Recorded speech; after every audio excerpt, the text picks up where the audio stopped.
I'm Elmer Fudd. And I'm a chaser. Hi, Elmer. Objection!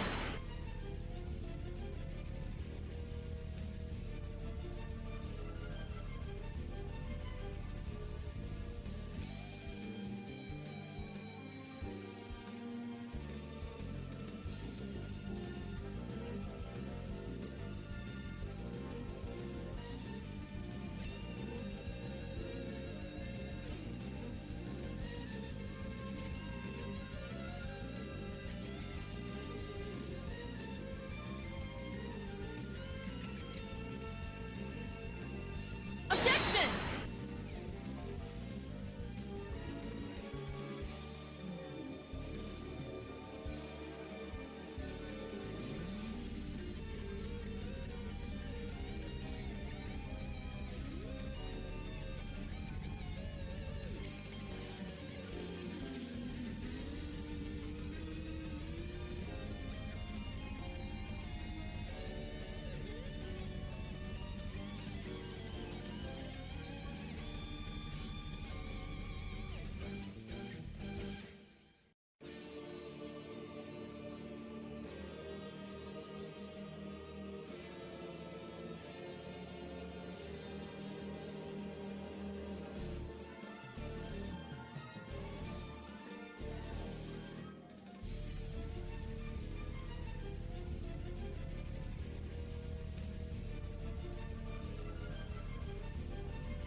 Objection!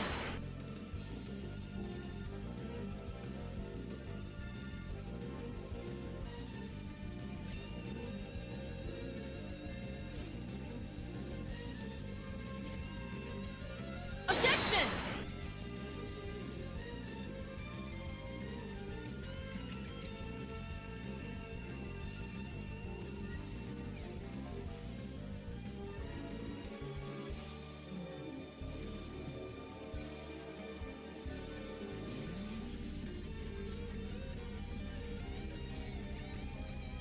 Oh my god, y'all, I'm getting so many fucking Twitch alerts. I'm sorry, I will try to read as many of them as I can. Right now, I'm still trying to get the actual thing set up. Oh my god, there's so many people already.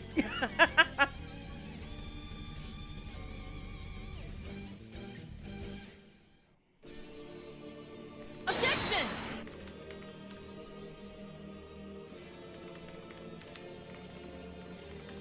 Objection! Objection! Objection! That's not Objection! the link I wanted. Objection! Objection! Objection! Objection! Oh my god, there's so many follows.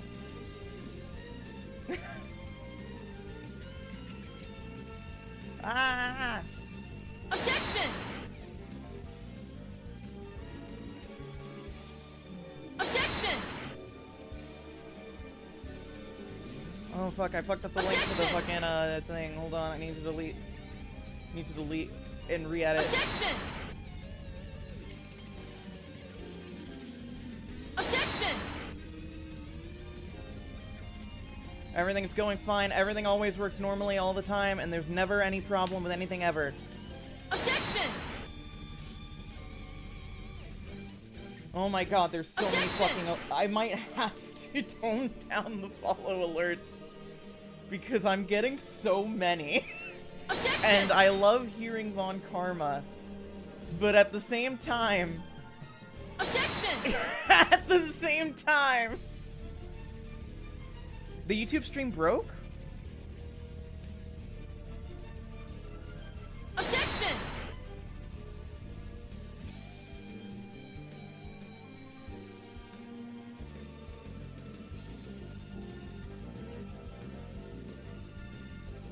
Maybe just mute it and let the visual appear? Yeah, that might be what I end up having to do.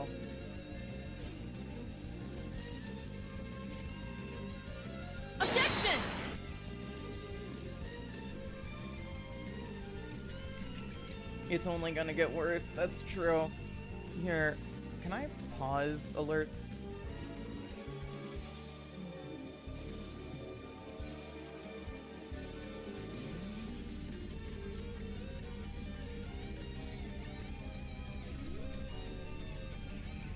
Okay. I think we're good. I think we're good. Because I'm not hearing any. I'll try to keep an eye out for, like, big alerts. But we're turning off the follow alerts for now because this is going to be, like, a lot otherwise. And I get very overwhelmed very easily. So, all good on that front. Hi, everyone. Hello. This is the Get the Emily the fuck out of Texas stream.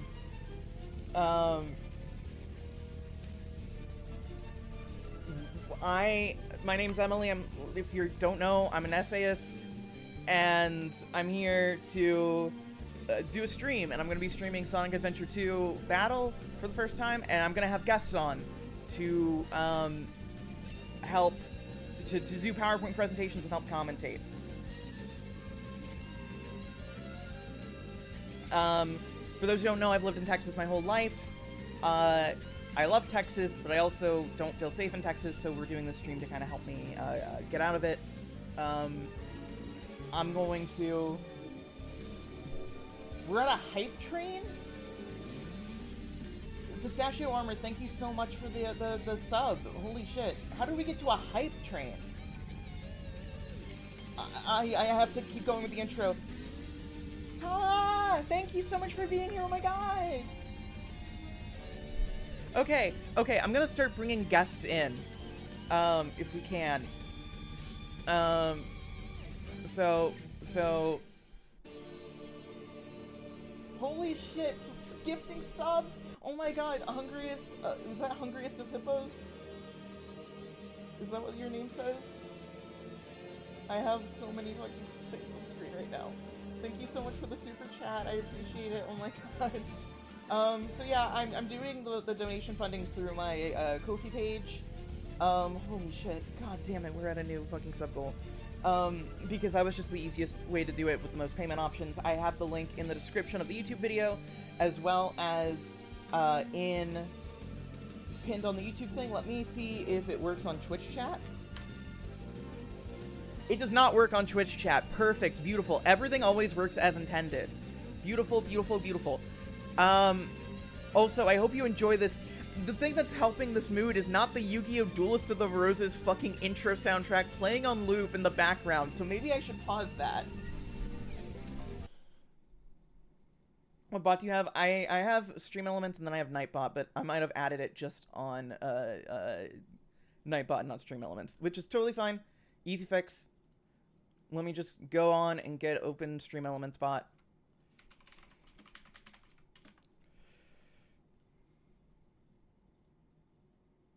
Little Kariba, thank you so much for the... Ah!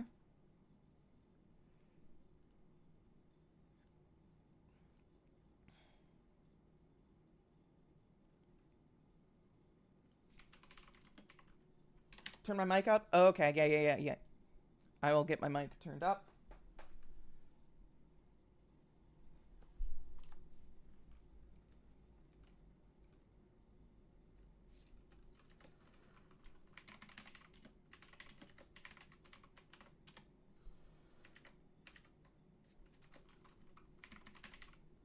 Add, donate.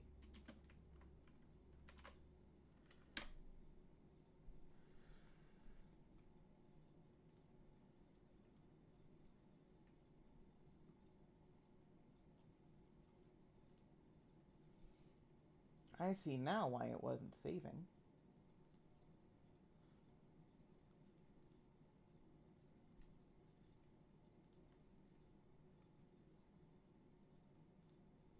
All right.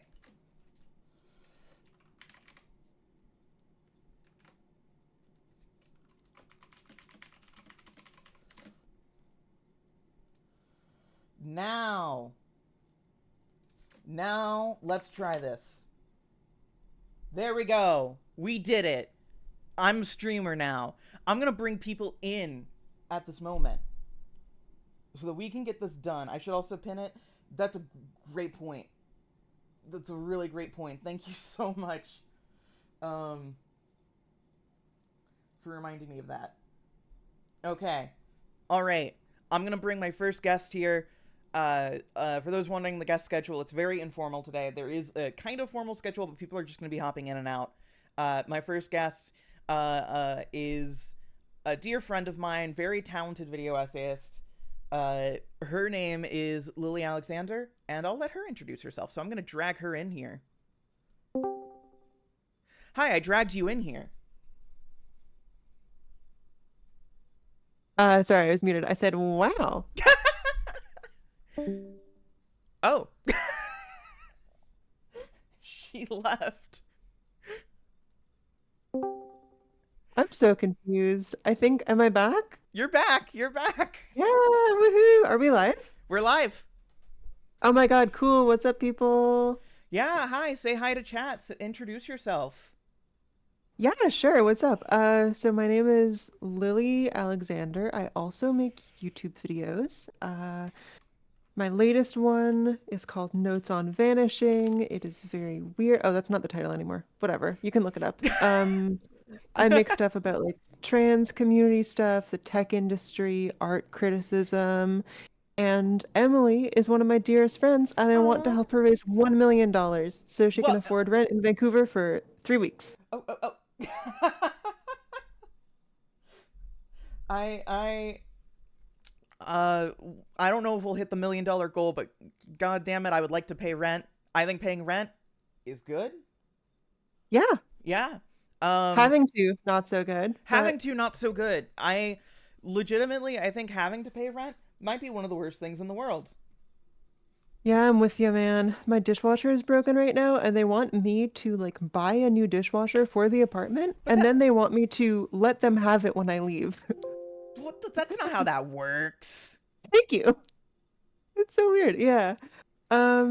Anyway, I spent my morning like fine-tuning my presentation. This is one that I made for a PowerPoint night a couple months ago, but I retooled it with a couple of Emily-specific references that I hope you'll appreciate.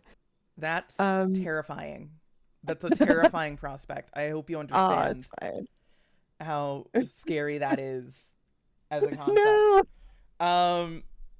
All right. So here's I'm gonna, before we get into the actual thing, because I'm still waiting for Sarah to get here. Because Sarah, spoiler alert, we're gonna have Sarah Zed in here. I don't know if y'all know this, but we know each other. We're like close. Like a YouTubers? Yeah. Yeah.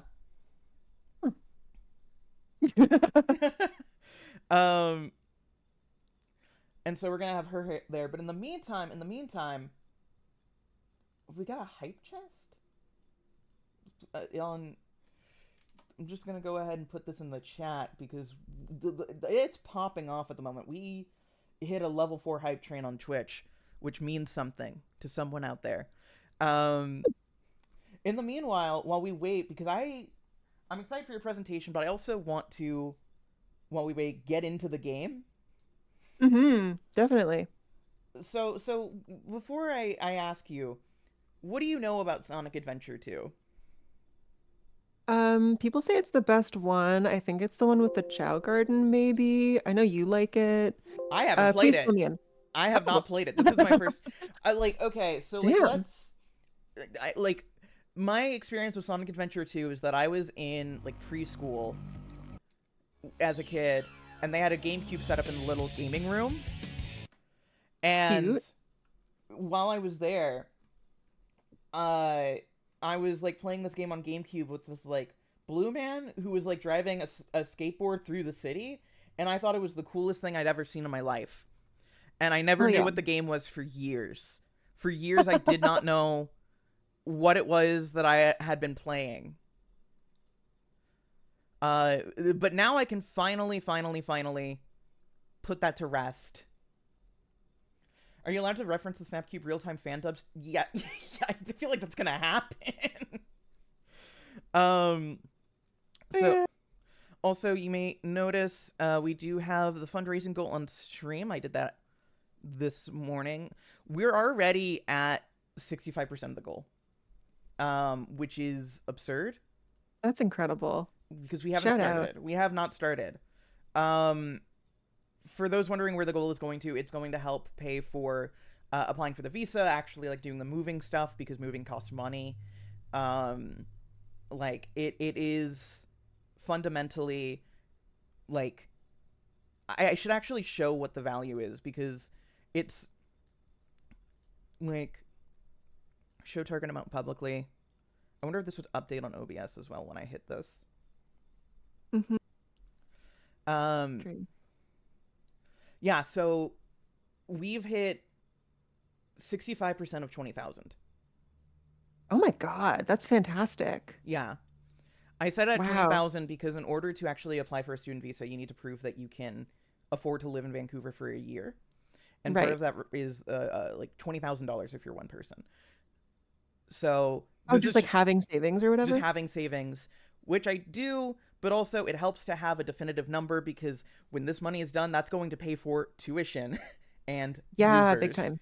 So Mm-hmm. I just want to be full transparent. I'm not taking this money and going to buy a Gundam or anything like that. This is what the money is for. This is what it's doing. Can y'all see the game? I cannot see the game. I only see the goal thingy. Let's see this real quick. Okay, now the game is on screen. Yeah. Perfect. File select. We're gonna do a new file because I just started that to test out mods.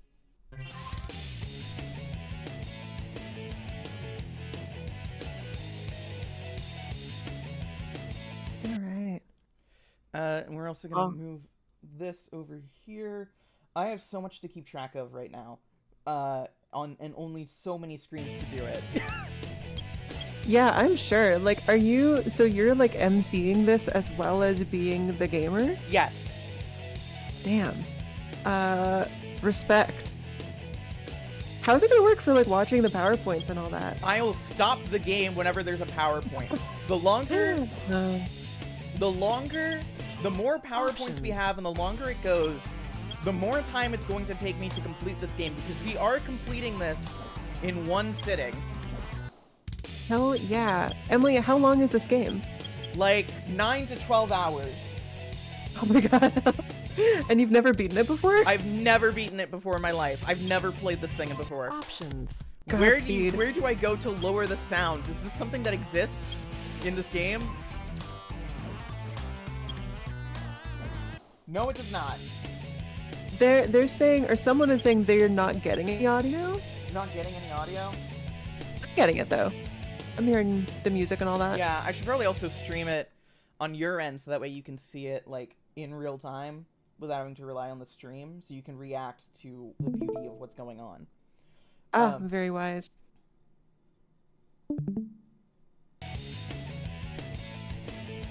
All right. Hell yeah.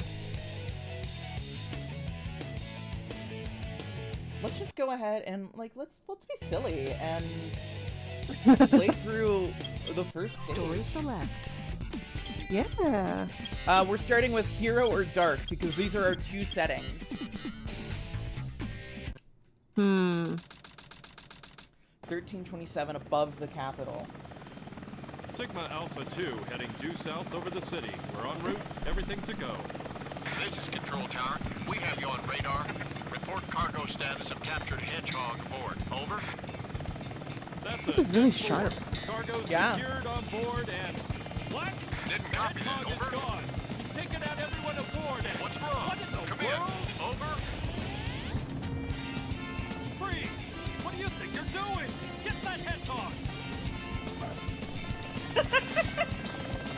Talk about low-budget flights, no food or movies. I'm out of here. I like running better.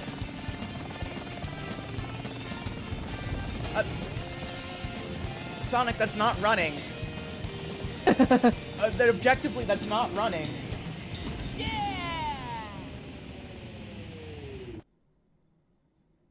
My boy can move. People are saying we're a little too quiet, by the way. Okay, hold on. First, Oh shit. This looks so sick. Yeah, no, it's really badass what's happening right now.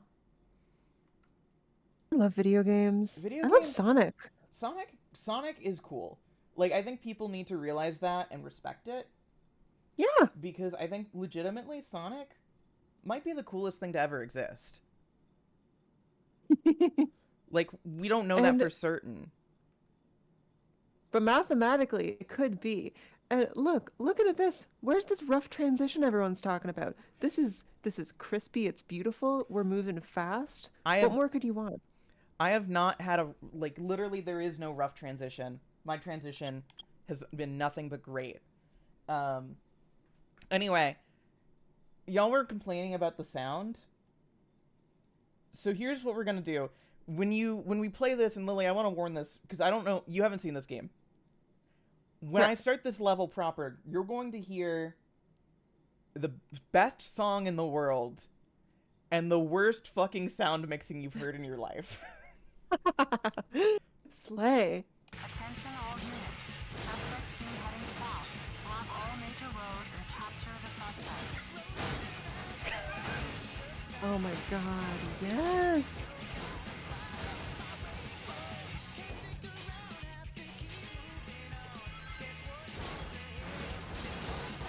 Get those cars. Come on. These are just like collateral, you know? Technically, this is not like the speediest way to do this, I'm pretty sure, but like, come on. Oh, whatever. I mean, look, this is clearly a city with like other transit options. I Yeah, say make them take the bus. okay, I just stopped, but I'm gaining momentum now, so let's just, you know, let's get more rings. Ooh, yeah. Alright, enough of that. Let's pick up this fucker. Wait, can I pick up... Oh. Hi, Omo Nice. Chow.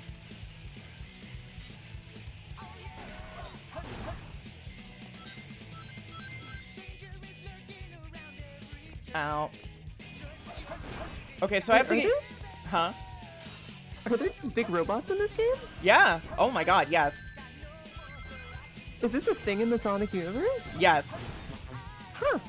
Here's what I know. Press B button to do a somersault.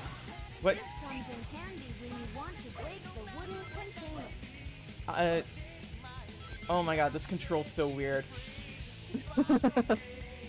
I'm so not used to Sonic being like this. What do you have to say? A button on the ramp, and you'll be able to do a trick. Oh, okay. Let's do a trick. Yeah. Oh, Whoa! whoa. Bring the animals into Chow Garden, and all Chow will be happy. Yeah, so Sonic has always been about robots. Like the plot of the original game is that the evil Dr. Robotnik, Eggman, whatever we want to call him, is transforming the woodland animals into his own little personal robot army. Sad. No Yeah. wonder I never got into these games. That's heartbreaking. Yeah. No, Sonic is a very serious story about environmentalism and fighting cops. Yeah. How do I grind rail? How do I grind rail? There we go. Oh, it's so slow. Oh, here we go. Yeah, we gotta build up momentum.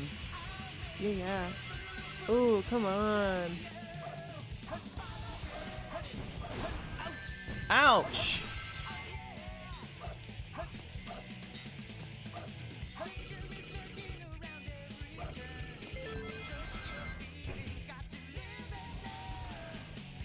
What an insane bit of urban planning. I want to live in this city. Yeah, like imagine being like, yeah, I got stuck in traffic, so I have to take the loop-de-loop. Oh. That was a pro speedrun track. You actually want to lose all of your rings there.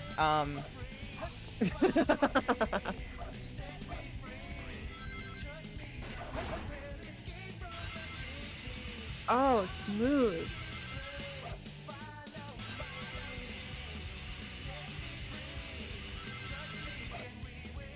I got a jammin'? God.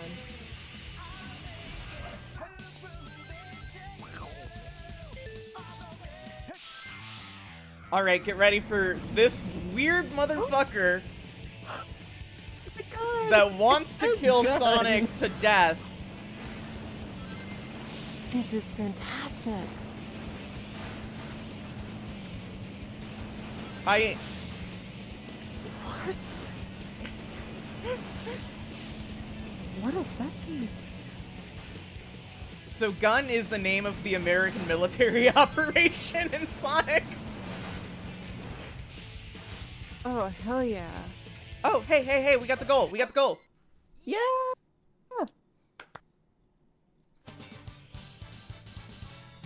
Come on, Emily.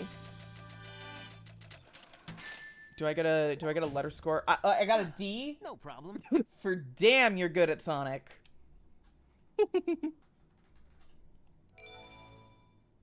I don't know what I don't know what that means. I got a 1. This game of tag is boring. I'm out of here. Finally decided to show up, eh? Okay. Bring it His on. arms are too long. Reporting to We're headquarters. too human. Intruder has been located. You can't say they're too human. People get really defensive about Sonic's arms. No. I've just cost you the rest of this stream. Like, wait until you find out the controversy between Sonic having tan arms and Sonic having blue arms. Oh, Jesus Christ. Love nerds. Jump on the boxes? Okay. How do I... Okay, so...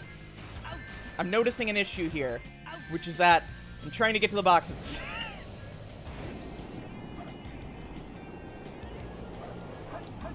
That... Okay. Ow. Alright.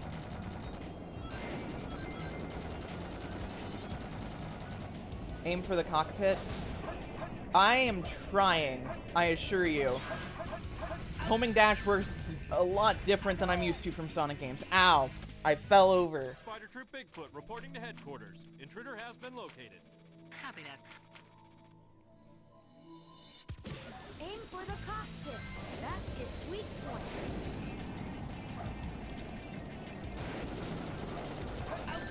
That, okay, hold on.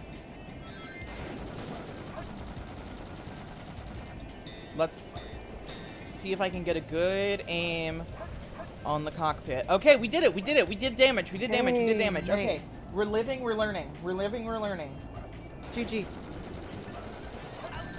Ow, okay. I have to wait until he stops shooting. Okay. I don't like this guy very much. Yeah, no. I'm just gonna say it. You know, I think this is pretty unethical. I'm not talking about the robot, I'm talking about advertising Phantasy Star Online in the billboard back there. Spider Troop Bigfoot reporting to headquarters. Intruder has been located. Copy that. Is that like a human man in there? Yeah, that's a human man. We're fighting the military right now. Wait until it's I wasn't sure if it was just like a hedgehog military. spider's cockpit. I really don't know shit. Come on. All right.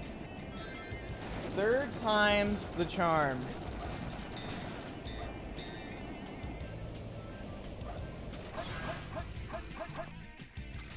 Killer. Oh, yeah. I kind of assumed that the pilot was a guy. It could be a her. You're right. Thank you. feminism. I support women in gun, personally. Kristen Ritter was in Gun in the new Sonic movie, and I thought that was neat. You know? Ow! Ah, Troop Bigfoot reporting to headquarters. Intruder has been located. Holding the jump button for long enough? Oh shit, I forgot this game has a life system, fuck! Your rings wisely. Pick up one at a time. oh, that sucks.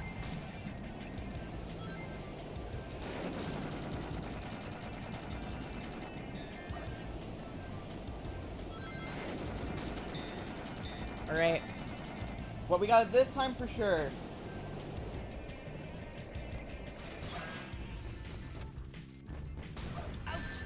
Okay. Okay.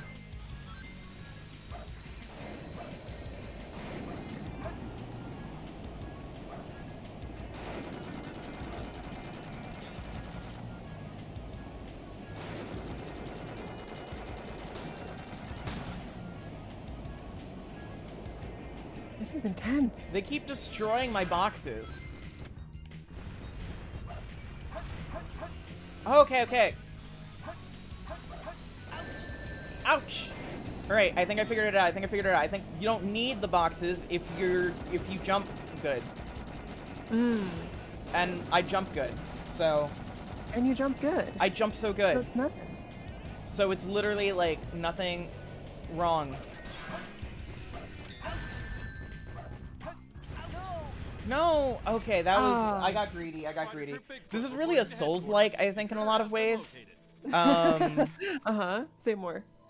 Yeah. It really punishes you for your mistakes, and everything is fair.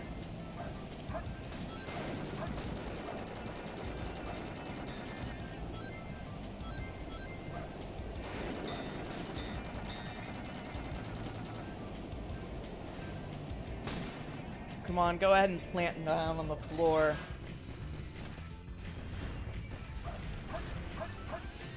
Alright. We're getting into a rhythm. We're gonna win. Yeah, yeah. I have to, like, warm up. You're getting really good at avoiding it. Yeah. It's mainly because I'm not playing stupid anymore. And I'm actually locking in. I'm locking in, officially. Lock in. Which means not running into bullets.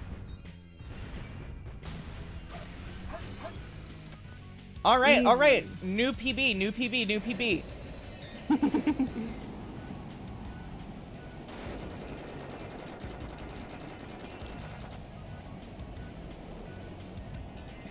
I love the advertisements for Planet of the Chow over there that's like... I don't know if it's supposed to be the Tim Burton Planet of the Apes, but it has the same aesthetic.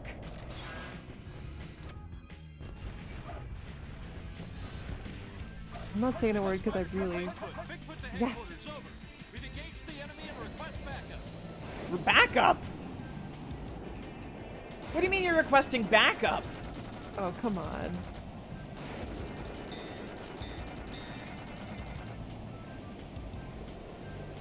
Dude, I'm like out of breath right now. This is like sports. This is intense. This is literally what sports is about. Like, who gives a shit about the Super Bowl or FIFA or anything like that? No! I got greedy! Oh, man. No! Oh, rough. Alright, well, Oh, dude. Well, Sarah's here if we want to Sarah is here, so you know what? This just means Sarah gets a chance to see the opening level again. And we're gonna drag Sarah's ass in here. Hello. Hello. Yeah. You are on the air with Oh, hi. Emily Radio. Oh my goodness. I'm very happy to be on Emily Radio. Yeah, Emily Radio's the hot new radio Sonic show. themed. Yeah. Sonic themed radio show. The only Sonic themed radio show that exists in the world. Only the sound effects.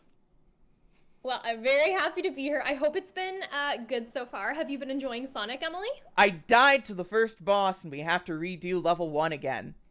Bullshit. That sucks.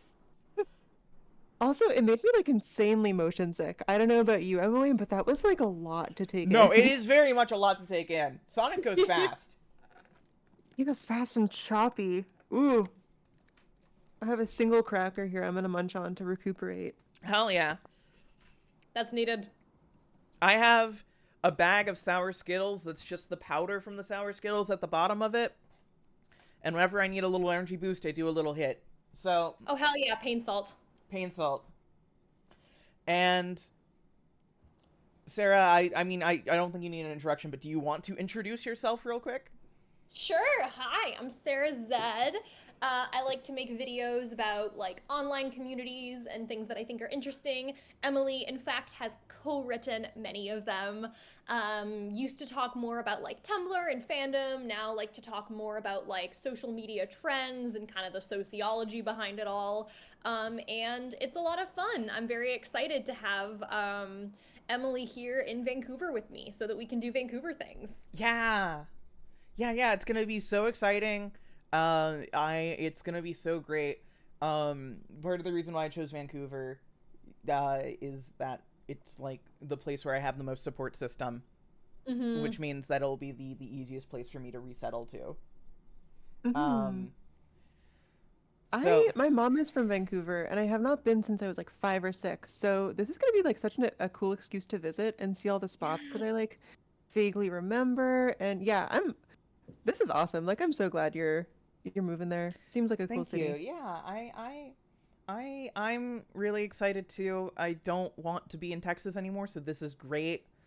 I heard before we go into the first Sonic level again, we should probably I feel like we have some presentation.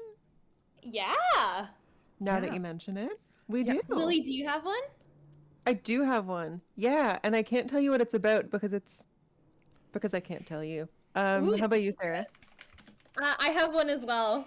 Awesome. That I spent some time. It's a part informative, part unhinged. I'm very excited for your topic, Lily. Oh, wonderful. Awesome. Do you wanna take it first? Should I go first? What do you think? You can go first. Okay, Alright. word. Emily, does it work if I just like stream my screen into the chat in Discord? Is that how this is gonna be? Yes, that's how I imagine Okay. this. Awesome. Awesome. Hold on, actually, let me make sure that I get the proper thing set up here. Word. Well, yeah. We have Everyone has been so secretive about their topics. I know that a lot of people are preparing ones, and nobody's said anything about what it's going to be. Not a word. Yeah, I'm scared, but like in an excited way, you know what I mean? Where like anything could happen at this point. And I feel like that, I don't know what people are going to do and what energy they're going to put out into the world. So all I can hope is that it's good energy. Let me go ahead, get the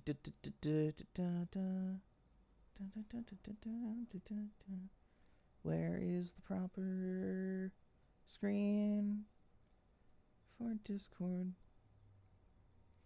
Push comes to shove, I'll just do desktop launching. But Word. Okay.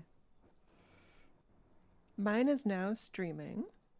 Ooh, let me take a look. I'm so excited. Oh, thanks, dude. And I see that we have someone else in the green room as well. oh yeah, we have Red in there. Do we want to bring Red in? I'm down. Sounds great. Yeah. Okay, let me go ahead and just make sure that I get the PowerPoint on screen real quick. That is Sonic Adventure 2 again. That's not what we want. Oh, this is very exciting. Yeah, let's go ahead and bring in Red. Oh shit, Red moment. Oh shit, Red, what's up? You're on the air Yo. with Emily Radio, the only radio show hosted by Emily. Not annoying enough. Take 2. What's up, guys? You're on the air with Emily Radio, the only non-stop radio Emily channel out there. We've got the hits. We've got the lack of hits. We've got everything that you could possibly imagine. We've got... We've got... Jizz, like cum shot. Beautiful. Oh, Emily, Beautiful. He stopped. you have a 20-pound donation from Fairhog, who asks, did you ever finish Signalis? And what are your favorite mobile suits? Ooh, I have not finished Signalis yet, because I'm bad at finishing things, but I do really like it. And My favorite mobile suits would be the Sazabi, the Ariel, and the Turne. I feel like those are really basic answers, but I really like all of those quite a bit. They also asked me if I've seen any Gundam yet, and I haven't, but at some point I definitely will, because it sounds like something I would really like. I think you would really like it. I just need to actually, like, get you... We'll, like, have to have watch parties and stuff when the time comes. That sounds like fun. Yeah. If we hit the donation goal, Sarah will have to watch Gundam. That's not an official donation goal. They're But- saying they Yes, it can is see the now. Discord chat in the Twitch chat. Is that, like, okay? Or... Right now, they should just be able to see the actual, like, screen of the Discord streaming itself. I'm going to try to resize it on OBS so it just shows the actual screen of the... It's not like any of us were dropping any secrets. Oh yeah, almost got my PowerPoint done. Also, here's the missile launch codes. Here's Even the Can't believe topics. you have super those. secret. Yeah, no, they're essential for my PowerPoint. I use them as Binding of Isaac seeds. Even the topics are secrets. Even the band are secrets. Mm-hmm. Even the orchestra is secrets. Everything's it's secrets all the way down. All right. Lily, Yo. Yes. would you like to begin? Yeah, I'm all set. Can you see my thing okay? I'm pretty... Yeah, we should be able to. The heart emojis and stuff? Heart emojis, that's it. Yep. All right. Well, just to reintroduce myself for the folks on stream, I am Lily Alexander. I make video essays, and I take heart emojis very seriously. Feels like there's a time in a young woman's life where she must ask herself, what is the heart emoji for me? What do I want to allow to define me in my personal vibe when I'm giving people love? At this point, we are blessed with nearly a dozen different options, from brown to gray. I don't think they're all created equal. I think like it would be really easy to do a little tier list here, but I just want to run through a couple. I mean, okay, like some are only useful when a person has died. Others are only useful when you're promoting your premium creator and streaming service. By the way, you use code Lady Emily for 40% off. What? Huh? This is a brand new deal that I'm not aware of. Oh yeah, it's only $36 a year, and you get loads of wonderful original content, including Sarah Zed's Debater Theater. That's actually what I signed up on like 5 years ago. Anyway, as some of you know, I'm a big Purple Heart enjoyer. Emily, I feel like I've seen you use this one as well. It feels like, you know, it's gentle, it's the classic, nothing wrong with it. However, I've begun to worry that it gives the impression that I support the troops. So, it's gotta go. Get it out of here. Get it out. Get out of here. Okay, it's gone. The obvious Thank God. replacement in my life is yellow. Yellow is my favorite color. It's like bright and optimistic. Half my clothes are yellow. So I've been trying it out here and there, and like in most cases, it works pretty well. But yellow too has a problem. One more disturbing than you might imagine. Because as my soon gosh. as the yellow heart is paired with any other emoji, its bright hue takes on a new meaning. This is the color of flesh. This is a physical heart that used to be inside someone's body. Someone might have died so I could use this emoji. I can't get with that. I don't Every remember time that I part try of the emoji movie. Every time I use the yellow heart emoji, I just feel like I wind up looking like some sick freak, and I can't abide that. The point of this presentation is to understand how things got so bad. Why, in most of the world, the default skin tone is yellow, a color nobody is, and yet a color that isn't exactly neutral either. Once you notice it, it's shocking how ubiquitous this design choice is. In the 2010s, it became associated with emojis, but 20 years earlier, it was everywhere in The Simpsons. 20 years before that, Lego came on the scene. 20 years before that. Folks, This goes all the way to the top. Oh fuck. Oh fuck. Okay. Oh my Now god. the actual presentation starts. Boom.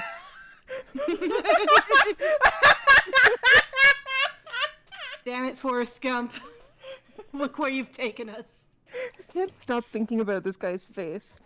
This is Harvey Ball, a like David Lynch protagonist looking motherfucker who ran a small ad agency in the 1960s. It is up for debate who invented the yellow smiley, but he definitely popularized it. What had happened basically was in 1963, an insurance firm noticed that their employees were all miserable, hated their lives, maybe because their job was evil. And so the company asked this guy to make a design to like boost morale around the office. The So- yellow smiley is what he came up with. Yes. Sorry, I didn't mean to interrupt. Is this before or after he became Harry Dean Stanton? That's exactly it, right? Yeah. Yeah, man. No, it's like it's eerie.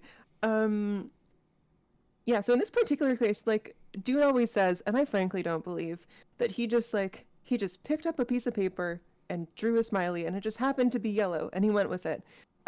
Bullshit, man. No way. I think he went with yellow because it is like it evokes the sun, you know? It's like bright and optimistic.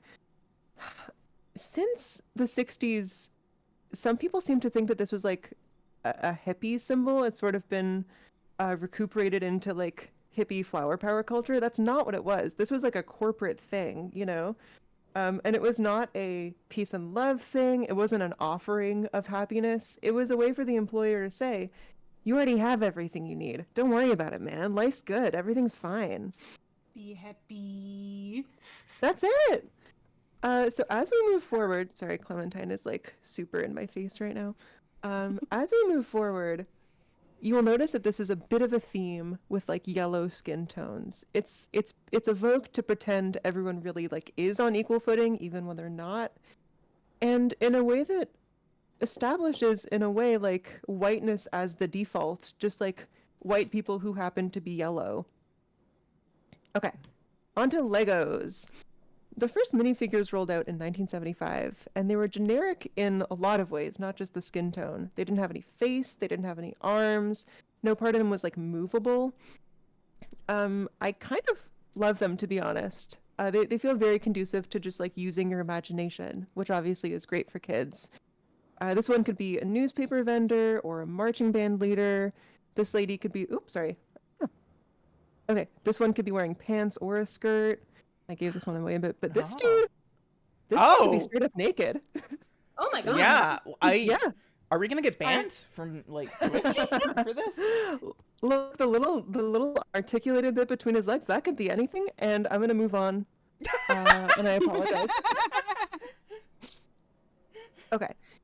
Later in the 70s, they moved on to like their modern design. They say that these were made yellow so that all kids would relate to them equally, so it wasn't like, you know, like the pale pink of like a Playmobil, for instance. However, I can't totally get with that either, because as much as yellow is not a natural skin tone, it is definitely light. These were toys designed in Denmark in the 1970s, so like the people actually playing with them were white children for the most part. And I have to wonder if Lego had been designed instead in Nigeria or the Philippines, whether the universal skin tone would still be like this pale yellow, you know? Is there a reason a generic human couldn't be like orange or purple? These days, Lego handles things a little bit differently. They still do the yellow sets, but figurines of like real people or pre-existing like fictional characters are a pretty large share of the kits they sell now. And in those cases, they do use the real skin tones of the people or the actors. This to me feels like it does a much better job of representing everyone. Verdict. Understandable, have a great day. I feel like I can get with what they've done here, you know? I don't know about you guys. Also, am I still... Clementine just stepped on my keyboard. Am I good? Yes, you're good. You're good. Woo! Okay, cool. Cat, by the way, not like a human woman. Okay. Next up we got The Simpsons. I'm a casual viewer, and I was expecting Lola to be here, who knows like everything. So, I was kind of scared. I don't know. Are you guys big Simpsons heads at all? Yes. I know stuff about Simpin. Okay, word. So yeah, I'm super casual. I mostly watched it as a kid. If I get anything wrong here, please jump in. But these are the original designs for The Simpsons. They're so ugly. Yeah. They're really Yes. I don't know what the Abominations. ladies. Yeah, I no, like they're that- not right. They look like all the off-brand Bart merch that still gets sold. Yeah. Like you'll find that design on a T-shirt that says "Have Cow Man." You can't. You can't.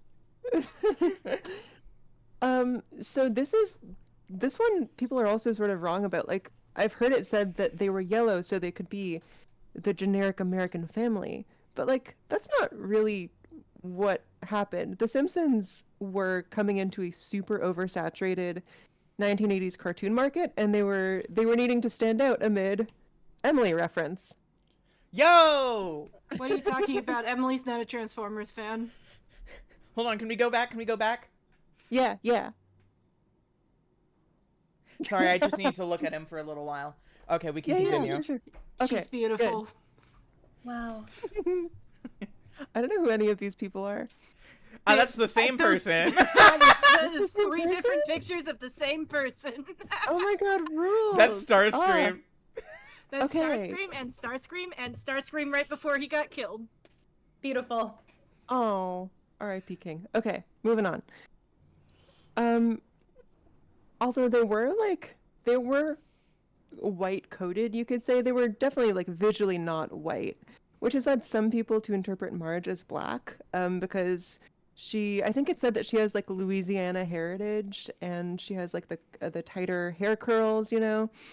I think this is a cool headcanon. I'm not trying to rain on anyone's parade. I wouldn't rule it out. But the overwhelming majority of Simpsons characters are yellow. Usually it's a stand-in for like lack of race. A decent amount of characters have other skin colors, but usually only when it's like plot relevant somehow. An unfortunate result of this, characters can either be normal or brown. Yeah, it's bothered me since I was a kid. Yeah, it's not great. Also, okay, this is somewhat petty, somewhat not.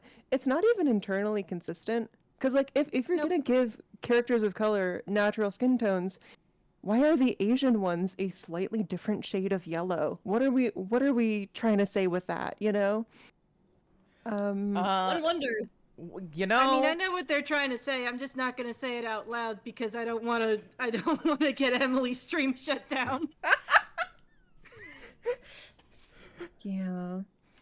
Yeah, I definitely prefer the big city green approach, where like if the main characters aren't going to have normal skin tones, then neither is anyone else.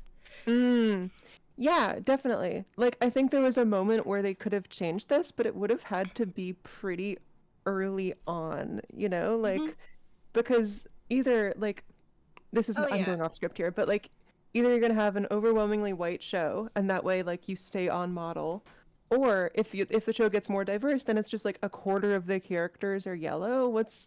Why at that point it just feels random, you know. Okay, verdict. When your show is so racist that the left has urged you to make it less diverse, you just gotta pack it up. Simpsons needs to die. Might be time to call it, fellas. Maybe you can make a spin-off with a different art style if you want. I don't know. It's Jover. Okay. Leading into my final section. Shit. I wish I had thought to learn an impression. I think I would have really regretted it though. Because my impression was just so excellent and perfect. I can't live up to it. Yeah, I don't necessarily know what character you were going for. But merge. We're in a PowerPoint merge. Merge, we're in a PowerPoint. Merge. Oh my god. Oh my god. Oh. Okay. Moving towards the end now. back to emojis. Emojis were introduced in 2010 as a way to insert images into strings of text. Technically, an emoji doesn't have a piece of art like linked to it, which is why different platforms can render them in loads of different ways. However, as you can see, yellow as the default skin tone, very much still the norm. To me, the most iconic have to be apples. Here are some of the original set from 2010, and you'll notice something. You'll notice a few things. First of all, the generic expressions that aren't very detailed are yellow and like presumed to be neutral, but then the ones that are like human beings with like jobs and stuff are all white, except man in turban, which is brown. And this gentleman. Oh, great. Yeah, it's terrible. I don't know what they were thinking. It's terrible. Oh my gosh. I love like the nondescript, like just generic people. Like what I really need right now is a white baby emoji to really like pop off of this text. I really need an emoji like of that someone white rubbing my baby. scalp. I need it now. Yeah. I think the idea is like they were meant for like businesses and stuff, which is why like, ooh, hairdresser, etc. You know? But it does feel sort of random in retrospect. Like we got alien before we got black people. You know? Anyway, so in 2015, after like a couple years of outcry, the Unicode Consortium sort of amended this by adding, first of all, they made the generic ones all yellow, and then they added like customizable skin tones. But I think questions about its neutrality remain. Like these emoji, for example, who's likely to be represented by an emoji like this? It's the same like straight hair, it's the same features. Is changing the skin tone really enough? I don't know, maybe not. That's before we even consider who gets to vote on which emojis are added. There are a shitload of emojis for American food and quite a lot for Japanese food, but if you want to talk about Indian food or Ethiopian food, you're out of luck. Gotta use language like some sort of dork. Bringing this all around, the false neutrality, let's call it, of yellow skin tones is a problem. What do we do about it, folks? Oh, are you asking us? You're asking, I don't know, you're asking feel me? free- Chime in. Do I need an answer? This is a long silence. I think we replace all emojis with Twitch emotes of VTubers. Here That'll for do it. it. I'm listening. That would do it. That would That would do heal, it, okay. as we all know, VTubers heal the racial divide. No one who has ever been a fan of a VTuber has ever been racist. Not I once. think Not one. not one, and I think we just, instead of having an Apple library, we all just have Twitch subs to our favorite VShojo and HoloLive members. And we give them all of our expendable income. We solved it. We solved it. Okay, But what were you I gonna do say? want to... Yeah, any other theories? Super welcome. We resurrect Steve and then kill him again. Yeah, okay. Okay, I'm down. Yeah, we can try that. I feel like something would happen if we do that. I don't know if it would accomplish this goal, but something would happen.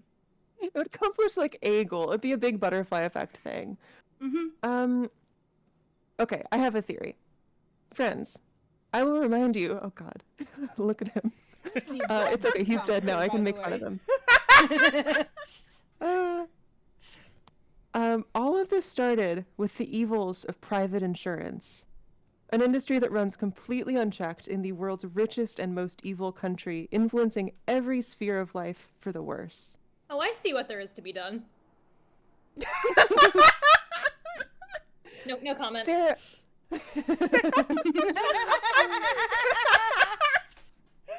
I will remind you that the entirety of this stream takes place in Minecraft. Yes. Okay, but I do want to advance something. Sarah, you and I are lucky, luckier to live in Canada, a place that is at least partly shielded from the tyranny of private insurance. Mm-hmm. And I wonder, you know, if this one guy, this one weird cheekbone heavy guy had grown up even a few hours north of where he did, maybe, just maybe, the world would be free of this particular piece of Eurocentrism. Mm-hmm. Although we can't resurrect him and kill him, I think I have a good place to start.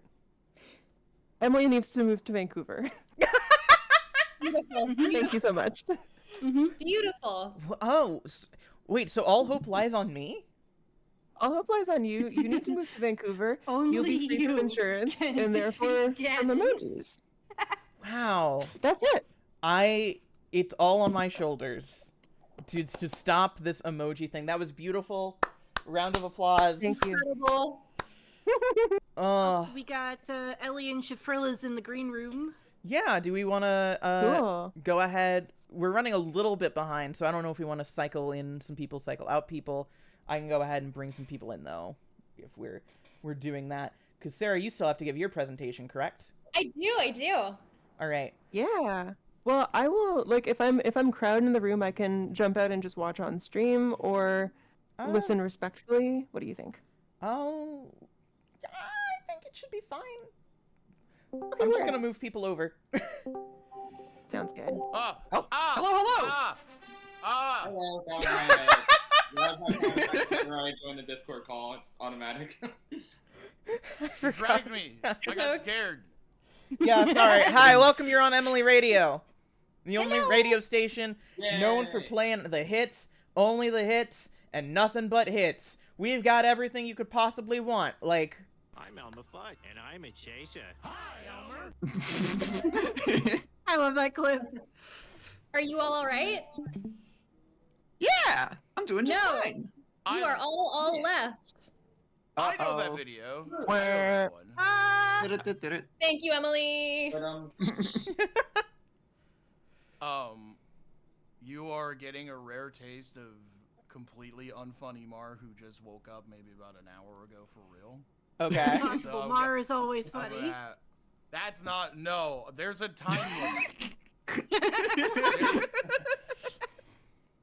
There's a There are limit time because restrictions happening. That's the thing is that like when I am funniest oh my god, I can't even speak. Past 5 p.m. That's what I was supposed to say. That is Mar at his funniest. But Damn. That's okay. I'm here now. Welcome. Okay. Well, my- welcome. You're here. Yeah. I'm here. So Now. here's the thing. Do we want to do another level of Sonic before we do another presentation, or just go straight to the presentations? Because I want to Up respect to our you. time. That is fully your call. All right. Might be a good You idea are- to catch up on presentations since we're a little behind. Yeah, that's fair. Who wants to go next? Who is feeling? Do you mind? Yeah. I was gonna say I think Sarah definitely should. Yeah, I'd I love agree. To see Sarah's presenting. All right. Let me start streaming real quick.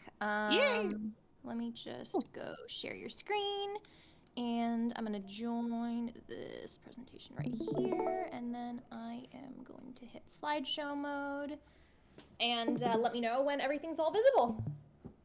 It seems Ooh. to be visible. Visible for me. Yeah. Okay. All right. I see it. Fantastic. Welcome This to topic. my presentation, Chess, the Queen, and Sexual Tension. It's a little bit informative, but I think there's going to be some fun stuff at the end. So, Chess, this is a two-person strategy game, and it is my current emotionally devastating time sink.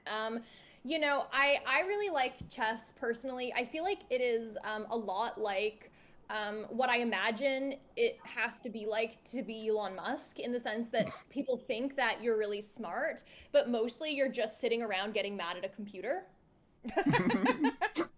That's Yeah, you're also protecting a useless king who no one likes. I've often thought that, like, you know, maybe if we let people like Elon Musk play some chess, maybe they would learn something. Like, you know, you have to study and learn about what you're talking about to improve. You do actually have an advantage when you're white. Upon genders, and becoming a queen is a wonderful thing, but unfortunately, he already thought of that. Oh boy. Oh my god. No technology tree, no random map or spawn position, only 2 players. Both sides have the same pieces. Polytopia addresses these limitations, so he said. Christ. Christ. You know what is useful in real life? Fog of War. Yeah. I'm always saying this. Dude, isn't that guy who's like super angry at the other gods?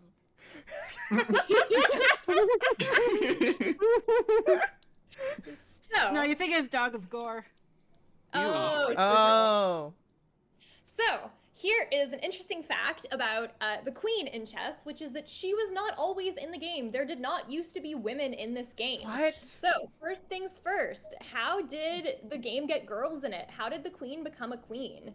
Well, the game originated in early medieval India as Chaturanga, which is not really existent anymore, but is sort of widely believed to be the base of games like chess, shogi, all of the different variations. And so it originated there, and it first started to spread through the Islamic world, so Persia. And at this time, there was no queen on the board. All of the human pieces were male. So it was a king and his counselor, so a vizier, that kind of thing. And they would move like 1 square diagonally, typically. But Europe then picked it up, which is this awkward box here on the square. So it was mostly through Spain and Sicily. We started to get chess, and this is where the pieces started to be renamed to fit a European context. So not just the queen. There was a piece called the war elephant, which, because of the church, became the bishop. Fun fact, I don't know if any of you followed what happened on Twitter a few weeks ago, but chess.com made a silly, funny post saying, we should find a new name for the bishop. Like, hey, give me some funny name suggestions. Just, like, trying to get funny content. And people were like, you're trying to take the bishop out of chess? What is this woke garbage? God. This fucking woke nonsense. First they went for Christmas, now chess. Now chess! They're taking the bishop out of is trying chess! to cancel bishops? Come on. But it wasn't even originally the bishop. It was the war elephant, but they don't know what that is in Europe, so it had to be the bishop. They don't know what elephants are. Nobody's ever heard of that. What is that? The fuck is that? Never heard of that in my fucking life. We get the rook. The horsey becomes some bullshit called a knight. I don't know what that is. The vizier becomes the queen. So why did the vizier become the queen? So the very first mention of a piece called the queen was in, I want to say, a 10th century, 997. There was a Latin poem called The Verses on Chess, which mentioned the queen as a standard piece. But this was not a woke queen. She didn't really do very much. She was a very weak piece. However, why was she the queen and not the vizier? Well, we're going to talk more about that in a second, but there's probably a couple reasons. One of which is the Christian monogamous norm of 1 king and 1 queen. Made a lot of sense. In some languages, she was not called the queen. She was just called the woman or the lady. We'll talk in a second about how this is very likely just the woman. This is the female piece. Real Smurfs moment. She was just the lady, likely due to the rise of the cult of the Virgin Mary, and there were more actual visible queens, like Adelaide of Burgundy and Theophano. Hope I'm saying that right. All women are queens, but these are some women who were actually queens. We have Empress Adelaide of Burgundy, a consort of Otto I. She was a formidable political player of her time, a widow who escaped imprisonment and married Otto I, subsequently ruling Italy and Germany alongside him and acting as regent for their son. We have this Byzantine princess turned Holy Roman Empress, even credited with introducing courtly pastimes, including potentially chess, to the German court. So it's very conceivable that European European players saw their own powerful queens and noble ladies reflected on the chessboard. You know, unlike a vizier, a medieval queen consort could sort of share some political power with her husband, especially if she brought her own lands to the marriage. And in some cases, queens who were widows or heiresses ruled in their own right. So essentially, this was because of the feudal European model of queenship. And also, this kind of influence went both ways. Culture influenced chess in the sense of having the woman be a player, but chess also influenced culture. So for example, we've got Queen Eleanor, who was sort of credited with spreading a lot of chess and the sort of related culture of chess as a form of courtly love to Northern Europe. Did I say blogs here? Oops. Anyway, Jesus Christ, I typed this. Anyway, Squire, how many you stop mine blog apps? Okay. My romantic chess blog. Always saying this. Anyway, so, you know, a lot of noble couples tend to be depicted playing chess together as a form of courtship.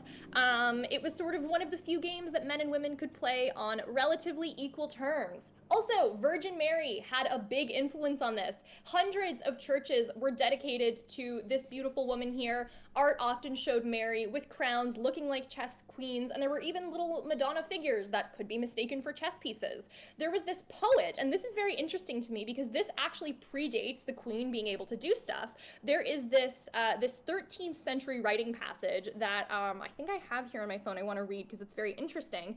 Basically saying, you know, the Virgin Mary is really cool and can be better than the devil. They say other forces move but one square, but this one invades so quickly and sharply that before the devil has taken any of hers, she has him so tied up and so worried that he doesn't know where he should move.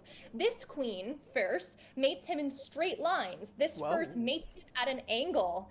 This first takes away his bad-mouthing, takes away his prey, torments him, goads him, drives him out from square to square by superior strength, basically describing the movement of the queen piece nearly 250 years before the queen could actually move like that. So of course, he's not saying that the queen piece or the Virgin Mary literally moves this way in chess, not yet, but it sort of has a like very rich metaphorical language to start talking about female influence, female sovereignty, and sort of this idea of the queen as a powerful piece which can potentially destroy certain male pieces, moving with unbridled freedom. So right now it is a metaphor, but unfortunately it's going to become Chess Gamergate, because chess is so Oh no! Just went whoa. No.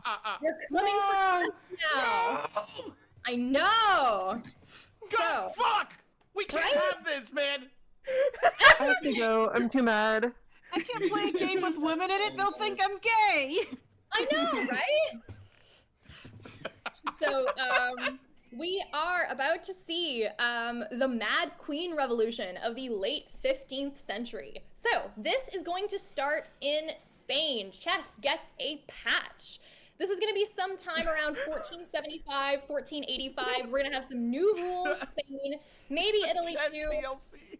Chess DLC! That's awesome.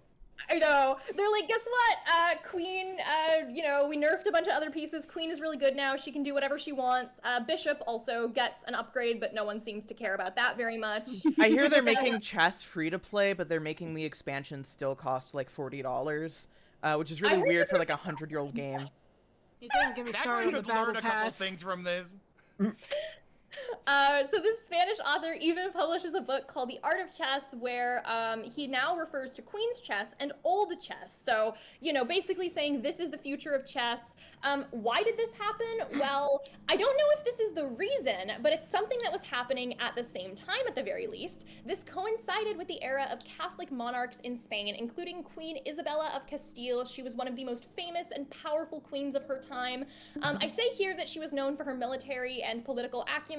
Since this was the medieval times, this mostly meant terrible, terrible colonialism. We do not have to hand it to her, but she was apparently a keen chess enthusiast.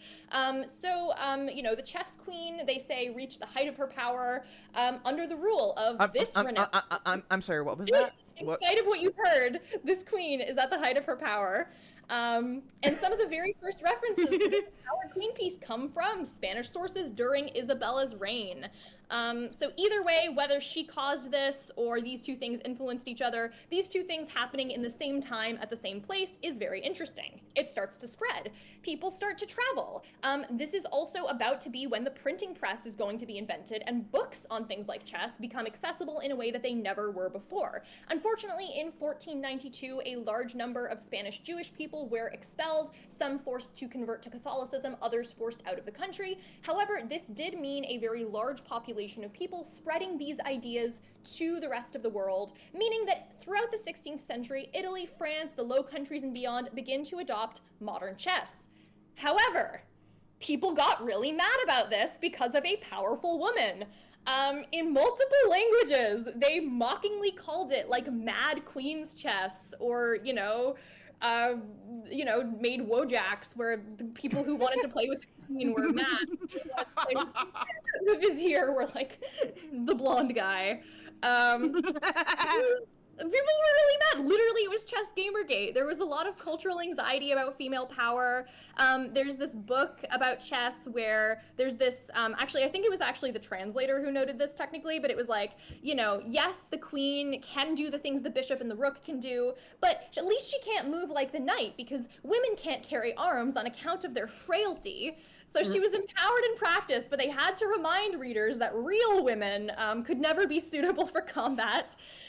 There's this book, The Moralized Game, Gesundheit, of the Queen's Chess, this like French allegory. I don't think they know who wrote it, but basically this author was bewildered about the very great privileges granted to the queen under these new rules.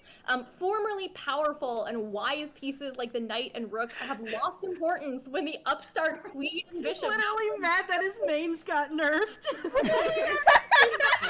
Literally. So fucking funny. So, I think this was kind of a metaphor for like power shifts in general in this century. This is when, this was the late 15th century, early 16th century. So women like Queen Charlotte of Savoy in France, Anne de Beaujeu kind of wielded more authority. So there was a lot of like male anxiety about this. Also, fun fact, there were some early house rules in chess at the time that a pawn could not promote into a queen if there was still that piece's queen on the board, and some historians think it's because they didn't want the king to be Polly. I don't know, they might fall in love. You gotta watch out for that. Yeah. So people got really mad about this woke garbage, but nevertheless, she persisted. #resist. The queen is here to stay, and by like 1500, there was this cultural shorthand for female power. By the mid-16th century, the poet Henry Howard wrote a sonnet likening the loss of one's beloved to losing your queen in chess. And when your fierce is had, all your war is done. Without your lady, the battle is lost. The queen is what is needed for victory, and she is a cultural metaphor for the influence of a cherished and wonderful woman, a symbol of female power. It influenced and was influenced by all of these different views on gender and power. And interestingly enough, chess also was one of the few areas where women could participate with men on equal footing. You have lots of art at the time with queens, ladies on the board, sometimes beating, men at chess. And there was this really symbolic rise of women in power in chess. However, a very cool and fun thing happened in the 17th century as chess started to be played in a much more kind of competitive setting, where as chess had become a safe metaphor for female power, real women in this male-dominated arena of the chess were not treated well. It became seen as unseemly for women to play in such venues. So though the symbolism of chess grew more potent, the practical participation of real women in chess diminished post-medievally and has never really recovered since. So the chess queen's rise mirrored and shaped a lot of this power. One of the things that's very interesting, though, and many people have said this about the queen in chess, is that it's very interesting that the queen herself really is focused on doing all the work. She has to sacrifice herself for the king. No. The king does nothing. Really makes you think about like female rulers doing this for their sons. The king kind of just getting all the credit. Just makes you think. That this is to say you should give your local woman in chess $100 because women still get treated very poorly at chess. But the queen is very cool. But this is a little bit sad. It's a little bit of a depressing topic. Talking a lot about chess and misogyny. So let's be a little bit silly for a moment. We know chess is more myth than math. We know chess absorbs and shapes cultural ideas about sex and gender. We know the game doesn't come with a script but does invite one. We know across history people have imagined chess as real war and the pieces as characters in a narrative. Which means, can we ship chess pieces? Yes! Can we ship chess pieces? The answer is, of course, yes. We must Fujo out for feminism. Yes! This is how we make up for centuries of female exclusion in chess, is by Fujoing out over these pieces for feminism, which means to conclude our presentation, I bring you chess pieces ranked by their sexual tension with each other. Let's start with the chess pieces with the least sexual tension, the queen and king. There is none. Look at that. Do you imagine any sort of sexual relationship happening in that? No. Absolutely not. No. No. He is a lesbian. The king Absolutely is not. It's not happening. It's not happening. I don't buy it. Next up, queen and rook. You know, it's not my thing, but if you're into power couples where the man gets pegged or something like that, don't worry about it. He sweeps the board. He's the blunt force tank. You know, the first time they see each other is like the king castling. You know, they meet eyes. There's a mission. If you like a het power couple, maybe there's like a love affair situation where she's more into the rook than she is the king. You know, there's something there, but it's sitting at a very comfortable number 9 for me. I don't know what you all think. Queen and rook, not really fully my thing. Maybe there's more with pawn and king. I don't think this is mutual tension, but I think there is some unrequited love happening here.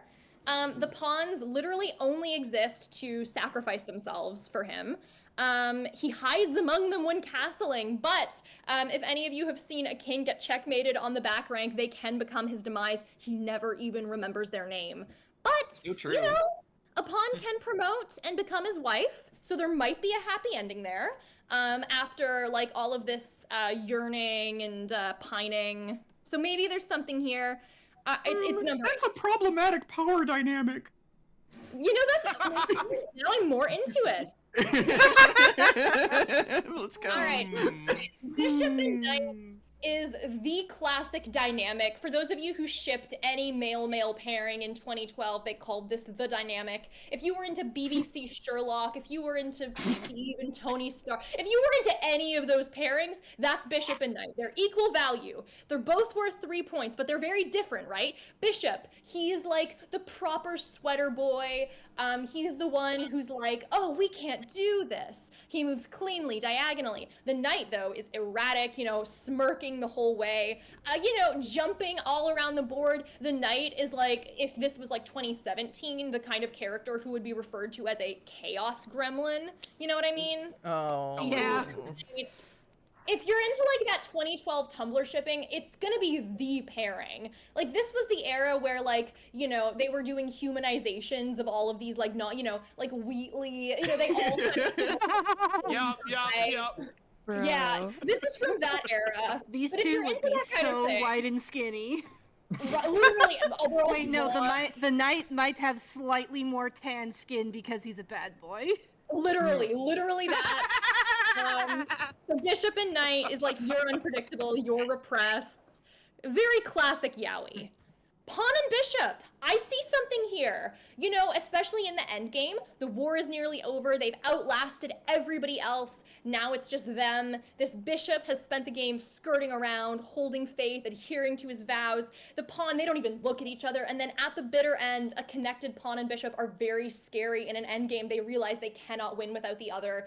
It's hyper slow burn. There's a realization moment in the middle game where, like, you know, maybe the bishop sees like the knight taking an outpost behind a pawn and is like, wow, that pawn is doing all this unrecognized labor.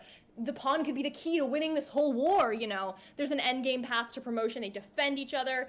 It's like, maybe I just don't like ships where things are cute and happy. Maybe I just want everyone to be miserable all the time.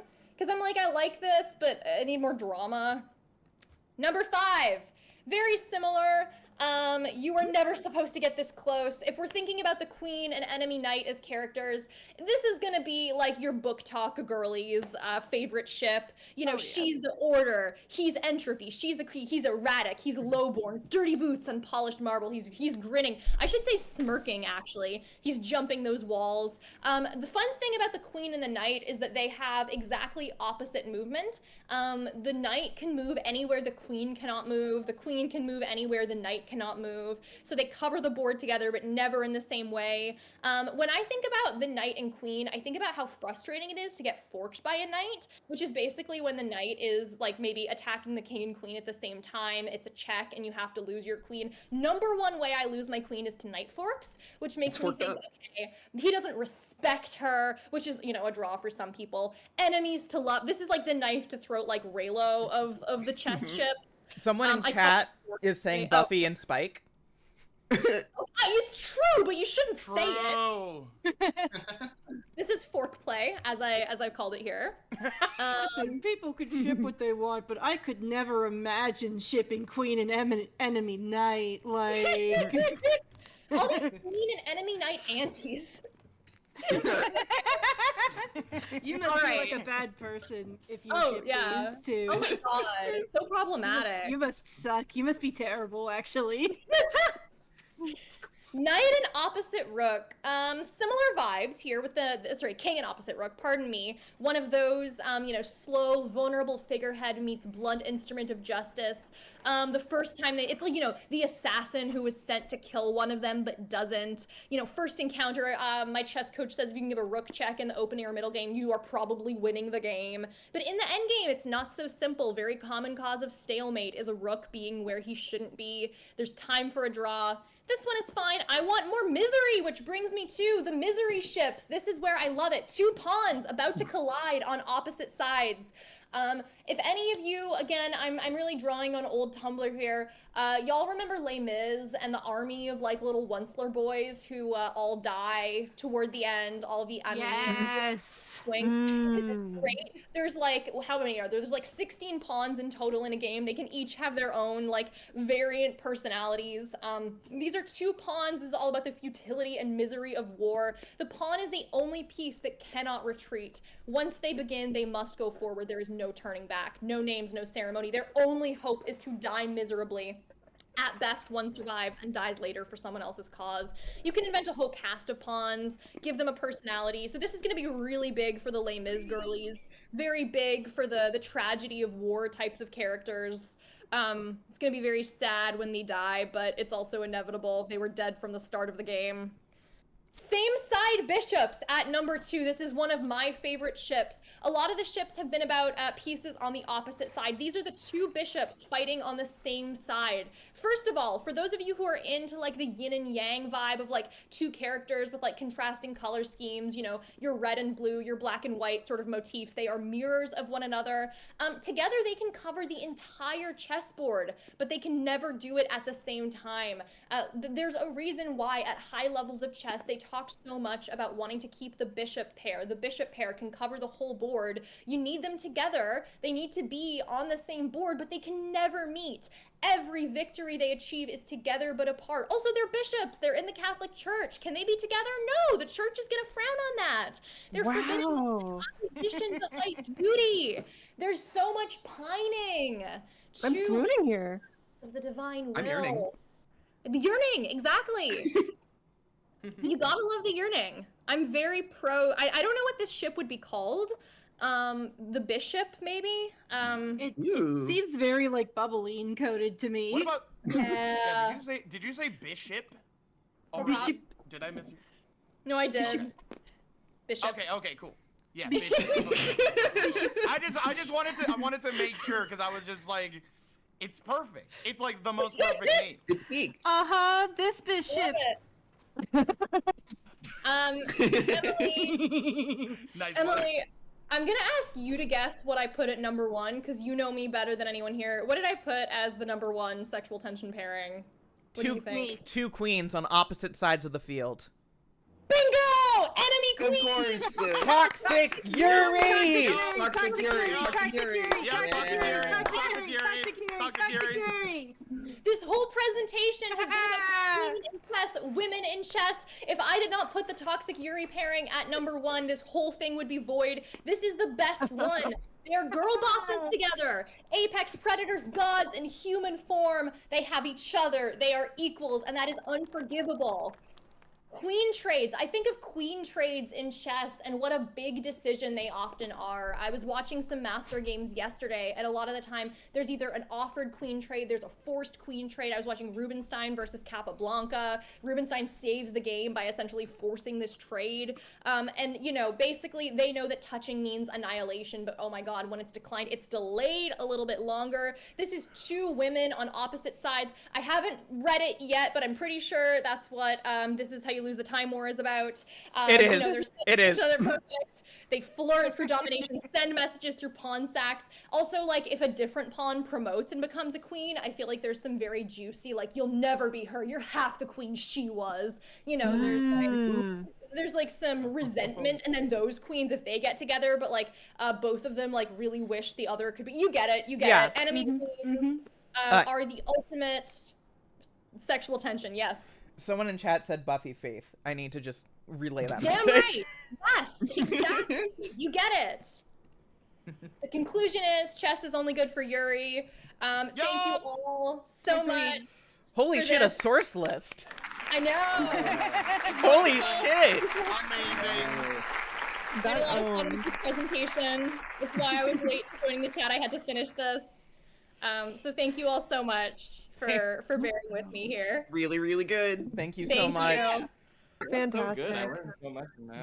That was beautiful. Yeah, that was really, really excellent. So, all right. Do we want to do another presentation or go to Sonic Adventure? Does anyone else have other things they want to present to me? I do have something I want to present. I think it's reasonably paced, but Red was here first, so I think if they want to go first, I don't will have a default to them. PowerPoint. I'm just here to hang. Oh, awesome. Folks, I'm gonna bounce. I got some stuff to attend to, but this was so fun. Yeah. Thank you. This has been such a treat. Sarah, yours was awesome. I'm gonna be thinking about Queen on Queen for like weeks. Thank you so much. I had such a good time. I'm probably gonna head out too, just to make room for some other folks. But this is wonderful. I'll probably just be like modding the chat. Call me in. It was nice maybe at meeting any point, y'all very Emily. briefly. Absolutely. Yeah, y'all take care. Thank you for being here. I love you both so much. Thank you so much for being here. Y'all are great. Love you, bud. You're already so close to the goal, by the way. You're 92% of the way there. Let's go. I don't know what to do with this information. Let's go. All right. Good luck. See you, gang. Take care. Bye, y'all. Awesome, awesome. All right. Awesome. All right. Ellie. Would you like me to go ahead and share my screen? Yeah, if you don't mind. Wonderful. Wonderful. Is it You perhaps should be something seeing- that you may have shown other people before, Ellie? Not anybody that I talk to right now. I will. That statement will make sense in a little bit, but no, this is not the one that I may have shown you when I made it months ago. Okay. Okay. This is world To be fair, it was premiere. very good, and I wouldn't have been mad at you for like using it for this. Okay. So you should just see a big red screen. Yes. Is that what everybody in chat can see as well? Yes. All All damn right. it! Someone in chat got to the Golden Knight joke before I could remember the name of the God damn game. it. All right. So, hi. For those who don't know me, I'm Ellie Spectacular. I do a lot of things online. Sorry to disappoint. This is not a YouTube poop related project. This is about something completely different. It's about one of my other passions. This is about music. Ooh. You might know that I like to play with music. Music is toys to me. I make mashups. I spend way too much of my time these days making mods for the game Fuser. I just made one of Africa by Toto, which was very, very difficult. So if you see anybody playing Fuser and they've got Africa by Toto, you can blame me for that one. I put that in the game. You're a hero. But I've been enjoying and studying and listening to music for a really, really, really long time. And there is a big amount of appreciation I have for just about all the different tools and techniques that a musician and a music producer can use to enhance their song and to make it more artful. But there is one that I just have such a hard time forgiving, and that is fade outs. I don't like fade outs. I don't like fade outs at all. And today's presentation is called Fade Outs, or why fewer songs, pop or otherwise, should end with a fade out. This is based on a 2019 PowerPoint presentation I made for a PowerPoint party, which was called Why Fade Outs Are the Fucking Worst. You can see this fucking preset template ass slide, how it says your friend. How it says your friend instead of my name, because this was 2019 and I didn't want people getting used to my name at the time. You know. So this is a rework of that. Before we get too far, though, we do need to understand what a fade out is for our purposes today. So here is what a fade out is. It is a kind of ending for a song. You'll notice the phrasing, it is a kind of ending, not an ending. It is a kind of ending where the volume gradually decreases until it's no longer audible. You've definitely heard them before. I don't have audio shared for this stream because, you know, I don't want any copyright trouble or anything, but y'all have heard these before. You know what it sounds like. Yeah. This must be true of the song's full version. So not like, oh, well, they faded it out because like it was a radio cut, or, you know, they faded it out for a practical reason and for use in a thing. This must be true of a song where its ending just is a fade out. That's Crow in a Peanut. I realized when I was making this presentation that I didn't have enough visual flair, so I just kind of threw some images in here, and they have nothing to do with anything. I love that. I need that. Here are things that are not a fade out for our purposes today. An ending where the instruments stop playing one by one and get removed from the mix slowly. That's not a fade out. One where they play a final note and it resonates until it's silent. That's not a fade out. A song that is faded in some cuts for practical reasons, like I mentioned, radio cuts, things that are thrown into other projects that are faded for that practical reason, those don't count today. Looping video games tracks, those don't count. Those were generally made to loop forever anyway, so the fact that some publications of them fade out incidentally, that doesn't count for today. That's forgiven.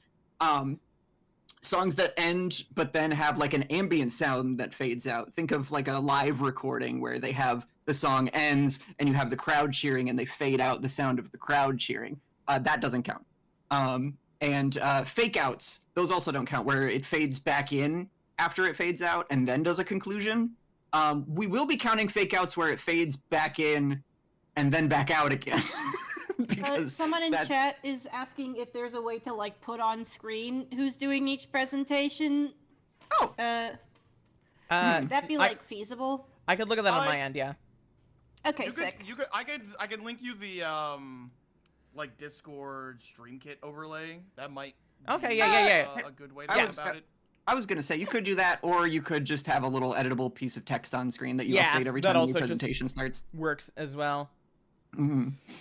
But yeah, so that's our parameters for today for what does and doesn't count as a fade out for the purpose of this discussion, because I'm sure there'll be people in chat who are like, oh, well, what about this?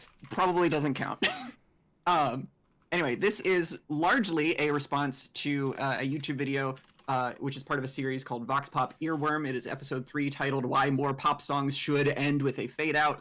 Admittedly, this presentation is a bit more dated than it was in 2019, seeing as how this YouTube upload was from 2017. And you can tell it was pre-2020 because you've got like the dislike counter visible, and you've got it's presented by the 2018 Camry. The video was that whole thing. That's kind of impressive. The video was written and narrated by Estelle Caswell, and so I will be responding to this piece of journalism, but not her as a person. I am sure she is lovely. I just have gripes with this one thing that was published while she was working at Vox. So anyway, this is a quote from the video. Estelle says, I used to hate when songs faded out. It felt like a cop-out, a lack of creativity, a boring anti-ending to a song that I otherwise really love. It turns out that this is the wrong opinion. And, you know, I want to be charitable with this quote. I want to say she's coming from a reasonable place. The thing that she's saying is, like, the wrong opinion is kind of more how harsh it is than her general, like, dislike of it. But, you know, I don't know. there's a lot of wrong opinions out there in the world. You know, people saying that like turtles and tortoises are basically the same thing. Like that's a wrong opinion. People saying that Super Mario Sunshine is any good, that's a wrong opinion. You know, this one here is quite tame. This is quite tame. I said that just for the reaction. I said that just to give you chat engagement. You're welcome, Emily. I should have known. I should have known. And this is Arlo with a gun. Why is Arlo here? He's gonna get me for that Mario Sunshine bit. I gotta move on. I gotta move on. He's gonna get me. All right, so in the Vox video, Estelle covers the history of the fade out, and here is about what she talks about. This is Neil Cicierega, About to Step on You. She talks about how it was used prior to recording technology, was used in an acoustic way to convey distance, like in Gustav Holst's The Planets. Very famously, the number about Neptune has a choir of singers, and there is a big door that swings from either side of the stage that very slowly closes as they sing to sort of create this like fade out in real life to, you know, convey the distance of Neptune, it being so incredibly unfathomably far away. And that's really cool. I do like that. I think that's a neat thing. She also talks about how long songs were faded to be more radio friendly. I've already mentioned radio cuts a couple of times. You know, there used to be rules that every song that played on the radio had to be under 3 minutes. So they would have to, like, you know, shorten them by having it fade out at a point prior to that limit. She talks about Strawberry Fields Forever. The Beatles, you love the Beatles. How it has a bit at the end where it fades out and then back in.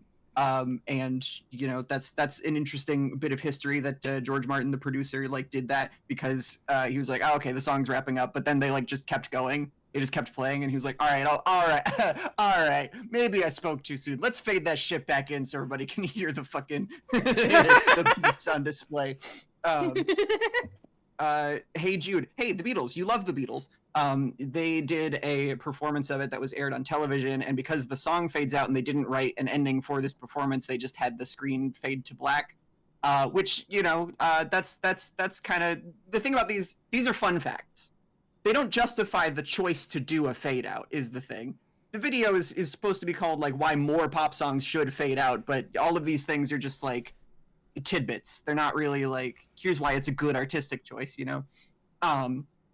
In the video, Estelle covers the science of the fade out. This is a fiery footlong from the Hunger Games subway promotion thing. God damn it. I just had this asset still sitting around from that Sarah Zed YouTube poop that I made. So I figured I might as well throw it in here. The fiery footlongs. The fiery footlongs. Okay, so when a fade out is being mixed, the treble, bass, and mid-range are lowered at different rates to preserve balance. So because if it were to fade out flatly, we would hear the singer a little more prominently than everybody else, and singers tend to be in the mid-range. That would get faded out a little more quickly and a little earlier to kind of give it that balance, which is interesting. I didn't realize there was a science to it, and I was happy to have learned that from this video. A study showed that people tapped along to a song for longer with a fade out than a cold ending, which I gotta admit, I don't know what you were trying to cook with this one by throwing this example into the video about why fade outs are good. I don't know what that study is supposed to show. Just that, like, you know, because apparently they played the same song for a bunch of people.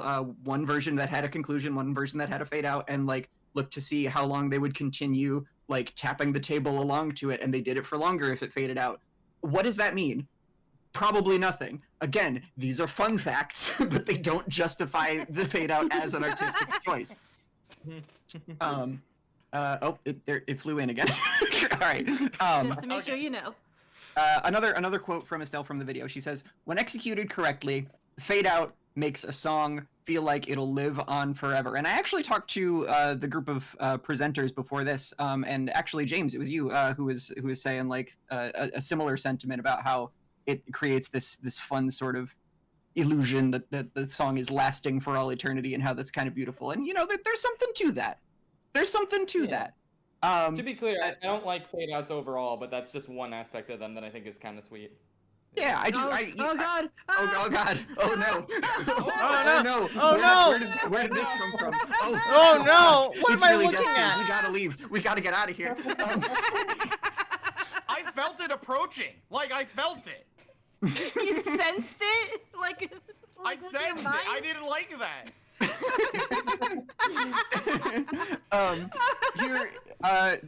This slide is titled "My Lived Experience," which is kind of a response to this quote about the song having the illusion of lasting forever.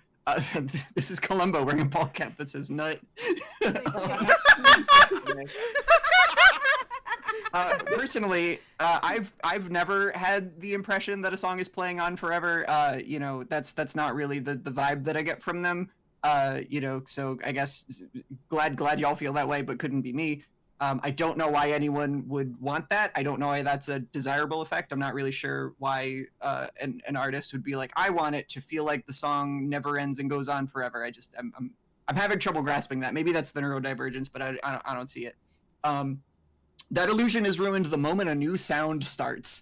Whether that sound is the next song in a playlist, or that sound is people clapping, or that sound is you know, the person you're listening to the music sitting next to you and then looking over at you and being like, that was all right. You know. Here's some impressions I have gotten from fade outs that the artist gave up, that they couldn't write an ending, that they liked their song a little too much, and you know, they figured it was worth looping for a little too long. Maybe somebody in the studio cut it off, like George Martin in that Beatles example. Hey, the Beatles, you love the Beatles. For me, the impression I've gotten is that the comfort and peace of the song that the song gave me was gradually being taken away, drifting thoughtlessly into the distance, refusing me any agency and making me feel helpless and abandoned, just like when Mom left. It is the same thing with no differences. Here is sort of a summarization of the Vox video as a whole. Here are the things that I believe that the Vox video tries to accomplish. It tries to demonstrate that the fade out is important and necessary, which it tries to convince viewers that more songs ought to fade out, which, like, this is a piece of journalism for a casual viewer. This isn't really something that's like aimed at the recording industry in any capacity, so I don't know that it really accomplishes that goal.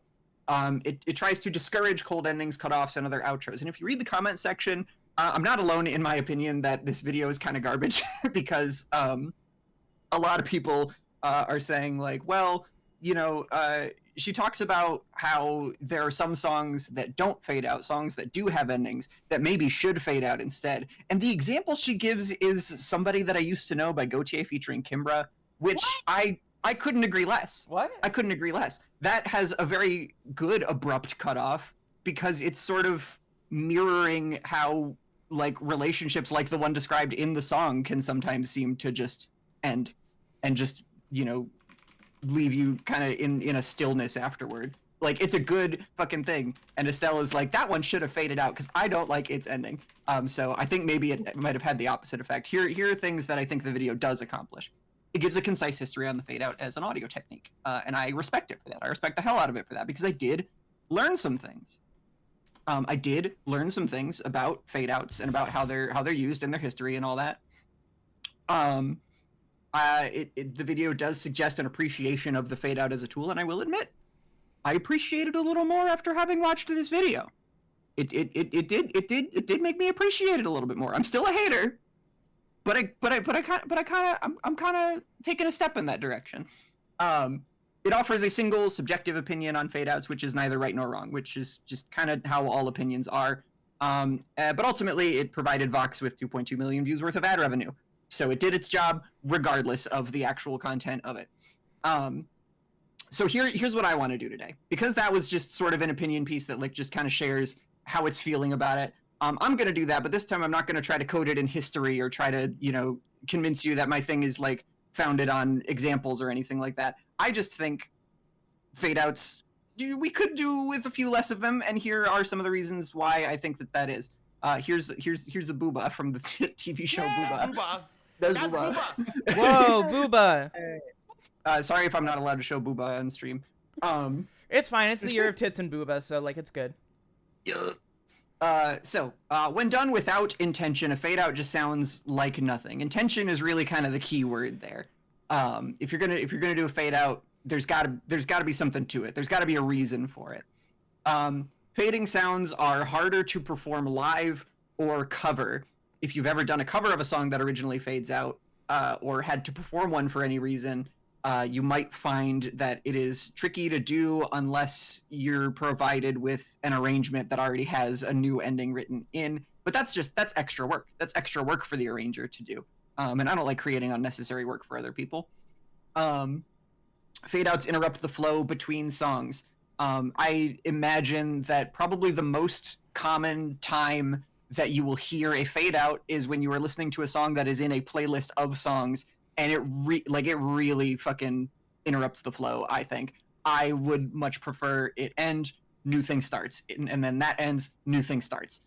Because when a song fades out in a playlist for me, I always just like kind of hit the skip button early, because I'm like, I'm here to fill the void. I'm here to fill the void with sound. I don't want to have that moment of like silence or near silence and have to like wait for that. Like it kind of defeats the purpose of what music generally does. Especially if someone's talking in the other room. Exactly. A conclusion makes a song feel complete. It really gives the impression that it is a finished work, that it has been seen through to its end, and that the torch is being sort of handed off to the next track. Some video game publishers release their OSTs with full versions. I know we said that, looping video game soundtracks generally don't count as a fade out. Those got to pass. But even so, if you've ever listened to any of the soundtracks by Darren Korb, who is the musician for Supergiant games, they made Hades and Bastion and Transistor, etc. Those songs, a lot of them fade out in the game because, they're meant to like loop until something new happens. But on the soundtrack versions, they all have endings. They all conclude, and I think that is beautiful and cool, and really shows Darren Korb kind of going the extra mile to make these things. They do conclude during gameplay. I can think of a couple of times. Yeah, they do often do that, but a lot of them are not necessarily written to, but they have conclusions that you only hear in the soundtrack version, and I think it's beautiful either way, honestly. If a length restriction needs to be met, like you need to make a radio cut or you need to throw it into something and it needs to be shorter, you can always trim the middle out. You can always just trim the middle out. You can always find a good couple of points to squish together from the middle if you need to meet that restriction. I think that the excuses for a good fade out are very, very few and far between. And in conclusion, because, I wanted to actually wrap this up rather than have it fade into nothingness, that's a mechanical pencil. As a listener, if you're, maybe you don't make music, maybe you just listen to music. It's good as a listener to kind of think about, if you hear a song that's fading out, stop for a second and consider why it's doing that, what it's meant to communicate, if anything. Does it really feel like it's an anti-ending, or does it feel like it's meant to tell you something about the art or relate to the lyrics in an interesting way? One song that I did actually think of, which is a good fade out that I wouldn't change, is Ruler of Everything by Tally Hall. Because that one does a fun thing where it does kind of have like a big final note that happens, but then there's an instrument. It's not a music box, but it kind of sounds like a music box. I'm forgetting the name of it. That just sort of like does this repeating pattern, and like slowly fades out. I think that's cool, and I think that maybe it's more. I guess it's like a xylophone more than anything. Right. But regardless, if you look up the song, you'll hear it. It is. I like that. I like that it sort of is drifting off into nothingness. That's very fitting for that song.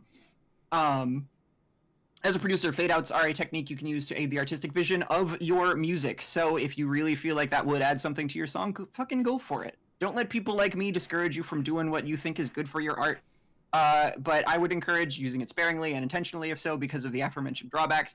And it's not all about whether or not you finish. It's about everybody having a good time. Does the fade out provide a good time for you, your listener, or anybody else? That is gonna about do it for me when it comes to my opinions on fade outs. But let me tell you, if your song fades in, I will fucking kill you. I swear to fucking God. How is it that you can write a song and you can do all of this cool stuff with it and not even give it like a proper intro, not even give it like a proper place to start? I swear to Christ, if this happens and I see you doing this, I am going to get you. Wait, come back! Wait! Wait. Damn it, now I can hear my parents arguing Was that in a the other room motherfucking again. fade out? Next song. Oh my god. All right. Good job. That was great. Yeah, that was awesome. Fantastic. Killing it as usual, Allie. All right. Does anyone have anything else to follow that up with that they want to present right now? I could present mine, maybe. Maybe? Yeah, Maybe. mine's pretty, I think mine is probably the shortest one so far. I didn't go too long with it. Okay. And mine has, it has a bit of audience participation, so everyone in the call right now can help predict how it's gonna go. Okay, hold on, let me stream it. I'm excited. I'm stoked. All right. So stoked, bro. Oh, blue world. We had red world. Now it's blue world. Actually, I just added the blue right as Ellie was doing her presentation because I realized, wait, I probably shouldn't spoil what the presentation is going to be about. Like, happy to inspire. I added a blue screen, and that is relevant for one of the main characters of the series I'm going to talk about. So, yeah, I guess I can say right now, I know Emily is familiar with this series, of course, but I want to ask everyone else. Who is familiar with Ace Attorney? Yes. Me. All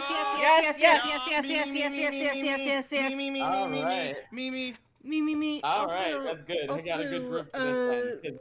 I wanted to do a presentation on Ace Attorney, but not just anything. I didn't want to do like an informative presentation. Well, I mean, maybe this is a little informative, but it's really not. This is a shitpost. I wanted to ask a pivotal question about the characters in the Ace Attorney series, and that is, which Ace Attorney characters could defeat a bear? Yes! That's a good one. That's a good question. That's a very good question.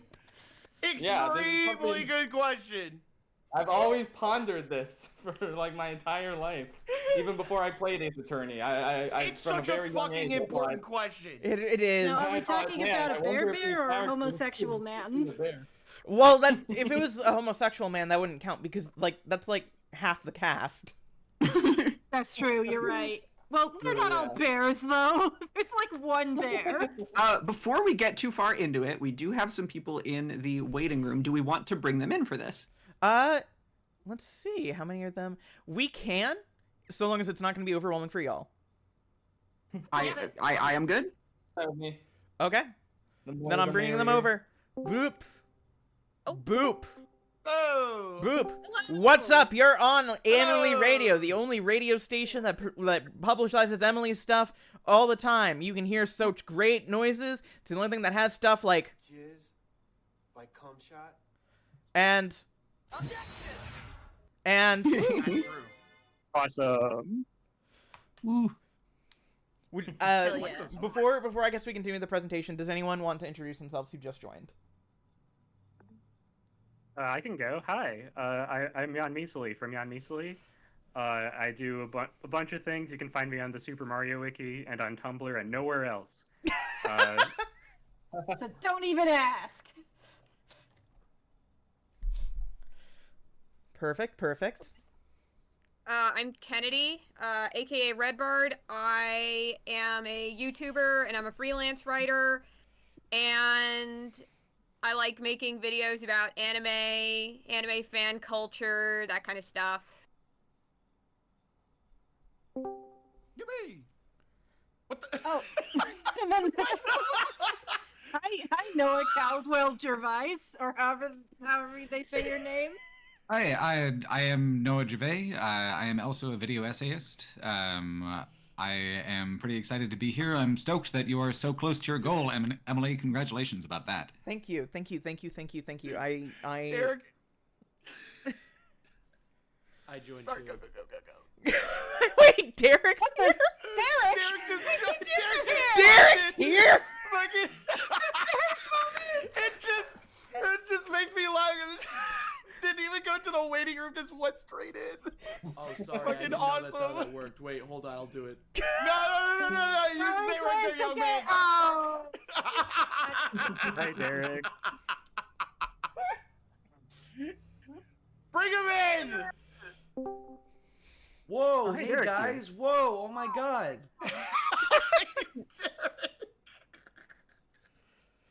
Whoa, Hi. That's like whoa. That's like a whoa. That's awesome. That's like whoa, man. Whoa. Everyone is here all at once. That's like the name of that movie. Yeah. Yeah. The movie. Everywhere. Everyone is here at once. Yeah. Everyone is here at once. Everyone is here at once. Yeah. That movie's so famous. All right. Speaking of gay people, Ace Attorney. Yes. Let's go. All right.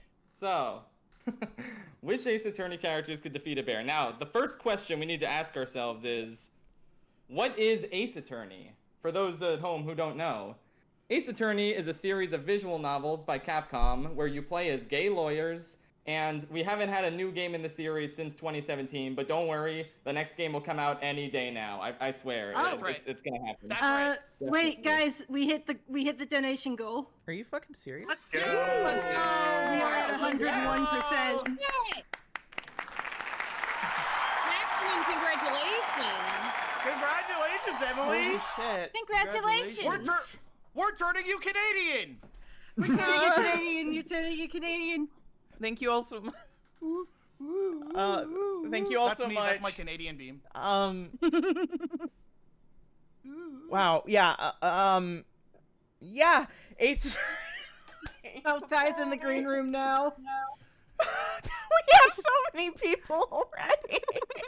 I'll tell you what. Since I just finished my presentation, I'm gonna dip for now. I will be in the chat hanging out. Okay. Y'all have a good one. Thank you so much. Okay, Ellie.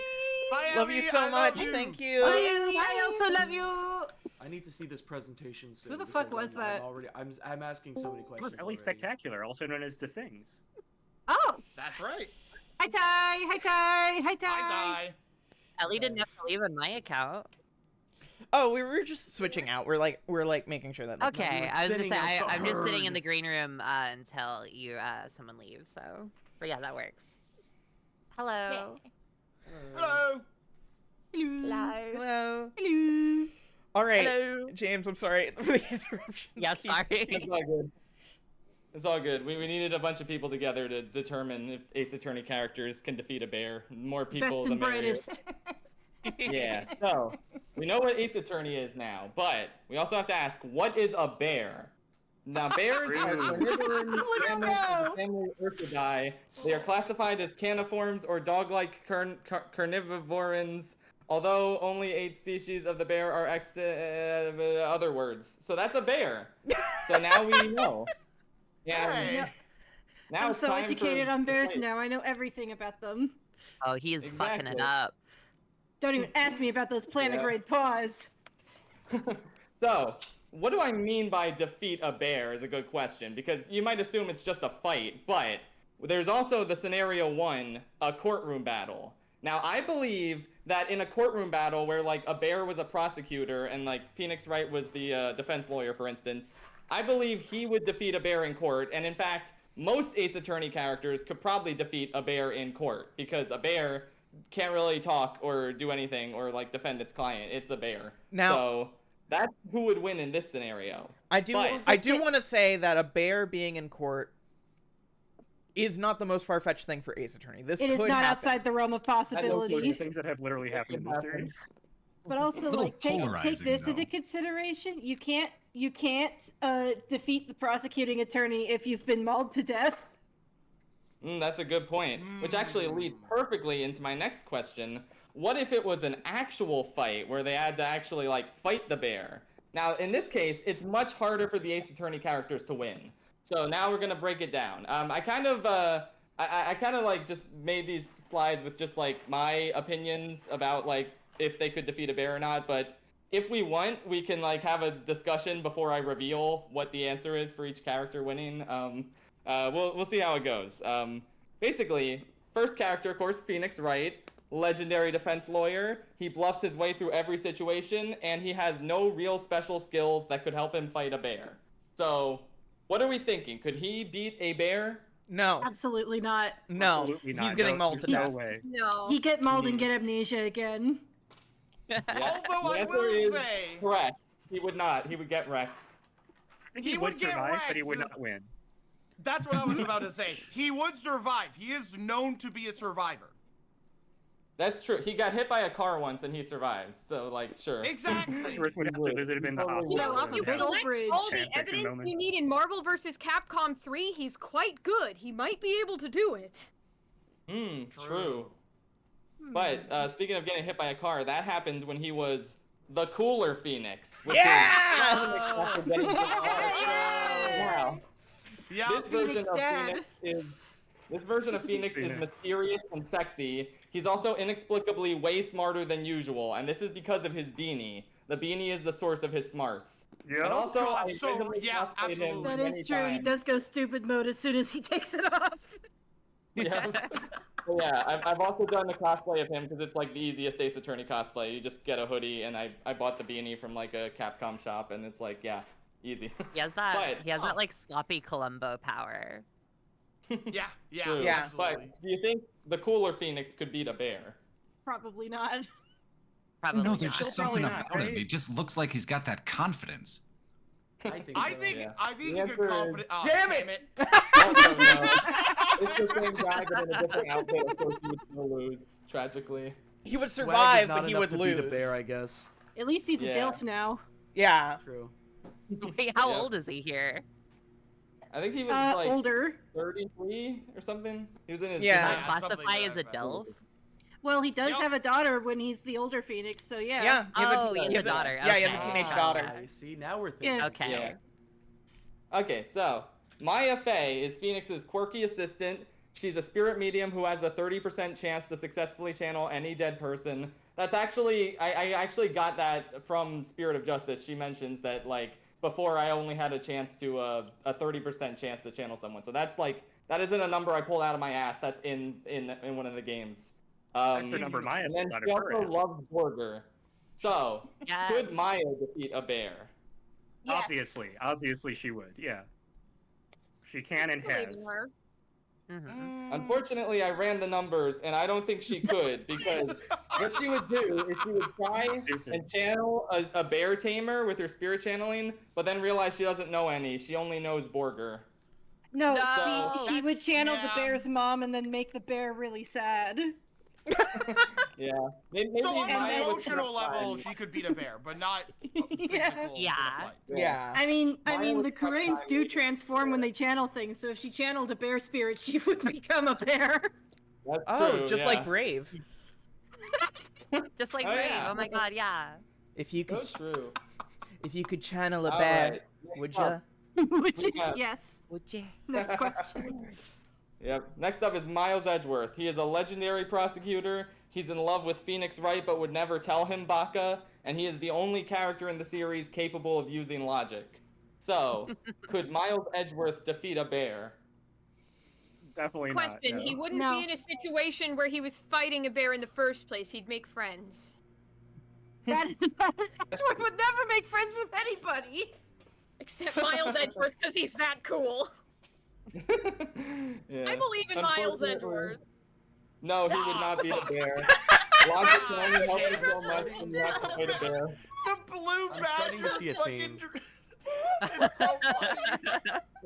This shit, like all of my favorite characters are getting killed off one by one. This is so fucking. Yeah. Well, maybe This they'll bear survive. is It's just fucking they can't- they Okoing can't beat the everyone. bear, but maybe they Yeah. didn't get multiple. See, we gotta put this bear on trial. We do. Yeah. we gotta put this bear on the Committed so stand. much crime. I don't think it's very fair Alright. that this bear seems really tier 0. Wait. Okay, here we go. Bear on Alright. bear. Someone who Nick has a chance. Gumshoe. He is Miles Edgeworth's trusty sidekick. He is the bumbling detective. He carries a gun, and he also has a metal detector that he could whack the bear with potentially. Could Nick Gumshoe Well, beat he a only bear? sometimes carries Yes. a gun. man. Like he forgets his gun a lot of the time, right? He does Like, forget his the gun a lot of the others, time. but I don't think he wins. Yeah. That The that answer could also is be a localization no. thing because Japanese police don't typically carry guns on them. Sure, yeah. So Gumshoe would attempt to fire his gun, but forget the safety was on. The bear would snap his metal detector in half, and then probably eat him. Just like in The Revenant. Disrespectful. I'm a big fan that it's always the same PNG of the bear. Yeah. That the bear hasn't Yeah. been beaten Well, yet. no Why one's change defeated it the bear out? yet, so Yeah. Yeah, it's the same bear. He's managing to stay Yeah, like he's going through relatively one by clean. one. There's Yeah. no blood on him. This is a fucking bear sweep. Yep. Yeah, hopefully the next person will have a better chance of beating the bear. So next up, Shelly the Killer. He is a master assassin. He kidnapped Maya once. I may have had to censor this slide. You never know. He attempted to hit the president, and he never tried again. You know, in the it's a shame. character's name. It's a shame he never tried to kiss a president again. Oh well. Literally He had one a of the most feared killers in canon. He also has a lucrative side gig as an ice cream salesman. So, would Shelly the Killer beat a bear? No. No. Yes. He's used to killing I mean, people, this not person bears. has a 100% win rate so far. I think yes, he would Shelly the Killer. Yes! Let's go, dude. That's my goat. We finally killed him. Woo! He's finally gone. Yep. Alright, next up is Manfred von Karma. He is an old-ass piece of shit prosecutor. He got penalized once and fucking became a murderer, and he has a taser. Could he beat a bear? Nope, he's already dead. I mean, he's got a taser. I think he would go into the forest. Spoilers. Oh yeah, he does. I think he would go into the forest before the bear was even on the attack, and you would like kill him then. I think he would like go out of his way to kill the bear. Perhaps. But unfortunately, the answer is no. Or actually, fortunately, because he sucks. He would try to tase the bear, but he can't do it in time because he's too old. Yeah. So rip from him. I think the bear had a point in this one. I think Yeah, I'm true. with I'm the on Team bear. Yeah. I'm on Team Bear. Now we have Bear Francisca von Karma. She is the daughter of Old Fuck McGee from the previous slide. She's a master prosecutor and Interpol agent, and she has a whip and will use it on anyone that moves. So could she defeat a bear? Yes. Absolutely. Yes. Tame. Yes. Tame the bear. Okay, so To death. so here's a controversial thing. Francisca has girl boss energy, but girl fail results. That's Okay, that is a good point. That's correct. That is correct. Yeah. I But I believe do her. think she could tame the bear and then just like keep it as a pet, like Harley Quinn. Yeah. The answer is yes. She would whip it into submission. Whoa. Yay! Yeah! Okay, I wasn't far off. I wasn't far off. Yep. Give All right, myself next that. up is Godot. He is the suavest motherfucker in history. He also, I made this text white because he cannot read the text on this slide. I could explain that, but I think it's just funny not to. And he drinks 17 cups of coffee in a single day. Oh man, his heart rate is fucked. Could he beat a bear? Normal bear, maybe. Red bear, he's fucked. Absolutely not. He couldn't even defeat a teenage girl. That's true. That's true, yeah. Alright, the answer is no. He would attempt to throw coffee at the bear, but that would only make it angrier and kill him harder.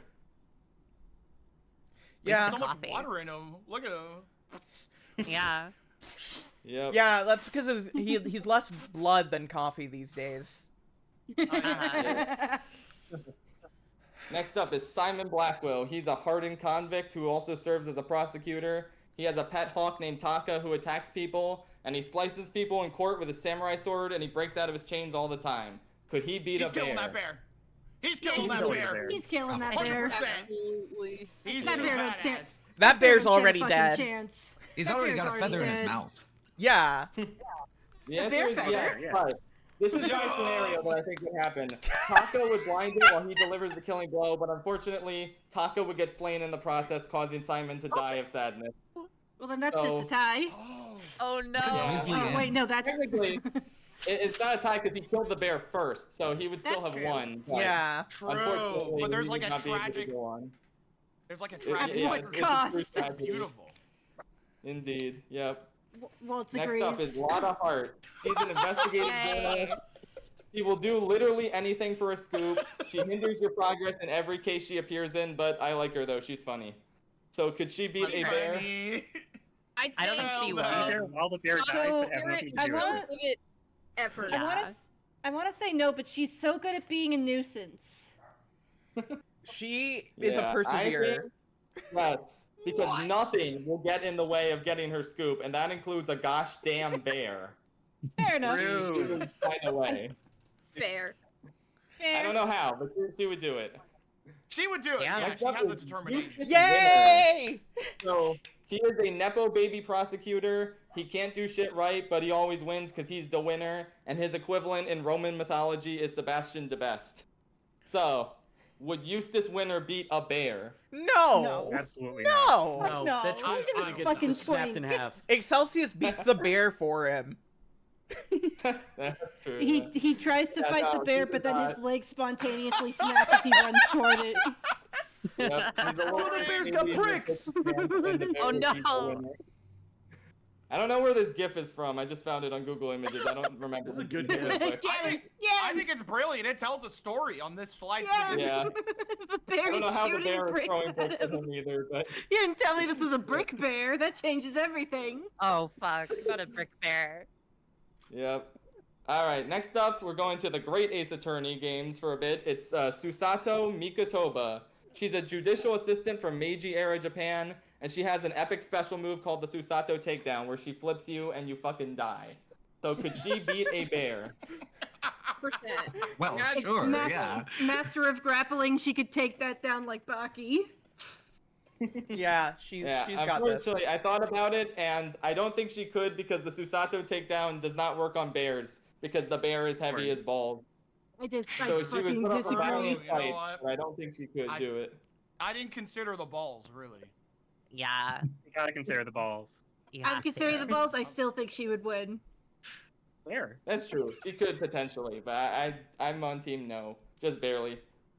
Next up is Barack Van Zeeks. He is a prosecutor whose courtroom opponents always end up dead. He throws wine into an open fire in the courtroom a lot, and his first name is pronounced Barack, like Barack Obama. I actually didn't know that until the Ace Attorney TV video where it's like Phoenix and Edgeworth talk about all the prosecutors, and Phoenix literally says, Barack Van Zeeks, and it's like, wait, what? Like, that's how you pronounce that? Okay. So, could Barack beat a bear? I don't want him to win because I haven't played Great Ace Attorney 2 yet. But all I know about this guy is that he's a huge fucking racist, and I don't think he should win against a bear. No. Oh, he's more than just a racist. Oh no! Kill him, bear. Anyway, he died. Sick him, bear. Get him.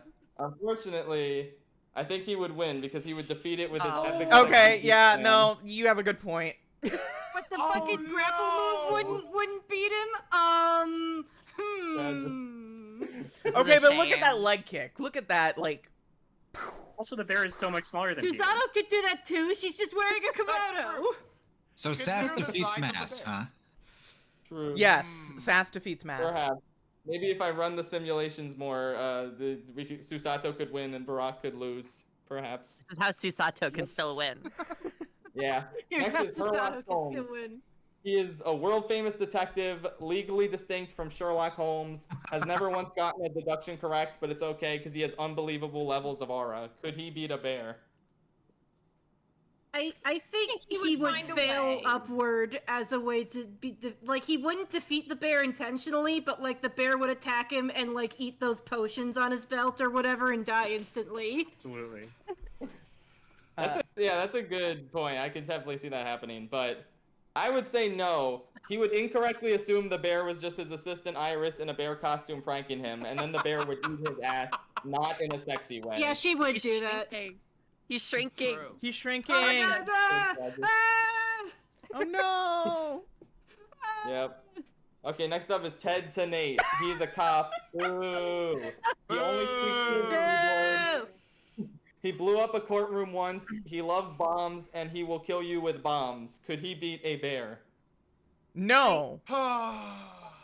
Maybe with his bombs.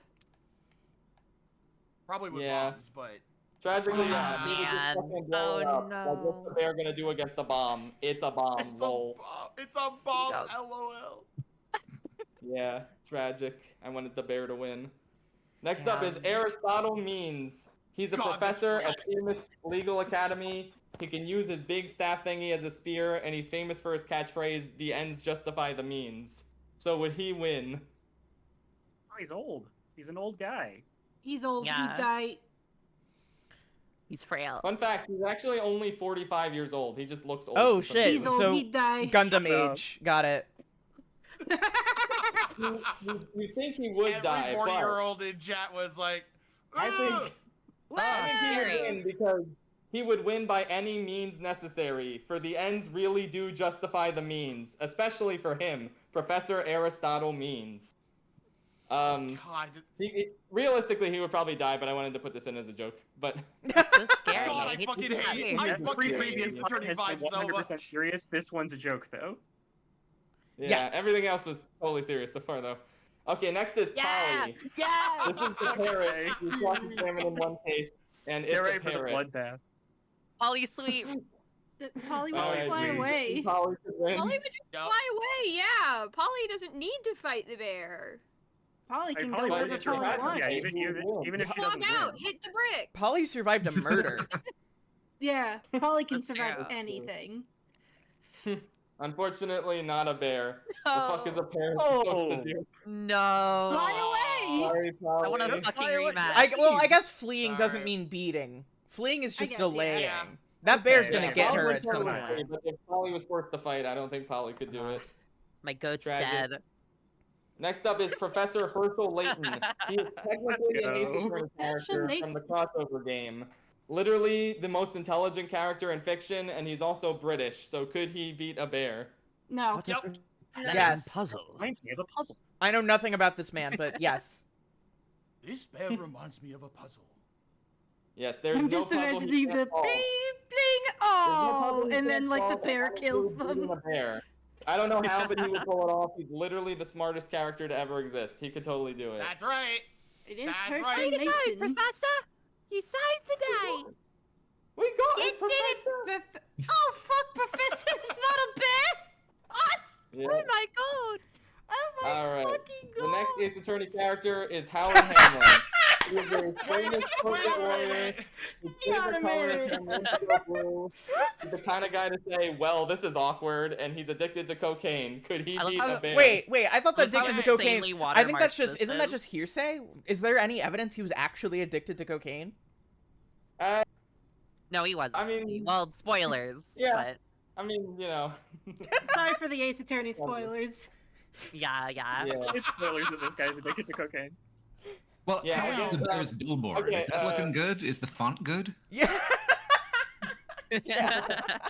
Okay, mild spoiler warnings, I guess, on the next slide for Better Call Saul, if anyone in the chat has Oh not no. seen it yet. Oh no. But, I know where this is 3, going. 2, 1. Oh, Would then he now's beat a my bear? chance to swap out. No. He would beat a bear and say, I think in the middle of something before getting eaten. Oh no, you didn't So leave fast tragic. enough, What? Fred. That's not a spoiler. He's just resting on the ground from doing Oh all yeah, the you're things right, he you're does. right. He's just resting, You're right. yeah. Yeah, Yeah, I don't know why. I don't know why you put Alright. like He a doesn't deep sleep. fake image on the slideshow, but Yeah, okay. Yeah, that's not a real bear. This makes me so I happy. drew that myself. I'm Alright, now for the final Ace Attorney character in this presentation. Orla Shipley, Jesus the Orca. Christ. Yes. Oh, Yes. Yes. Yes. No, Fucking Orca. no contest. Phoenix defended her in court once. The orca is a toothed whale and the largest member of the oceanic dolphin family. So, Ace Attorney could is such a Orla cool beat a series. bear? Mm-hmm. Oh, would Orla would- absolutely win. Mm-hmm. Absolutely would win. It's Those a things big rip whale. road. Absolutely win. Big whale. Those things are killing machines. Orla would, because Reddit said Yes. so. I looked up whether or not a killer whale could beat a bear, and Reddit seems to think that a killer whale could. So, yep. And Reddit is always right, is the thing. About Oh everything. yeah. The only Ever. thing you should be using Reddit They for read is it. this. Yeah. Yeah. Indeed. All right, and that is the end. Not the clown go. university. I hope- No. Man. Oh, thank I you. hope we all learned stuff about Ace Attorney and which characters could maybe beat a bear. So thank you for Thank watching. you for that. That was beautiful. So much. That was tailored done. just for me. Good. All right, here's the deal. Mhm. We have little Karibo waiting in the waiting room. I want to bring him in. I know we Okay. have more people with presentations. Uh-huh. Yes. I have not gotten to play Sonic Adventure 2 in 2 hours. Fair. And I need to let's play Sonic Adventure 2. Yeah, I need to, Sonic Adventure 2. I need to replay the first level because I fucking died. So Oh yeah. so Making good progress. Go through City Escape. I died to the boss fight.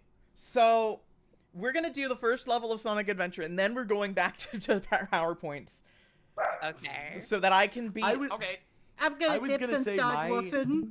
my dumb ass, I hopped in early on accident, an hour early, because I forgot that the times were in CST that you put. So whoopsies. Whoopsies. It's fine. Anyway, I believe, Little Kribo, you're here. You believe correctly. Hello. Hello. Can you hear me okay? Yes. At least I can. Okay, sweet. I've been having issues with my microphone, so I apologize if that becomes a problem during the stream. No worries, no worries, no worries. Let me I'll turn you up on my end.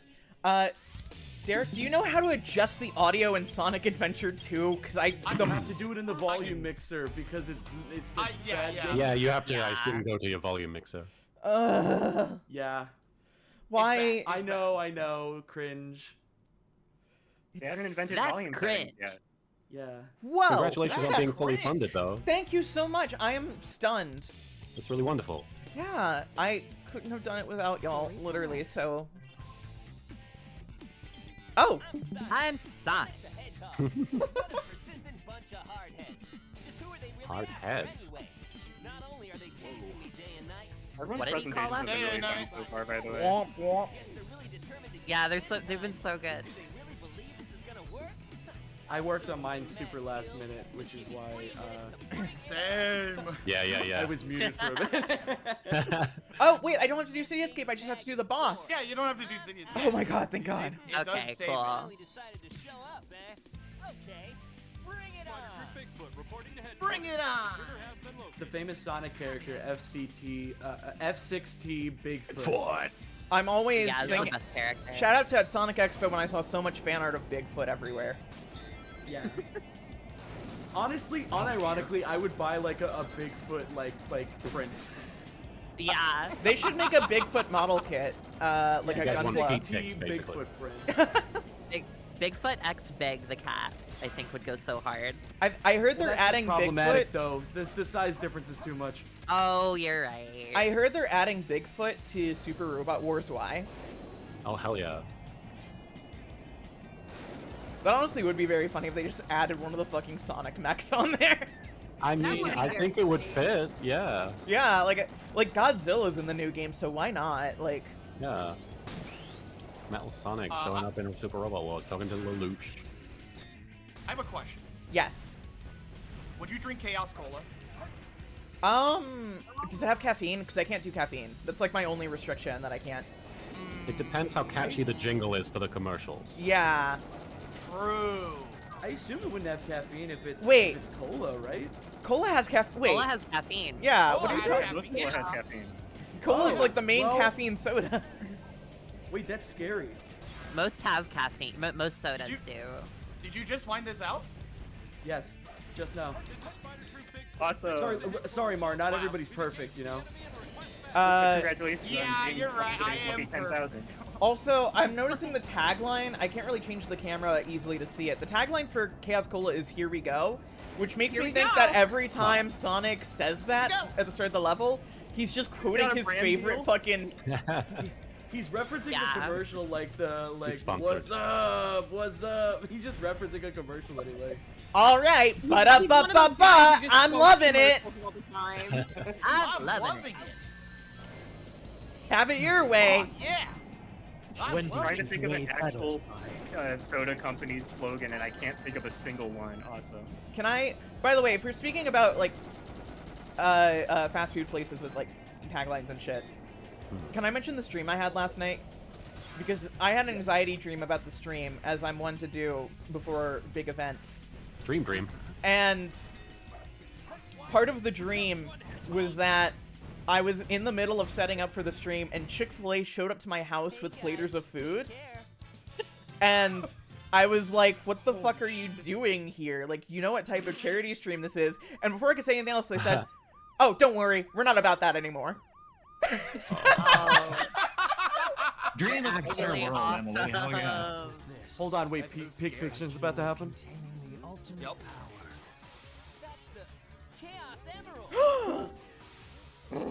Hi, I'm Red back. flag. I just realized so many of my friends are on, so I want to be here too. Fair. Yippee. Well, Shadow's on screen, so pace yourself. Yeah. The ultimate friend. the ultimate friend form. Did anybody else want to like lick the Chaos Emeralds in this game really bad? They look really Yeah. Yo. I could chew them. They look like ring pops. Zawardo. Yay! Oh my god. I yeah, know. put it immediately on what I was What thinking. flavor do you think all the Chaos Emeralds are? I mean, this one's Green green apple. apple, obviously. Yeah. Green apple. It used to be lime, and they changed it, and everyone got really mad about it. The purple In one is Japan, it's mystery melon flavor. flavored. The purple one's mystery flavor. It's can't not imagine grape? No, mystery flavor. It's more interesting. Wouldn't I the wanna white eat one it be more. mystery flavor? No. Whoa. No, the Then white what one would the is white grape. one be? Whoa, Awooga! Who is that fine ass fat woman on the screen right now?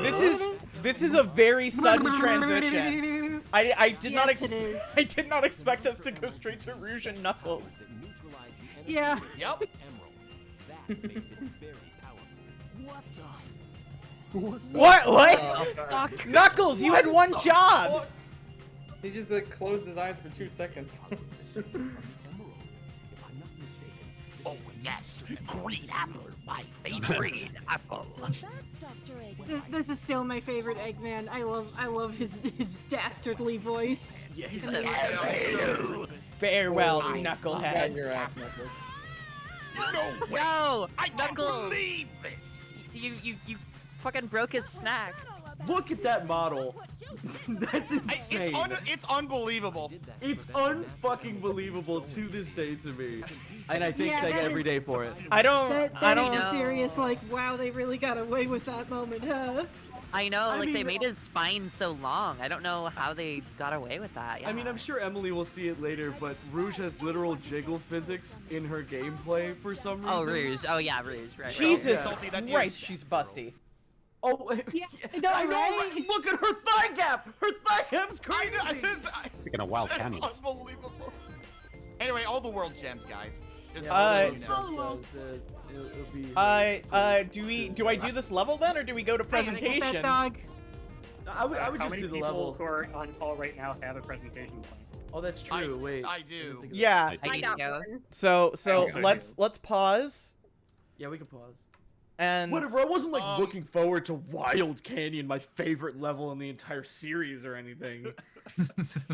Guide is just here for Um, Wild Canyon, and that's it. Bro's just here for Wild Canyon. Yeah. person Yo, join who's chat. in here for Wild Canyon? Emily, Yes, do you have Parsec installed? I did install Parsec this morning at your recommendation. I don't know how it works. Okay. I would like for you to boot up Parsec if you could, please. Okay. Okay, here we go. I don't learned know how what to use the fuck's Parsec about live to on happen. stream. Parsec time? Parsec tutorial. And What you if are, it was and I'm called, assuming you are in fact using a controller right now. Yes. Yes. Okay, cool. If this is anything like me figuring out Parsec, it's gonna malfunction for like 40 minutes before we get it. So I'm we shall going see. to I'm gonna DM you a link. You can click on this and it will give you access to my computer. Okay. Drain his bank Mar, are you account. doing- Mar, are you doing a fucking it, do it. ARG? What is this? Yeah. I don't know what this could possibly be. Okay, so I'm gonna go ahead and accept this. And Hold on, I need to get this on stream. What? What's So going you're on? gonna get this on stream. What I also need you to do is to make sure you are clicked into Parsec, and click a button on your controller. Okay, just hold on. Also, I'm coming in through your desktop. Oh, you could just mute Parsec. Okay. Through the application, you can just mute it. There won't be any sound accompaniment. That being said, I'm also going to stream to Discord to let you guys know what's going on. Okay. You make like a game. Please take a look for yourself. Oh. Stream is It paused. says but- stream paused. Yeah. Stream pause? Okay, hold on. Yeah, you minimized your application. How do We I have how to do set I time. Okay. actually mute Parsec? Hold on. I'm. Yeah. Okay. I'm gonna just do that.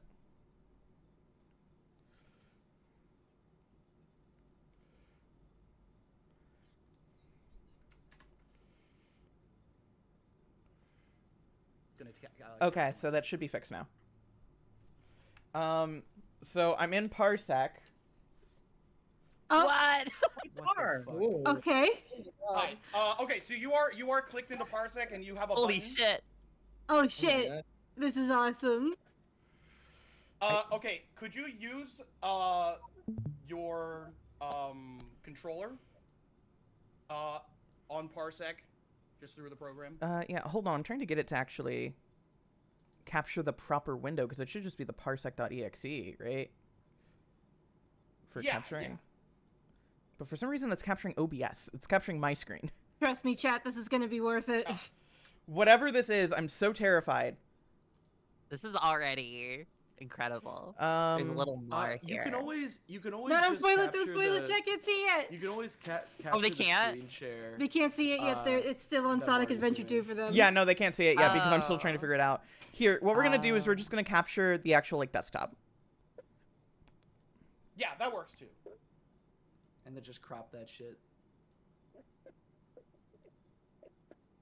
I don't know if y'all even heard me chat, but pretend like you didn't if you did. They can hear you. They can hear you. All right. I'm just saying, like, with everyone talking. But I heard you. All right. Is there a bee in my Red's gonna apartment? kill me. In my office? Oh my god. Okay, so you now have control of my camera. You could do anything you want. Guys, there is a wasp in my fucking. Oh my god. Wasp attack. This is a part of the presentation. Hello, everybody. Welcome to my presentation. My name is Markatoto. And welcome to my stage. We're using the power of Parsec. Emily can use any button she wants to move the camera which way she wants. It's entirely up to her. And so, hi. Hello. So, welcome. Why have I brought you onto this stage, you may ask? Well, you see... Hold on. I'm here to show you how to fully embrace braverism in the year of 2025. AKA also known as Mars fucking scared all the time, including right now in this very fucking moment. I could not think of what to say or do for my PowerPoint presentation. However, since the beginning of the year, I've been touting something called Year of the Brave. And so I would like to show y'all, as we approach the middle of the year, what Year of the Brave has done for me, how I've overcome certain things, and maybe teach you guys along the way how you can utilize braverism in your everyday life. So let me go ahead, hit the next slide. Here's some cute little facts about me, Markatoto. First off, I'm pink. I know maybe not all of you are familiar with who I am. I am pink, some might say. This is scary. This is so scary. I'm also from space. I am a space alien. I know I'm very, very inspired by certain Nintendo products that are out there. But I'm also from Canada, but Canada, just letting you clarify, Canada's not in space, much to people's chagrin. Wait, fuck, I didn't know that. Yeah, we're not sending Emily. We're not sending Emily into space. Not yet. Not yet. Maybe one day. Maybe one day. I'm still cleaning out the glue. 3 feet tall, which is the equivalent of 10 apples high. You know, this. You could see the comparison. Oh, his dance. Central style. I'm just freaking at Central. Oh. More than anything, and I'm sure you can hear the tremble in my voice, Markatoto is scared. Don't be scared. I'm scared every day of my life. Every day I wake up and I'm fucking scared. You know, it is what it is. This is what I look like every time I wake up. It is true. Oh it's man. fucked up. This is tragic. You can really see that right there. No, it's unbelievable, really. You know, but that's okay. You know, what do you mean you're scared? What's there to be scared about in this fucked up world? Well, let me tell you. Let me give you a couple of examples of what to be scared about. Now, chat, don't be scared, because I know you guys are going to utilize braverism. Check this out. There are many things in this world to be scared about, including running out of hot water while taking a shower. The worst. It's happened to me once. The worst feeling you could have, unless you like cold showers. But I don't like having the warm shower and then it turns into a cold shower. Right, you want that hot damn hot water hot shower. I want that hot damn hot water hot shower. And I'm also smoking green cauliflower. Figuring out how the fuck Google Slides work, that was absolutely terrifying. Maybe the scariest part of this entire thing was figuring out how this damn ass program works. I'm not using Google Slides anymore, but you know, you'll learn about that later. The possibility of small, cute animals not liking me might be one of the scariest possible things that could happen on this earth. If there's a little kitty cat, you know, I want that thing to like me immediately, and unfortunately, it's just not how it works. It's horrible. It's horrible. It's a tragedy, really. Doing bad at music games online for people to watch. Unfortunately, I did have to cheat at Guitar Man the other day, and I'm still living with the fear of that. You know what I mean? I'm still living with the shame of it all. But oh, where's my mouse? Where'd it go? But most of all, it stems from one thing. Most of all. That's right, anxiety. That's right, it's anxiety. It all comes down to anxiety, everybody. It's fucking anxiety. It's been anxiety this whole time. In fact, here's a picture of anxiety right now. Oh no! I thought that was a bug for a second. Uh-oh. That's what anxiety looks like. Uh-oh. Uh-oh. It's a great, What happened really, to really good dress. They turned into an origami. It's really good. Oh. How do you defeat being scared? How do you have stop having so much of anxiety? How do you do any of that? Well, let me tell you. It's time to introduce the awesome power of, that's right, Year of the Braverism, which I've been doing for about half a year. Yeah, that's right. So I really like this. The camera movement. That's a Minions. I don't remember why there's a Minion. I don't know why that's there. I think that's next slide. Oh right, this is where I figured out how to do backgrounds on Google Slides. Check it out, guys. Whoa. It's really good. That's it's so really cool. good. However, I did update. I'm using PowerPoint now, but the kitty is still here, so it's pretty cool. The grinning smiler. I really liked it. The smiler is The good. smiler.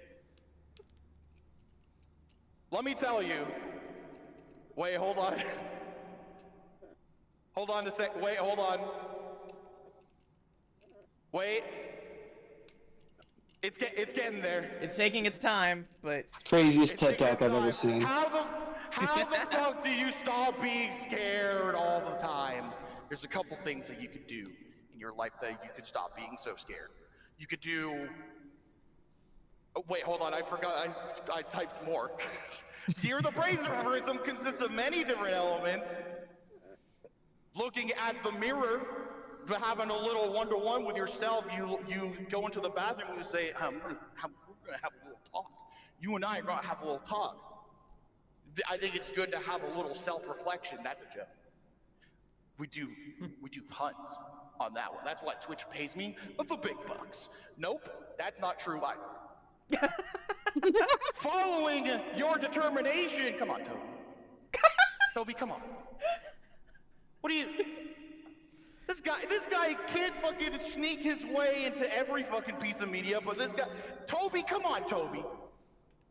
Think they can fucking put anything that they want because I got a fucking game coming out in June. This guy, I'm telling you. Anyways, next one. Just smile. Just smile. Nice smile. And most of all, doing it scared. Wait, that's right. Hold on. So in order to stop being scared, you gotta do it scared? You gotta do it scared? No. Now wait, hold on a minute. What do you mean by that, Marketo? What is it you're fucking talking about, bro? What are you fucking talking about?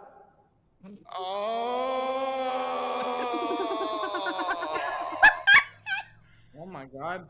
Oh.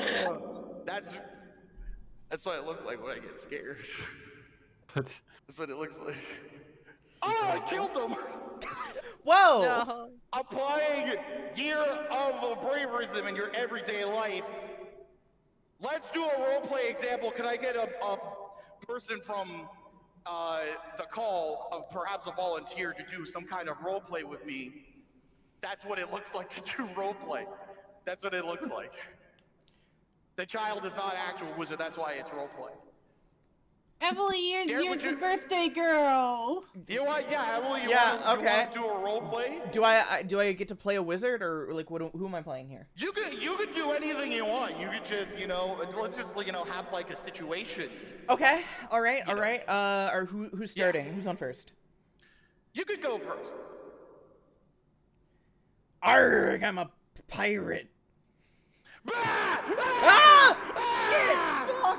Okay, now see, there's where you went wrong. You got scared. And then you stopped all of your activities. You don't do that when you're a pirate and you want to do stuff. Now, let's take it again now that you've learned your lesson, now that you've done it. So go ahead, take number 2. Yarg, I'm a pirate. I'm not letting anyone stay in the way of me booty. Hark, get away. You see what happened there? You see, chat, did you just see what happened there? I told Emily that she had to barge through the scared. And look what happened. Look what happened. And so it was a lesson learned. It was, it truly was a time in which she could have flourished in a moment of weakness. And that's how you do it scared. Because you could be scared, but look what happened.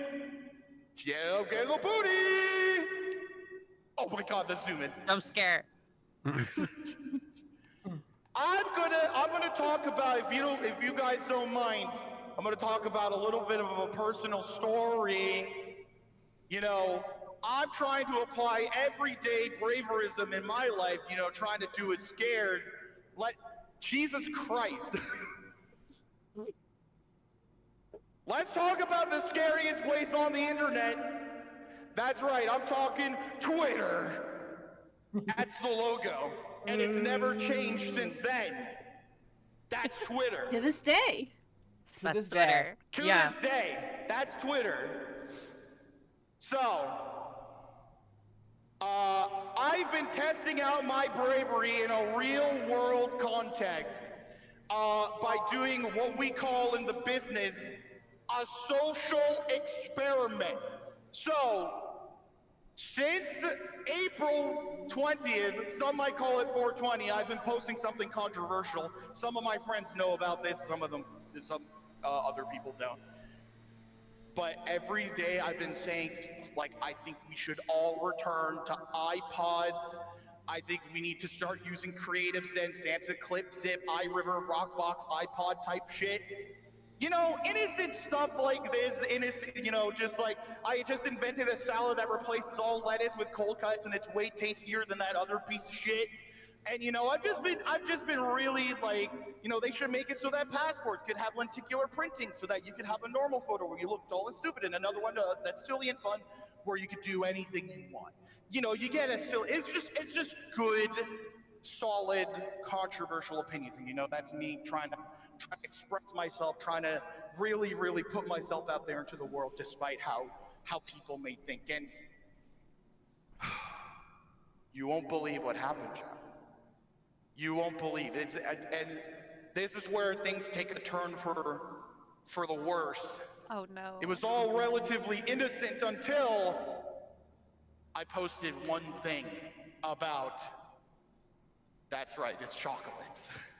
I posted on Twitter about how Smarties are basically the superior M&Ms.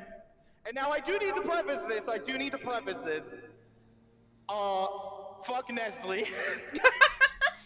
I didn't know. Listen, I'm gonna be so honest with you. I've lived for a long time. I'm very, very old. I did not know about the Nestle shit until I posted after this one. Fuck Nestle. I need to preface this, but I needed to also make my opinion known. Make my opinion known. People in chat are already old. I'm already seeing it. From Mango Milk, Smarties are not chocolate. You've never been outside the U.S. 5.9 likes on Twitter, the scariest amount of likes I've ever seen in my entire life. This shit is absolutely fucking scary. All because I said something about chocolates. Uh-oh! Anxiety! Uh-oh! Uh-oh. That shit's scary!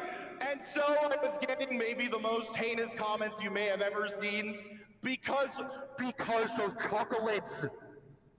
Because of chocolates, we need to talk about the fallout.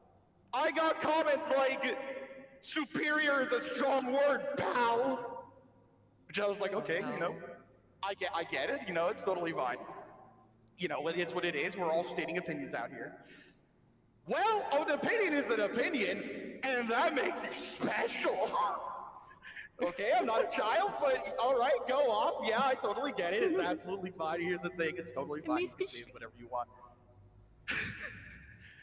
They're from Nestle? I'm gonna kill everyone?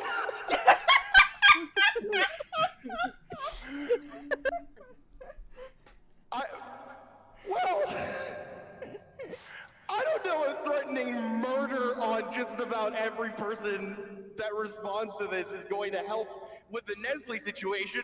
Perhaps thinking about, you know, moving your anger towards the corporation who is a bad corporation. That might be... Maybe killing someone else.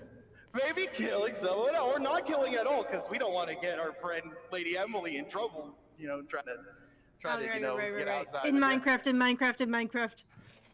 The classic when somebody disagrees with you. This is rage bait, right? This is rage bait, right? You don't even taste any of the chocolate, just the sugar coating. They're worse in every way, even morally somehow. It just makes me laugh that if you disagree with any opinion, it's rage bait, right? It's just guys, this is just rage bait. Guys? Every time. This is rage bait. Every time. I know. Morally, it's really, really, really fun. And then the best one of them all, up your urethra. What did they mean by this? What did they mean by, like, shove the Smartie up urethra? What did they mean by this? And so for the first time in my life, you know, I was part of a Twitter, how can I say it? Just a lot of people saying a lot of things that were equally heinous for something as small as a chocolate opinion.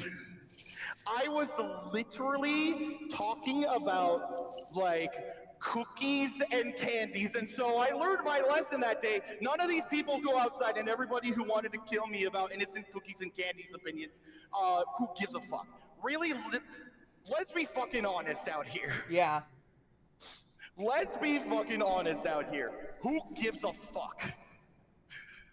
It is cookies and candies, and people are out there saying that I should shove a Smartie up my urethra. Like, what are we doing out here, bro? What are we doing? So, the true answer to the year of the braverism. I think being brave comes in the many forms, you know, but I think ultimately it comes down to like a couple core principles. Oh. Into the void. Into the void. Never letting fear control your every action and whim. Sometimes it is like Spider-Verse says, it is just a leap of faith.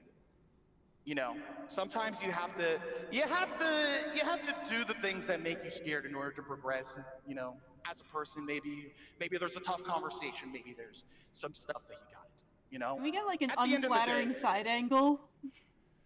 Yes. Oh. Oh my god. That's me drinking an invisible water bottle. Not giving a fuck about what others think about you. You know, it's I think there's something to be said here about, you know, posting whatever you want out there online if it makes you happy, if it's not hurting anybody else. Who gives a fuck about what other people think? If you want to talk about Sonic Spines, if you want to talk about your fucking favorite fandom, if you want to engage in fan art of whatever it is that you enjoy, who fucking cares about what other people think? Do what the fuck you love, and fuck what anybody else says, right? I think we're all in agreement. That's pretty. Yeah. It's pretty good. Yeah. I think it's very, very nice. Speaking your fucking truth, of course, that, you know, that goes hand in hand. Oh yeah, that's all chat. They're so into it. I was gonna say they're so raving into at it. the TED Talk. They're raving at the TED Talk. They love what I'm saying. You know, you gotta speak your fucking truth. You know, you gotta be unapologetic about the things that you like. You gotta be, you know, if somebody out there, here's the thing, here's another quick personal story. For the longest time, I was a Kingdom Hearts hater. When I was growing up, I was like, this video game franchise is fucking stupid and fucking dumb. I think it's really, really bad. But I had never fucking played Kingdom Hearts. Like, why am I even fucking saying these opinions until one day, my friend, Dollop, who's gonna be appearing on this stream later on, was like, do you wanna play Kingdom Hearts? I'll be there. I'll be there. For every game, I'll be there. I said, you know what? Let's reevaluate. Let's reevaluate. Let's figure out this fucking game.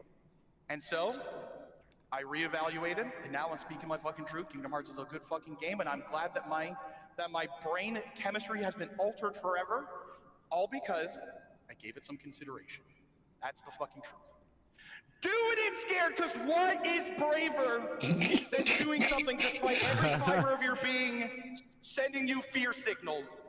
And is that not the bravest thing that you could do on this planet? Is that not the bravest thing you could do? That's right. That's right. I think doing it scared is quite possibly the most brave thing that you can do, despite everything, despite all the judgment, despite what people say. You know, I've talked about how, you know, I'm a VTuber, I'm a little guy, and I know that all the popular VTubers are out there that are, you know, full-on anime bodies. I've thought to myself, I've almost faltered. What if I was just a regular anime boy? But at the end of the day, I gotta be true to myself. I gotta take the risk. I'm doing it scared because at the end of the day, this is what I love. This is what I love to do. I like being a little guy. I like, what can I be other than me? And if that makes me scared, then so be it. I'm gonna do it fucking scared. I will do it scared. And so, we've reached the conclusion of this presentation. However, I'm now going to do the bravest thing I've ever done on any stream. And I hope you all are so ready. That's me at the mountaintop. You know, I've conquered all my fears. I'm no longer scared. I'm no longer here, reaching all of my new frontiers. And so, without further ado, that is the slowest paper airplane I've ever seen in my life.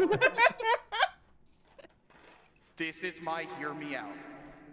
Oh god. Because I did promise I would do a hear me out, and so we're gonna figure it out. Here we go. In 3, 2, 1. Markatotos, hear me out. Oh fuck. Okay, wait. That's normal. That's. Wow, that's out there. That's out there. Whoa, I've never even thought about that. What?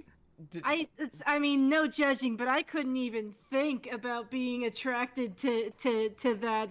I'm not gonna say it out loud, but I'm gonna imply that there's something wrong with you for it. Is that like? Yeah. So like what? That's messed up. Is it like a personality thing? Like. It's her big boobs.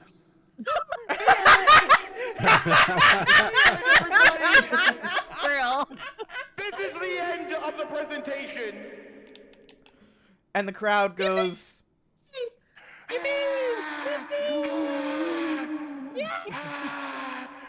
And just off screen is Jake Gyllenhaal, who's like, I'm so mad at you. I'm gonna return and be Mysterio. Oh my god! Oh no, Mar. Mark's dead. Oh no. Okay. Someone in here, a doctor. Did you fall? It's just like Smile 2. I jumped to my couch. Full disclosure, I jumped to my couch. All right. Anyways, that's it. That's the end of my presentation. I hope you all enjoyed it. That was beautiful. That was beautiful. I did, Marv. Amazing. I told you it was bad. Incredible. It was great. That was great. I'm closing Parsec now. Okay, you can close for a sec now. All right. Hold on, I have to stop streaming. There we go. So with that in mind, do you want to go back to Sonic Adventure 2, or is there anyone pressed for time who wants to do their presentation now? Well, I'm gonna dip because I've definitely overstayed my time slot. That's fair. That's fair. If you want to come back, I'm also gonna head out. Okay, yeah, fair. I'll probably come back when the crowd thins a little bit more. Until then, I'll probably just put some shit on in the green room. Perfect. I killed that bee, by the way, from the start of the presentation. Oh I killed yeah, I that was bee. gonna ask about that. I killed that bee. Beautiful. Wait, was it a bee or a wasp? I thought it was a wasp. It was a bee, and it kept flying around my head. So sadly, Cancelled. I needed to defeat it. Canceled. Oh, that's braverism right there. Yeah. I have a phobia of Let's go. bees. All tied full circle. Well, I have Schrodinger's phobia of bees, but you don't see me complaining. Also, I used a jigsaw puzzle box, and I smacked it like an insane person. You know, It was awesome. if it gets the job Oh, done, I think what How matters. puzzling. It. Beep. Anyway, yes. Who? Oh shit. Bye, everyone. Bye. Bye bye. Bye-bye. Who needs to go next? I wanna make sure that I'm getting good usage out of everyone's time here. I Oh, God. I don't need to present mine right away. Okay. I am fully prepped though. I am ready. Me neither. I'm here early. I am also apologize. fully prepped, but I'm fine with yielding if I'm someone else prepped. needs to go faster. I'm prepped. I have a good amount of time, so feel free to play Sonic. All right. Yeah. Yeah, same here. Go on a Sonic not adventure. pressed for time. Okay. Also, sorry if my mic audio is weird. I'm flipping between my computer and my phone. Can I, Also, I full believe this disclosure is with the y'all? waiting room. Yeah, full disclosure, go for it. The entire time, so I have trackers that track my body. Since I have been in call, I have been wearing those trackers. I can now take those off. Oh my god, beautiful. that's really funny. That's really awesome. Really, really, really Dedication funny. to the bit. I'm imagining you in like a Hollywood suit with like the ping pong balls. Stuck to you. Yeah, I got like a Rococo like motion capture. Avatar yeah. technology. Also, hey chat, Wild Canyon fans in chat, it's finally our time. It's Wild Canyon Oh my time. god. Oh my god. It's Shit, guys, It's Iconic location from the Sonic Adventure mythos. I got one. Listen up. I'm No! I'm gay. Under the Knuckles. wings of two birds. I like women. I like Sometimes. women. Also, Emily, I don't know if you saw, there are a couple people in the waiting room who might want to Oh, yeah. stop and call. Oh, Joy and Cravat. yes, we can go and bring them in. Let me drag them over. Also, I hope it was funny. Yes, it was good. Great. It was amazing. Okay. Presentation, Mar. You did a great job. Made it a lot of fun. Thank you. It was really good. I legit don't. I'm like, hello. Hi. Hi. Hi. Hello. Hello. I'm trying to do at least one level of Sonic Adventure 2 before we do more presentations, because Good, I like this one. This game is good. This game's fine. I actually heard this game was bad and it didn't age well, and the people who like it are silly. That's why I give this game It's just like my best friend Pro Jared said, is only the Sonic levels are good and everything else is terrible. Oh my god. We're bringing out the big guns immediately. The big guns.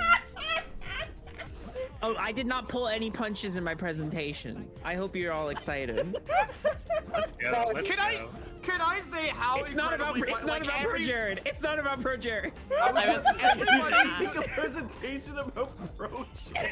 Everybody's fucking presentations have been so like good and informative. Yeah. And I'm coming in here like, I want to talk about Twitter. Like, what am I fucking doing, bro? You're the funniest person alive. Shut up. Yeah. Literally, James came in and argued over which Ace Attorney characters could fight a bear. Like, Oh, I love James's one. It was But amazing. that's informative. That's scientific. Yes. Mine's not scientific or what? informative. What's so. in here? Beating a bear, What of is course. this? What does that do for me? It lets you go to the Chow Garden. Oh. Yeah. I hear people like the Chow Garden. Nah, most people don't. They're scared of it. I mean, a lot of people are like, kind of a scary game. Kind of a scary game. A lot of people are like, I hate the Chow Garden. About being scared. We need to go to the Chow Garden. So we What is? Yeah. Best part about Chow Garden for me was getting the memory card for the Dreamcast and having a little Chow on the screen on the memory card and taking Aw. it with you. Oh, yeah, that Damn. shit was awesome. What the fuck? I got a bomb? What do I do with that? What do I? Oh no, that just explodes every enemy around you. Oh, okay. Yeah. Knuckles, Knuckles, that's a bomb. Knuckles, oh my god. Knuckles. Is this a piece of the Master Emerald? I will say, Emily, there is also another underlying, like, what's the word? Why? Fuck, what's the word I'm looking for? I had like not a theme, but there was something that I was like, well, Emily wants to play games, right? Yeah. So now you have Parsec so that we can play games. Yay! Ulterior motive. That was the other. That's yes. I had an ulterior Yeah. motive, which was for you to download Parsec so that we could play more games. I all rude. Now, I appreciate now you that. know. Now you know how to use Parsec, and we can play like a Mario Party. Oh, I would love to play a Mario Party. I have never played the GameCube Mario Parties. We could play. Did you see that? We could play Sonic Riders. Yay! We can play Sonic Rider. Did you see that Mario Party 4 got decompiled? Oh, I didn't. Oh shit. Awesome. Yeah, That's crazy. So I'm expecting a PC release like probably in the next what like, do I couple do? months. What That'll do be fun. There we go. I got two little guys. I love the little animals. Once you break the Chow box for the level and get the Chow key, any other Chow boxes you find just give you like slightly rare animals to use on your Chow. Oh. Yep. Yeah, kind of like a reward system for finding all of them. I see. I don't know when you'll get another one-up, but I noticed when you got it, it looks like a little Knuckles squid. Like, it's just his head, but it looks like it's like a squid with the face of Knuckles on it. And it's Squidna. Yeah, the Squidna. Oh my god. Oh my god, you're a genius.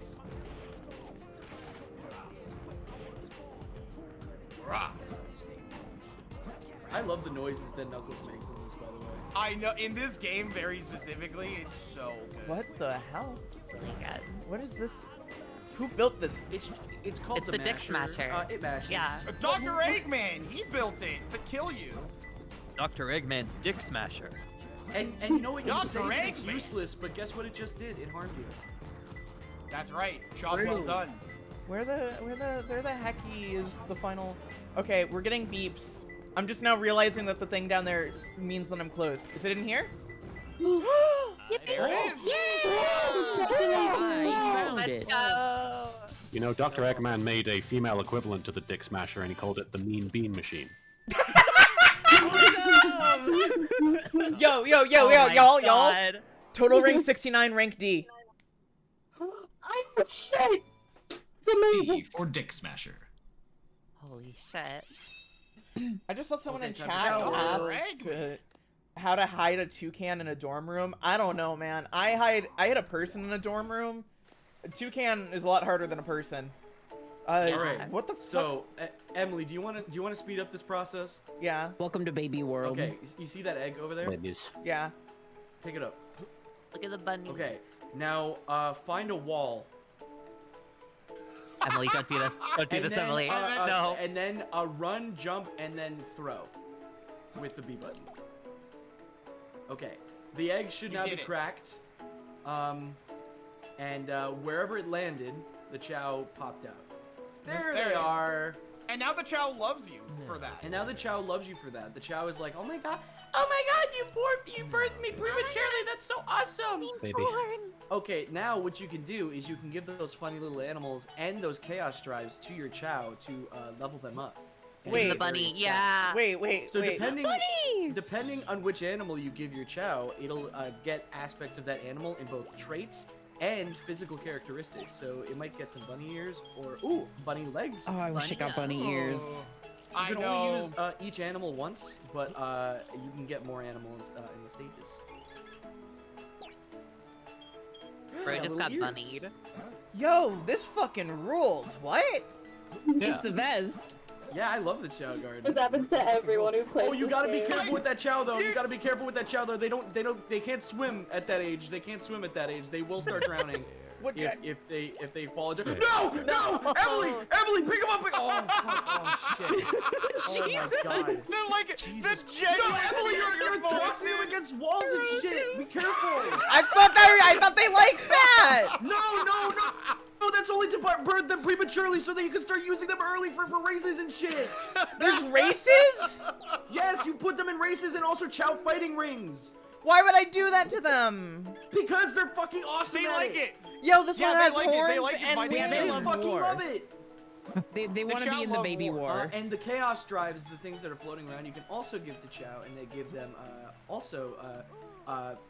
added abilities, but they don't give them physical traits. Those are for the animals. Oh, Drink these mysterious chemicals. this one's flying around like a little idiot. Just crawling on the floor like a little baby. Make sure you eat this like a little This idiot. Chow is getting a pretty high run stat already, which is very good for races.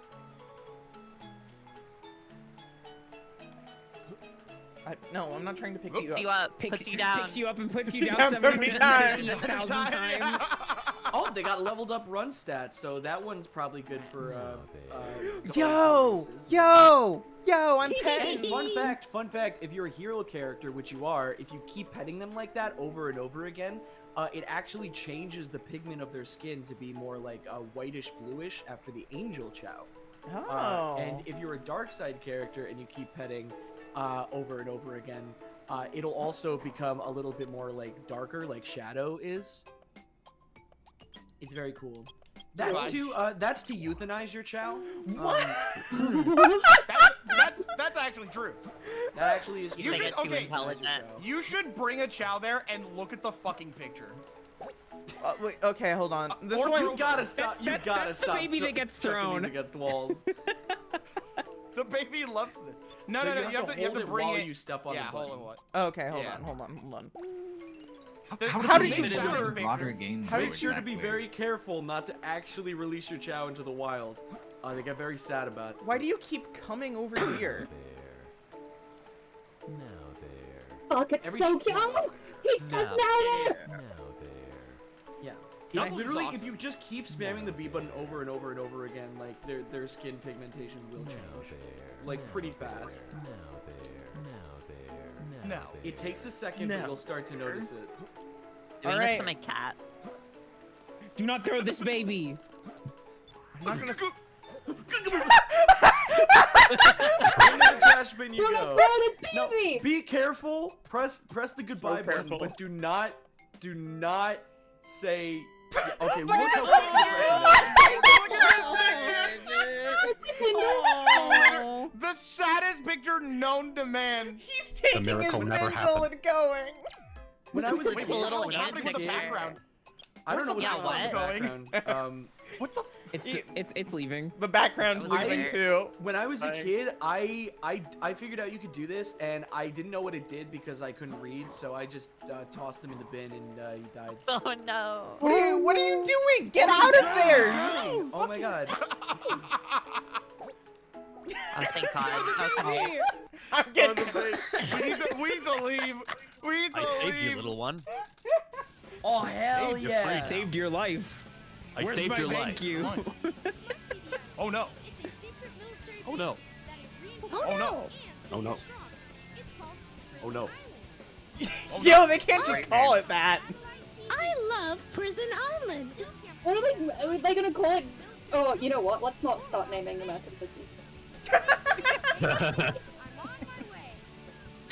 Thank God the president reopened Prison Island. That was a great idea. No, Tails. Holy How shit, there's a terrorist did on Prison Amy Island.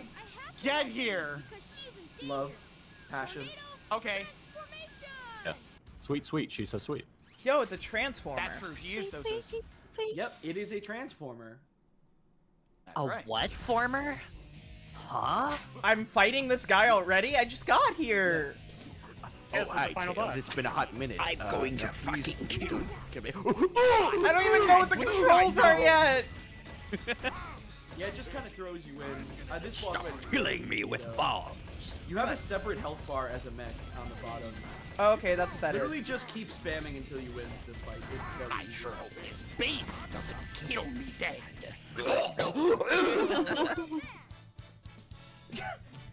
Tails, he's fucking dead behind you. I am pain. Yay. Holy shit, this hurts. Oh, I love this water. Yup. When it's time, I'll let you go. I'm okay now. I miss my wife. I miss her so much. I miss my. Yeah, that's. Yeah. We do this. We do this. What, Tails? You killed that boomer! Awesome! Yep, and I do it again. What is the Persona 3 soundtrack doing here? I know it does sound Persona. Mm-hmm. The lyrics of this song are crazy, by the way. Chase that Oh, so cat. sweet. Yeah. She reminds me of Parsley standing there. Okay, so it leads into the next stage. Do you want to pause for God, now? Yeah, this I might be a love- good. This might be a good zone I too. love cartoony characters that use mocap. It's my favorite flavor. It's awesome. It's awesome. It's actually awesome. I mean, look at me. It's actually Look what I just did. Actually, awesome. Literally. Okay, actually, genuine question. Did I have better mocap than this game? I think so. Yes. Yes. Yes. Honestly, Yes. yeah, maybe a little. Let's yeah. go. Oh Let's shit. go. You could have used the Fuck big you, old Sonic Rouge Adventure clip, but- 2. Oh yeah, you didn't have the Rouge jiggle physics, so. Yeah. Oh yeah. You Ah, really needed shit. to. All right, sorry. Next time I'll model myself with huge honkers Yeah. and have them jiggle Please, around. please. Please. We I need highly this recommend now it more to be than quite ever. honest. It's two Mars. Anyway, who would like to go next in presentations? Listen, whoever goes next, I'll go after you. Hey, Pepper. Okay. I can go. Oh, okay. Okay. Yeah. Yeah. Then you go. You go. Yay! Unless Yay! Eric wants to go. Oh no. Okay. No, I'll go after you. It's fine. It's fine. No, it's okay. You'll go after me. It's okay. Oh, it's okay. But if you want to There's go, some you can. Crowley in there. No, please go for me. Yeah. I have to emotionally prepare for my one. Okay. I'm excited to see yours. All right. Yeah. Go. Yeah. Go, Yeah. Go. Go. Do it. I'll do mine after yours. I'll do mine. Oh my god, dude. No, you won't. No, you won't. You do yours first. Also, I promised. I promised that I did my hear me out, so now it's your turn. No. I'm getting mixed singles. Mixed singles? Mixed who's signals. Who's Who's going next? We gotta- Who's? Yes. Someone pick who's I going think next. John should go next, and then I go after John, and then Kravik goes Yeah. after me, and then yeah. I do I can have, go I do after. have to leave in 90 minutes, so at some point before. Okay, then okay, I'll okay, have- yes, yes. Okay. All right. Yeah, and I also have to leave in 90 minutes. All right. So, So, yeah. Okay, So yeah. I don't have to Then- go then- anytime soon, but if it makes things easier to make space for other people, I can like bow out for a bit and then just come back later. Like just so there's more room in the I mean, if I you can do that too since I Yeah. came in early. if you want to, yeah. I mean, there's no pressure, but you can. Up to y'all. My brain is so fucking rotted. I thought you said bow wow. Like little I Bow could Wow, bow like wow. I'm I can sorry. bow out. Like So- dog do. I could. Bow wow. So yeah, I'll go ahead and do that just so that there's more space Okay. in the Okay. thing, and I'll just pop back on later. I know Okay. that you were saying the schedule's pretty. it's pretty loosey goosey. Not- We're already yeah. a little bit behind, so we're just like doing what we're doing. Okay. So Yeah, but I'll still have the stream open. I'm still gonna have the chat open. I'll still be hanging out. cool, Um, perfect. But yeah, I look forward to seeing the slideshows. Me Later. too. see you. Bye. All right. But yeah, since some people need to leave earlier, y'all can feel free to go before me because I'm in it for the long haul. Yes. Okay. Like the Diary of the Wimpy I Kid book. canceled all my plans for today. I'm I only have Yuri night tonight, so Damn. I'm free I canceled until a Yuri funeral night. for this, so I- no, My I friend didn't. got hit by 2 cars, so I'm not visiting him. By 2 cars Anyway, are we at once. ready to go? I can move the screen over. Yeah, I'm Ooh. sharing my screen right now, I believe. Yes. Oh shit. All right, you can see me looking at Discord. Yes. Great. Yes. Yeah. All right, so my presentation is about. Okay. So, this presentation, I'm going to be discussing a thing that is very hard to discuss for a number of reasons, which I'm going to get into. So, stop me if you've heard this one before. Oh, I can't tell you anything about it without spoiling it. You just gotta trust me. It's really good. But you need to go in without knowing anything, otherwise it'll ruin the experience. Right? People say this all the time when recommending media. But the thing is, right, usually what they mean by this is there's some sort of twist that completely recontextualizes everything, which is like the single most interesting thing about the thing being recommended, and the thing is best experienced without knowing the twist ahead of time, but the person recommending it to you does not trust themselves to be able to give you an actual pitch without accidentally revealing the twist to you. So, I want to be clear. For the thing I'm talking about today, that is not the reason I can't tell you anything about it without spoiling it. Literally, any information about the piece of media I want to discuss at all can be considered a spoiler at the most fundamental level possible. So, like, the thing I'm going to talk about, by talking about it, even the amount I already have, I will be spoiling it. All that is to say, hi, I know I'm live streaming right now. Everyone in chat, if you know anything about the thing I'm talking about, please don't, okay? This is so awesome. Holy shit. When I, in a few seconds, reveal what it is I'm about to be talking about, no one say anything, okay? Everyone behave. Got it? It's Fortnite. Got it. Okay. Okay. So, hi, I'm Jan Measly, and this is how to play the Frog Fraction series with minimal my spoilers. God. Not promising no spoilers, I've already Oh my I'm going through that, but minimal spoilers. Now, some of you are probably asking, what is Frog Fractions? Yes. Yes, I Well, am. Frog Fractions is, of course, the best way to teach your child about fractions. Oh. It also is an indie game series mostly Oh. made by developer Jim Stormdancer that began with a Flash game in 2012. Oh. It's a series that's very much focused on discovery and surprise. Think, what if the original Legend of Zelda or Atari Adventure was a cool math game? I can't just I can't just say everyone go play it without knowing anything about it, because the type of game that it is very clearly not for everyone. Some people will not like it. It's going to be kind of frustrating for some people. But if you're the type of person who likes the idea of that, yeah, I love these games. I think they're great. Now, there's several reasons why it is difficult to talk about Frog Fractions. That's because of the large number of things that are technically considered spoilers. So, wait, hold on a second.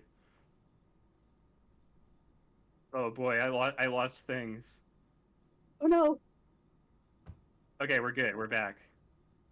Sorry, everyone. anyway, things that are technically considered spoilers for the Frog Fraction series. The genre that it is, the fact that it's a series of games that can be spoiled in the first place, which I have already ruined. The titles of every single game in the series after the first one. The number of games that there are in the series is also a spoiler. So, for these reasons, it is very, very hard to talk about Frog Fractions. So, like, I'm not exaggerating. I literally cannot tell you anything about the Frog Fraction series without spoiling something. These games are so fundamentally about secrets and surprises that literally any information about the series can be considered a spoiler. So, with all that said, step 1, play Frog Fractions. So, the original Frog Fractions, how do you play this game without spoiling anything? So, what you need to do is you get Frog Fractions Game of the Decade Edition on either Steam or itch. It's free. Avoid looking too closely at the storefront page while you're getting it, because you might accidentally learn facts about the game from just looking at it. Do not get the Cosmetic Hat DLC until after you finish Frog Fractions 3. That's extremely important. Oh my god. At first, it might not look like the sort of game that would have an ending, but you do need to play Frog Fractions all the way to the end until you're ready, before you're ready for the rest of the series. Now, the fact that this game is free means that this is actually the best way for you to figure out if you're going to enjoy the rest of the series. Get Frog Fractions Game of the Decade Edition, play it through all the way to the end. If you enjoy it, follow the remaining steps to play the rest of the series. It's one of my favorite game series. Yeah, right. I had a bullet point for that. Wow. Step 3 halves, the Frog Fractions 2 Kickstarter. There are fractions in this presentation. I hope you appreciate it. Oh, so, that's great. I do. It's awesome. Yeah. Well, what comes after Frog Fractions? So, the popularity of the original Flash version of Frog Fractions led to a Kickstarter campaign to crowdfund a sequel. But there's one problem. How do you make a sequel to a game where the whole point is that the game isn't what it appears to be? You know, a game that starts off as something a little bit silly, but then it turns out that it contains a bunch of secrets and stuff. It's simple. Don't call it Frog Fractions 2. Don't indicate anywhere on the Steam page that it's made by the same developer as Frog Fractions, and don't tell anyone when it comes out. So, the intended experience of what you're supposed to do after playing the original Frog Fractions is you stumble upon the sequel to Frog Fractions and then discover while playing it that it's a Frog Fractions game. So, if I tell you what game comes after the first Frog Fractions, that's a spoiler for the next Frog Fractions game. Because you're supposed to discover that it's a Frog Fractions game as you're playing it. What the fuck? Awesome. Okay. I'm losing my mind at this presentation. It's hurting my head. So this is I so don't even good. know. I don't even know if this is a real game or you're just making all of this up. This is Like, all real. I can All information assure in this you. presentation is 100% factual. I am not lying or exaggerating about anything. Oh my god. So, okay, but is that a real spoiler? Right? Like, you heard the thing I just said. Does that count as a spoiler? Right? Knowing what the title of the game is before you play it. Because, like, it's not a secret anymore, right? On Steam, it's included in the Frog Fractions Cinematic Universe bundle. That's the reason you're not supposed to look too closely at the Steam page. It's linked directly from the developer's profile on itch. And, like, if you Google Frog Fractions 2, it shows up. Google will just tell you what the title of the next Frog Fractions game is. It's like, it's completely fine if you decide you want to play this game immediately after finishing Frog Fractions. You can just look it up and play it. That's fine. You are technically spoiling things, but, like, it doesn't matter that much. However, this game, the game that was funded by the Frog Fractions 2 Kickstarter, this game is not Frog Fractions 2. I mean, first of all, that's literally not the title. That's why it's a spoiler to know what the game's title is, because it's not called Frog Fractions 2. But, second of all, the real Frog Fractions 2 was the friends we made along the way. Huh? What? Oh. I am 100% serious. There was a mainline installment in the Frog Fractions series released between the original Frog Fractions and the game that isn't called Frog Fractions 2. And that installment was literally the general process of figuring out what game it was that the Frog Fractions 2 Kickstarter had funded. My brain hurts. My head hurts, John. I feel like I'm being fucking twisted up like a pretzel right now. I'm shaking. I'm shaking right now. So, this isn't like a video game in the conventional sense, but you know, that hasn't stopped me before. I consider this to be a mainline, this is the second mainline installment in the Frog Fraction series, is what I'm calling the friends we made along the way. It's the process of figuring out what game you're supposed to play after playing Frog Fractions. And if you skip this game, you're missing out on like a big part of the series. Right, yeah, you can skip this game. Almost everyone who plays the series does. But if you completely ignore it, you're missing out a very important part of what makes the Frog Fraction series what it is. So how do you play this game without spoilers, right? So, okay, just to step back a bit, right? So specifically, the Frog Fraction, it was an ARG that started with some clues hidden in the original Kickstarter campaign video, and it concluded with the discovery of what game it was that the Kickstarter campaign had funded. And, like, obviously, that was an ARG. You can't play an ARG after it's been finished, like, without spoiling stuff for the thing that the ARG eventually went to. That's not possible to do. So if you want to, like, recreate that experience, the best approximation is, like, you just buy and play a bunch of random indie games, and one of them will end up being a Frog Fraction game. Just don't look too closely while you're buying the game, because it'll spoil the surprise. An alternative you could do, you get a trusted friend to like look up what game it is, and then they buy a bunch of indie games that just happen to include that game, and then you play all of those in random order, and then you get surprised by which one of them turns out to be a Frog Fractions game. And now we're ready for step 3, which is the game that isn't called Frog Fractions 2. So if you didn't skip the previous game, then theoretically you shouldn't know for sure that this is a Frog Fractions game until after you've reached the credits, because that's the point at which it like reveals itself to be a Frog Fractions game. But again, it's fine to cheat and look up what game this is and play it, but like you should be aware that the intended experience was that you wouldn't know it's a Frog Fractions game while you're playing it. This game is also coincidentally one of my favorite games ever made. Like, I highly recommend that everyone should play the game that isn't called Frog Fractions 2. But, like, I can't tell you what it's called. What if it's like, How am I supposed to find this? Just buy a bunch of indie games, and one of them will be a Frog Fractions game. What on earth? Support the entire indie So the next game of the series. So the fourth game of the series, of course, is the other one.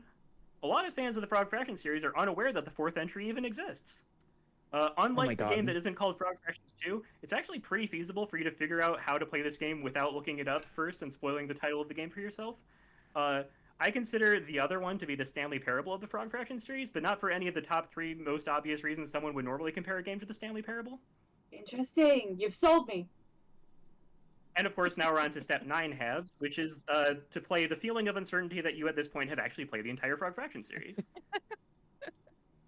So if you've been following along at this point, you will have played through the first 4 mainline installments in the Frog Fraction series. Frog Fractions, the friends we made along the way, the game that isn't called Frog Fractions 2, and the other one. Now there's just one game left. So the thing about the Frog Fractions series, these games have a long history of disguising themselves as other things and being quietly released with no fanfare, right? If there is a 5th game, there's a chance that I don't know about it because it's been hidden so well. It has been a while since the other one was released, so maybe it's out there and I don't know about it. Maybe it's out there and I do know about it and I'm choosing not to tell you about it. So, the 5th Frog Fractions game is the awareness from now on that any weird indie game you see from now on might secretly be another Frog Fractions sequel. So for the rest of the time, just got a new partner. You just nope, need to Frog play, Fractions. You just need to play any game and have like a sense of childlike wonder that maybe it's hiding something but below the surface, like those other games were, because it could be any game. No, it's fine. And that is my pitch for how to play the Frog Fractions series, which is one of my favorite series of games. Oh my god. The fuck? I didn't think it would be Frog I will be Fractions. taking questions, but I will only answer them extremely cryptically. I am convinced the food I eat might be a new Frog Fractions game. I'm not entirely sure. Hey, can you share this presentation, link to this presentation in the Discord so that I can check out Frog Fractions and maybe not Frog Fractions later? I genuinely want to check this out now. I'm raising my hand. I have a question. Yes, Dollop? Am I Frog Fractions? You might be. Yes. Fuck. Wait, my best friend has been Frog Fractions this whole time? Fuck this Earth! Well, that's a spoiler. We don't know. Yeah. Spoiler. You have to you have to play through the series, and then you will discover whether or not Dollop was Frog Fractions. We won't find out until the end of the stream if this stream is Frog Fractions or not. Oh my god. Shit! I literally My love the Frog worldview is Fractions turning series so much. topsy-turvy. It is so cool. I love the way these games play with. You saw it, the way these games play with the ambiguity of what the boundaries of the series itself is. Like, it's so cool. Would you still love me if I was a Frog Fractions? Yes. Yes. Yeah. Now, before we move on to the next presentation, whoever that will be. It has to be me. I'm British. My bedtime is approaching. That's true. That is true. That is true. Before we do that, look, straight up, I kind of have to use the restroom. So. Okay.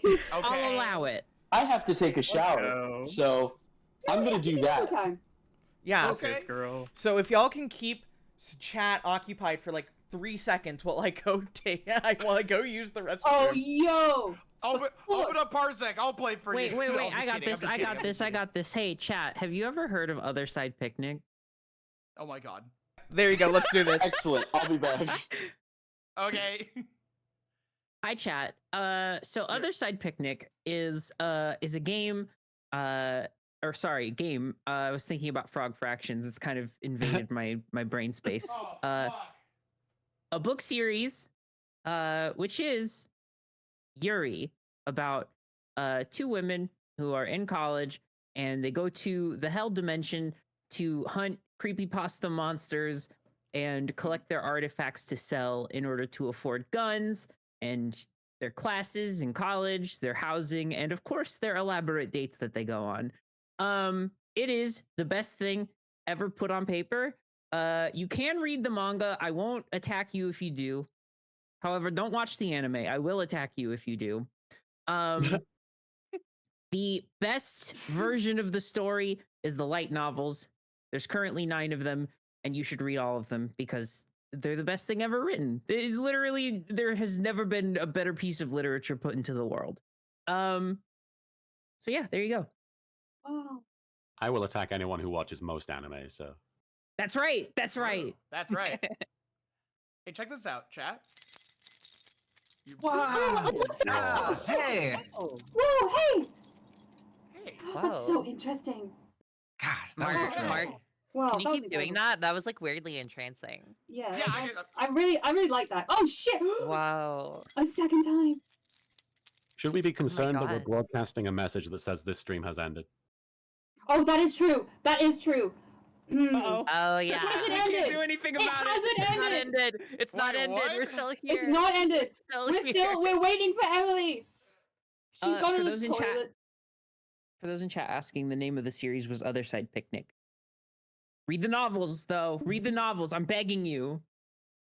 You get the main And it may or may characters. not be part of the Frog Fractions cinematic universe. It could be. You get the main characters. If you read the novels, you get the main character's internal monologue, which is the most horrible thing you will ever witness. It's the best. You have to read it. Please just trust me.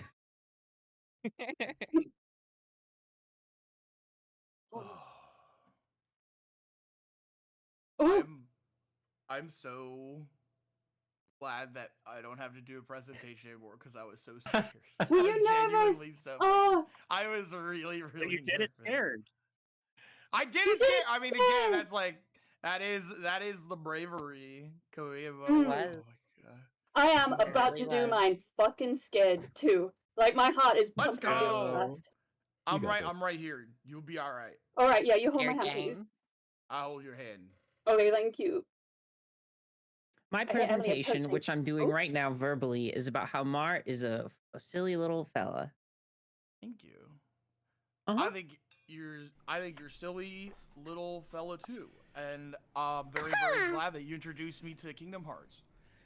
Yo. And you changed Yeah, my I saw entire worldview.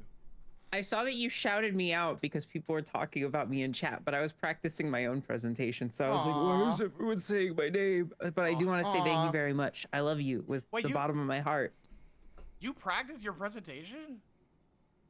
Oh yeah, I have anxiety. That's a good idea. That's like such a genuinely good idea. I Do should you have guys done not that. practice? You No, guys not practice? I went in. I just raw dogged it. Okay, when I do presentations, my hands shake like crazy, so I gotta practice. I, know, have no was, choice. I was shaking like crazy. That's why I was walking around. I get the shimmy shakes. Also, Yeah. I'm back, y'all. I'm Welcome here. back. Thank you. I got a cold one as well, so. Hell yeah. By What's in the can? What's in the can? It Can't is check a right now. It was a diet Dr Pepper caffeine free. Not Chaos Cola? No, Chaos Cola? Not Chaos Cola. I tried. I really tried, but I couldn't find it. Not in this economy. Somebody asked any Severance fans in chat. Me. Hell yeah. I like Severance. Same. Love Severance. I did finish it. Mark is hot. Helly's hot. Yeah. My name is Severance. All right. Dot Cravat. All right, everybody. Hello. I'm Cravat. I believe almost everyone else here, you guys are like Twitch streamers or YouTubers or both. Is that right? Yes. Sure. I Yeah, try pretty not to much. be, but yeah, generally yes. Okay, cool. Well, I feel like, I'm not really in you guys' like streamer circles or YouTuber circles. I'm not like an entertainer. I'm an artist. So I feel like because we're not in the same sort of circles, I don't know you guys very well. So I've prepared a very serious presentation. You can get to know me. I can get to know you via, I guess, what you think. It's very serious. Okay, like it's classy. As you know, like I'm following Sarah Zed and Shafrilis's and Mars presentations. They're all very classy. Right. Oh, and oh my god, and the one just gone. So I'm gonna start streaming Okay. if I can figure out how, because I'm a big old boomer. Okay. All right, I've gone live. This is my presentation. All right. Oh, let's go. Oh, let's go. Let's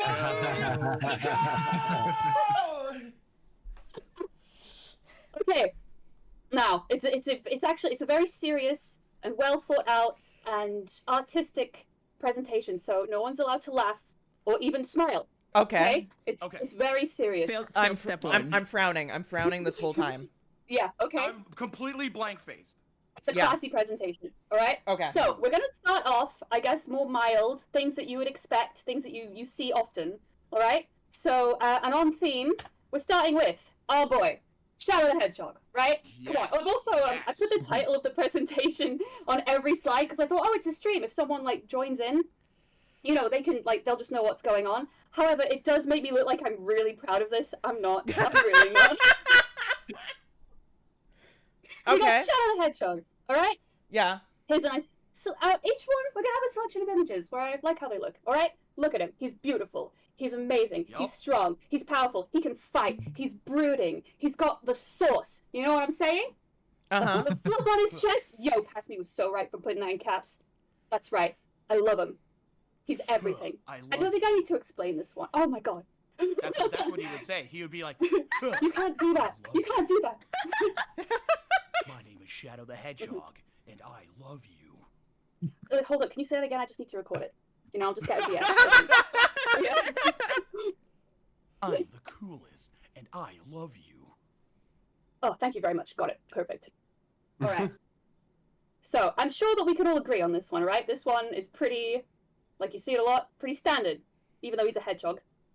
Yeah. Okay. So we're moving on. I'm hoping I've picked characters that most people will have seen around. I don't want to go like too niche. So next, Rita the Rat. All right. No, blank face. Yeah. Yeah. I appreciate you guys not laughing at all so far. I really appreciate it. Thank you very much. So, Rita. Everyone seems to go for Roddy when they do like a hear me out cake or stuff. They go for the boy rat. I like Rita. I think she's so cool. I really love her hair. She has her own boat. Like, I just want to join her family. And look, you see that bottom right picture? Look at how she grabs him. Oh, I love it. Oh my god. Yep. I really like Rita. Okay. Voiced by Kate I can see Winslet. this. Huge plus. That is true. Absolutely love her. I like the sort of homemade stitching on her clothes. I think that's a cool look. I like how she's really agile. She does like parkour and shit like that. She's just great. I love Rita. All right. Are we good so far? Are we Good. good? Yeah. Very. No Yeah, issue. we're still here. Yeah. We're good? All right, okay. Very. Next. Ursula from The Little Mermaid. Hell yeah. Let's Correct. go. Let's go. Yes. Yep, correct. And you know after it happened at this one, alright? I don't even know if this is a hear me out, because she's got the fucking sauce. Has anyone else seen Poor Unfortunate Souls? Her performance is absolutely incredible.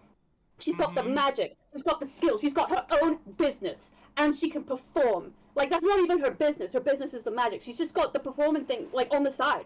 She's incredible. She's got everything going on, and she's a fucking octopus monster. Don't send me pictures of Laios on Blue Sky, alright? I get it. Whatever. She's awesome. I love her. She's got the riz. Yeah, Absolutely, she is. She is the moment. You know what I'm saying? Yeah. You know what I'm saying? Absolutely. Yeah. I wait, like my PowerPoint, like for some reason I can't control it, and it takes up both my monitors, and there's nothing I can do about it. So I can't look at what chat's saying. You guys better be fucking nice to me. You got that? All right? They're all agreeing. There's not a single person in Yeah. chat who's like, Literally I- everyone's agreeing No, with they're you all- right now. This is a serious presentation. I'm bearing my heart to you people. You know what I'm saying? Right. Thank you very much. Anyway, next, hear me out. All right? We're going more soft now. We're going more nice. Rodney Copperbottom from Robots 2005. Okay. Okay. Okay. Yeah. You see it? You see I it? see it. Yeah. Look at him. He's a sweetheart. He's an absolute sweetie pie. That's what I think anyway. I think he's lovely. He cares about everyone else. You know what I'm saying? Mhm. Like he doesn't like sacrifice himself. He like works with everyone. You know what I'm saying? Yeah.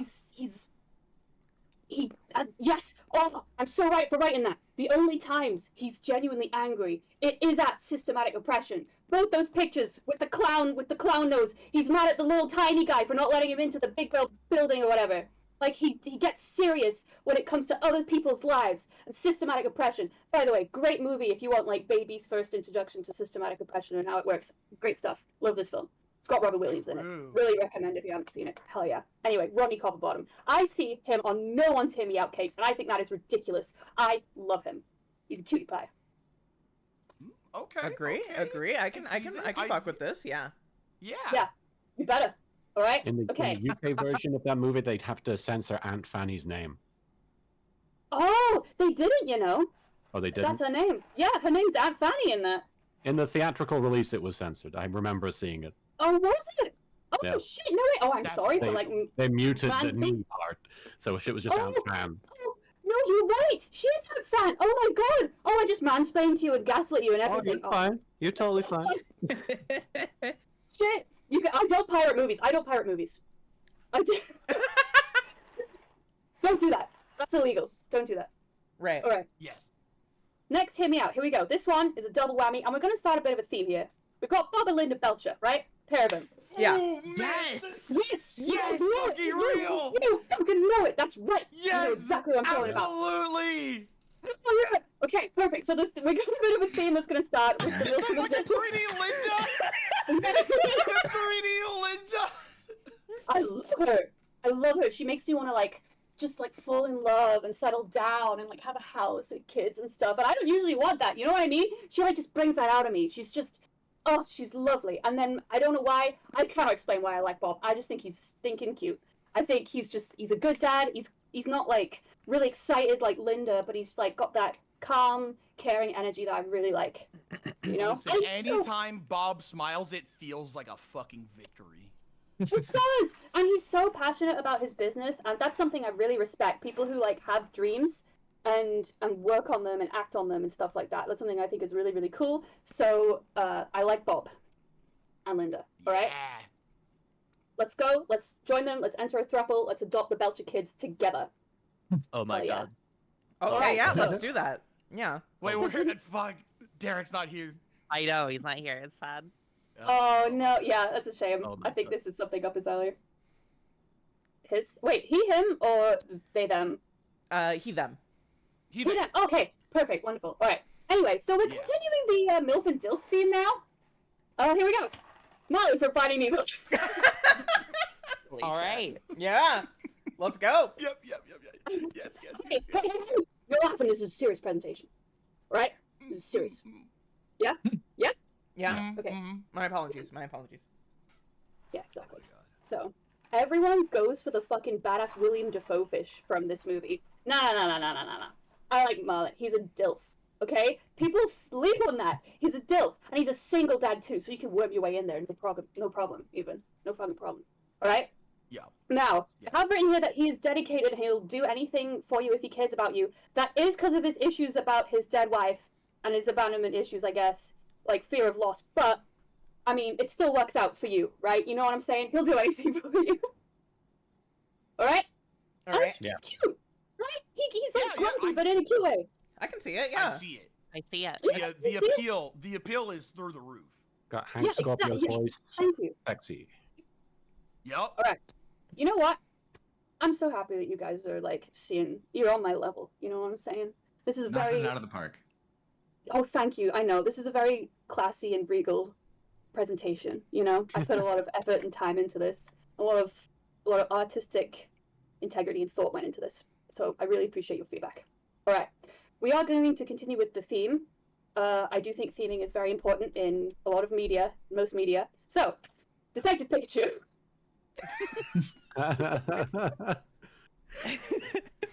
Hell yeah. All right. Now, serious.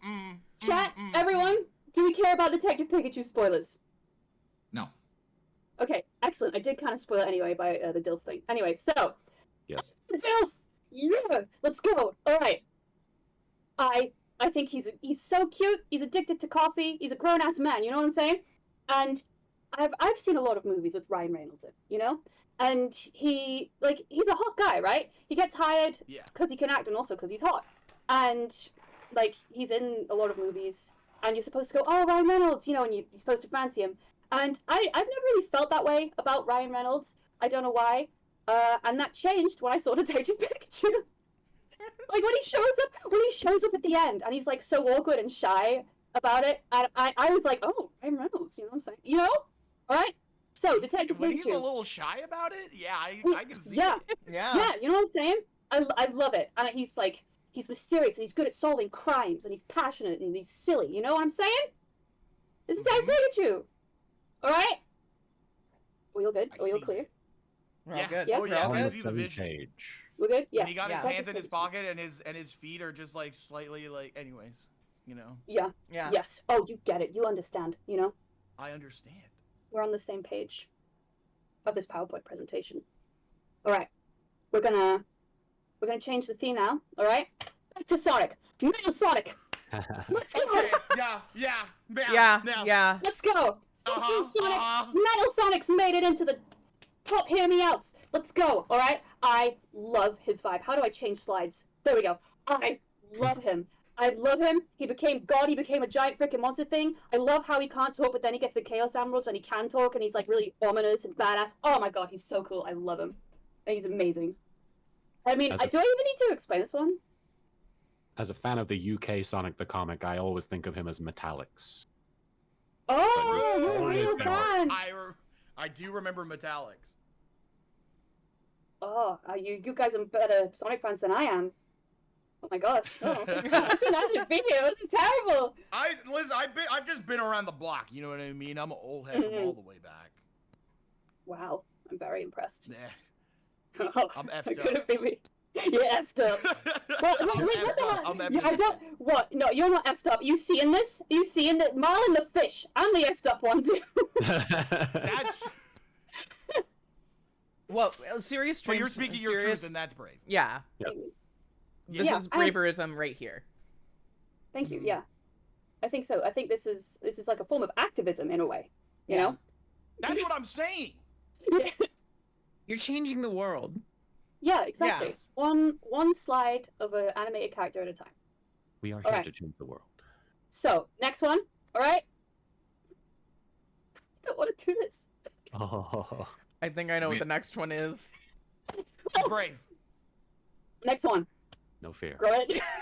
Some fear. Okay. What did I say? What did I say? Eh? What are we doing here? Serious. This is serious. I'm serious This is about it. I'm serious. serious about This it. is Yeah, serious. this is this is art right here. This is rebellion. This is art. This presentation. Yeah. Blank face, much like Gromit, right? now. He's got talent. He's got like great career skills. but he's got like cozy hobbies too. His like garden that he made in the most recent short, beautiful. I think it was beautiful garden. The Marrow in Curse of the Were-Rabbit. Like, he's just so into his gardening. I think that's amazing. And he is so on it. He's got that glint in his eye. He's a problem solver. You know what I'm saying? Yeah. Yeah. And you see this? Look at this. Look at this right here. Look, you see my mouse? Look at that. Nearly 9,000 likes. I am not the only one. You know what I'm saying? I'm not fucking crazy. All right? His little, like, heart hand is so funny. It's awesome. It's Yeah. really, really good. Cute. You want to be on it with Gromit like a car bonnet. True. And they've got bars? True. I didn't know Eminem just joined the chat. That was crazy. All right, everybody. All right. Gromit. All right. Gromit. We've still got a couple more to go. Okay. Okay. Are you ready for the next one? Yes. Oh, yeah. Right, this one's a funky one, all right? We've got the narrator from the Stanley Parable. Correct. Literally, I see it. most reasonable Yes. one so far. Oh yeah, you see? Yeah, you know what? I thought maybe because, he's not very corporeal, I thought, well, perhaps, this wouldn't be a very normal one. But, right, I played the Stanley Parable last year for the first time. I fucking loved it. It was amazing.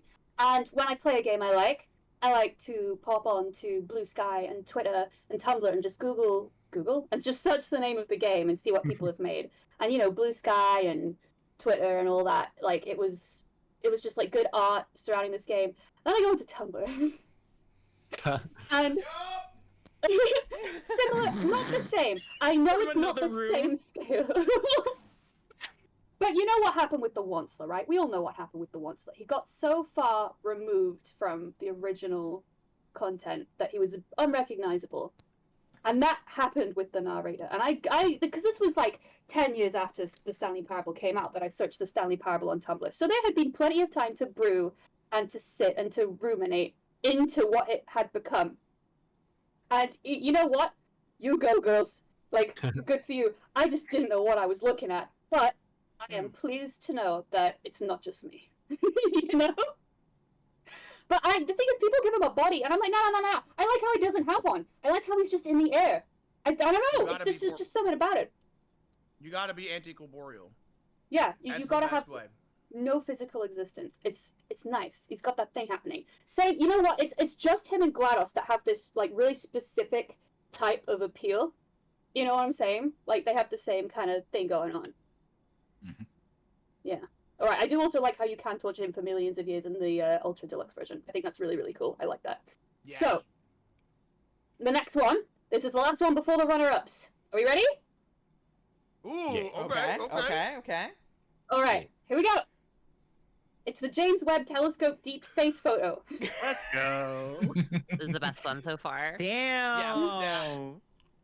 You guys remember when this came out? Yeah. Yeah. Did you spend ages just looking at it and looking at all the galaxies? Was it just me? It is like a beautiful photo. It's you know what I mean? I Like, do it is just- beautiful. I see the seduction in stunning. it. The seduction of space and the abyss. Yeah, I think it's amazing. Like all these little smudges of freaking galaxies. Look at that one. Oh my god. Like it's beautiful. And like these ones are bending because of like the light of this one because it's like really big and close or whatever. And like all the really far away ones are like red because light gets redder when far away or whatever. I didn't do this. But I think it's incredible, and I could just stare for ages. This is a galaxy. This probably has aliens in it. Like, just this one. Like, so does that one probably. You know what I'm saying? Each of these is fucking huge. Trust me, there's people there. I've Yeah. been there. Yeah. Like, and we're looking at it. If we you can see it. If you zoom in, you can see me. Yeah. Exactly, yeah. Does that make this, by implication, the most polyamorous choice of the list? I think it might. One of them is a It's Frog like- Fractions game. It's it's like looking into the eyes of the love of your life, staring at this picture. I think it's incredible. It's absolutely amazing. Hear me out. All right, guys, this has been my top hear me outs. We have Bravo. honorable mentions from here on out. Just a couple slides. I hope you can still respect me after this. You better, all right? Okay. Respect Put a you lot of more. effort into I respect you more. Yeah, I so respect far. you more. Yeah. Good, thank you. You know, we've got to know Agreed. each other, and I've entered the YouTuber space now. With a video. Anyway, here we go. Honorable mentions. We have a whole page just for Sonic. Brilliant. because Yeah. Okay. because there's a lot in Sonic. Sorry. Sonic himself is here 3 times because he's got a lot going on.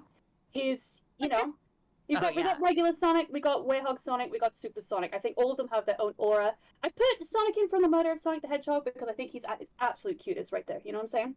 Right. He's a cute kind of thing. All right. We got Eggman. We got Knuckles. We got Agent Stout. We had Blazon's here twice too. You know, we have Blazon, So Percival. We could put her in 3 times because of Sonic 06. But I was thinking, you know, she doesn't do it for me. Okay. I think Rush, Blaze, So Percival. Hell. Yes. We got Surge from the comics. We got Vector. We got Rouge. We got Omega, obviously. Amy, of course, as well. Yeah, those are my Sonic cameos. I like Vector. I think he's cool as hell. I loved like the badass move he pulled in the IDW comics during the Metal Virus arc. I don't know if I should start spoiling it. Just go read it. I Though. haven't He's read it awesome. yet. Okay, I won't start spoiling it. Metal Virus goes crazy. Metal Virus goes crazy. Please read. Oh, so It's fucking so hard. good. I've heard. Yeah. I've heard how crazy it goes. Jet the Hawk is in it. Whoa, I didn't know that. All right, everybody. All right. Next slide. This is the runner-ups. Now, it's quite a busy page. Feel free to take it in. Pomni! Pomni! Yo, I found the secret Pomni. Holy shit, I found one, guys. Pomni! A Pomni. I can't help but see Oh, that Germa! Hi, Germa! that Date is Germa. here, which Yeah, you gotta have Date. Date. I was gonna ask we where made Date is. I'm gonna say it right now. I need Ganame Date. Yeah, same. Honestly, he does. Like, be careful when you play Somnium Files because he will do something to your brain. I don't know what it is. Like, no matter who you Oh are. yeah. Like, No even if you sleep. don't like men, he'll do something. No sleep. No sleep for Ganame Can't wait Date, for no man. sleep. And for me. Okay. Now, a lot of these are in here, like, some are in here because they, you know, they're, like, too normally attractive. And then some are in here, because I didn't like them as much as I like the others. So you can take what you will from that. I won't be elaborating on who is what. Have we had plenty of time to look at my runner-ups? yes. Oh yeah. Yeah. Are we all okay? Are we all okay with this? Are we all okay with all these? Yeah. Is that Ginger? I think that you absolutely do not need our approval. This is wonderful. Yeah. I will only approve if that is Ginger from Chicken Run 1 and not Chicken Run 2. Yeah, are you kidding me? Fucking absolutely. Okay, I'm not, I have culture in my heart. This is an artistic presentation. It's absolutely her from Chicken Run 1. I didn't even know there was a sequel. It's okay. That's best. That's for the best. Yeah. It's aight. It's not a fucking masterpiece like the It's first one. whatever. Alright. That is my presentation. Hell yeah. Thank you. Dude! Thank you very much, everybody. Alright, now. If there are any Margadoto sub-havers in chat, put in your Zukis now. Put in your Zukis. Alright, I'm ending my stream. Beware. Yay! All right. There she is. Thank you so much, everyone, for listening to you. my presentation. I very much appreciate it. It was great. All Thank right. you. Love it. I'm so glad we have the Omnium Files fans in here. Oh, yeah, me too. I still need to play it. It's so good. What if it was called the Pomnium Files? Whoa. Hold on. Let's go. Better game. It's Uchigoji, actually get on it. awesome. Also, I believe there's 3 people in the waiting room right now. yes. So Ooh. I'm going to, if people are done and are free to leave, that's cool. I'm gonna go ahead and drag people in because I know they, at least 2 of them have presentations, or at least one of them does, and it's guaranteed to be a long one. Yeah. So do you want me to hop out for now and come back later? I just got back from. if you want to, I would like. Honestly, like it's not been that unmanageable so far, so it's all good. I'll if it gets too much, then I will gladly. Okay. Cover it myself. Yeah, At I the can- very I least, can I too. can very much do that after my presentation too.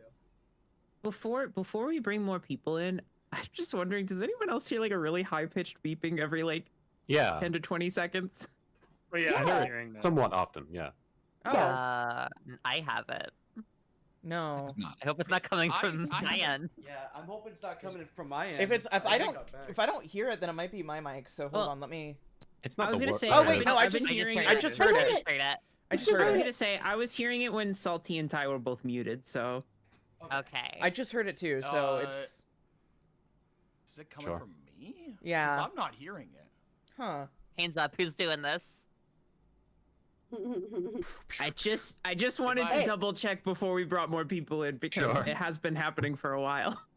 Yeah, Maybe, 1 2 1 2. Check. No. Oh, there it is again. Yeah. I heard it. There it is again. Here, I'm gonna mute my mic. Is it me? It's It not might- you, Salty. It might be you, Mar. It's not me or you, Derek. Because I only saw your didn't light change go off. Anything?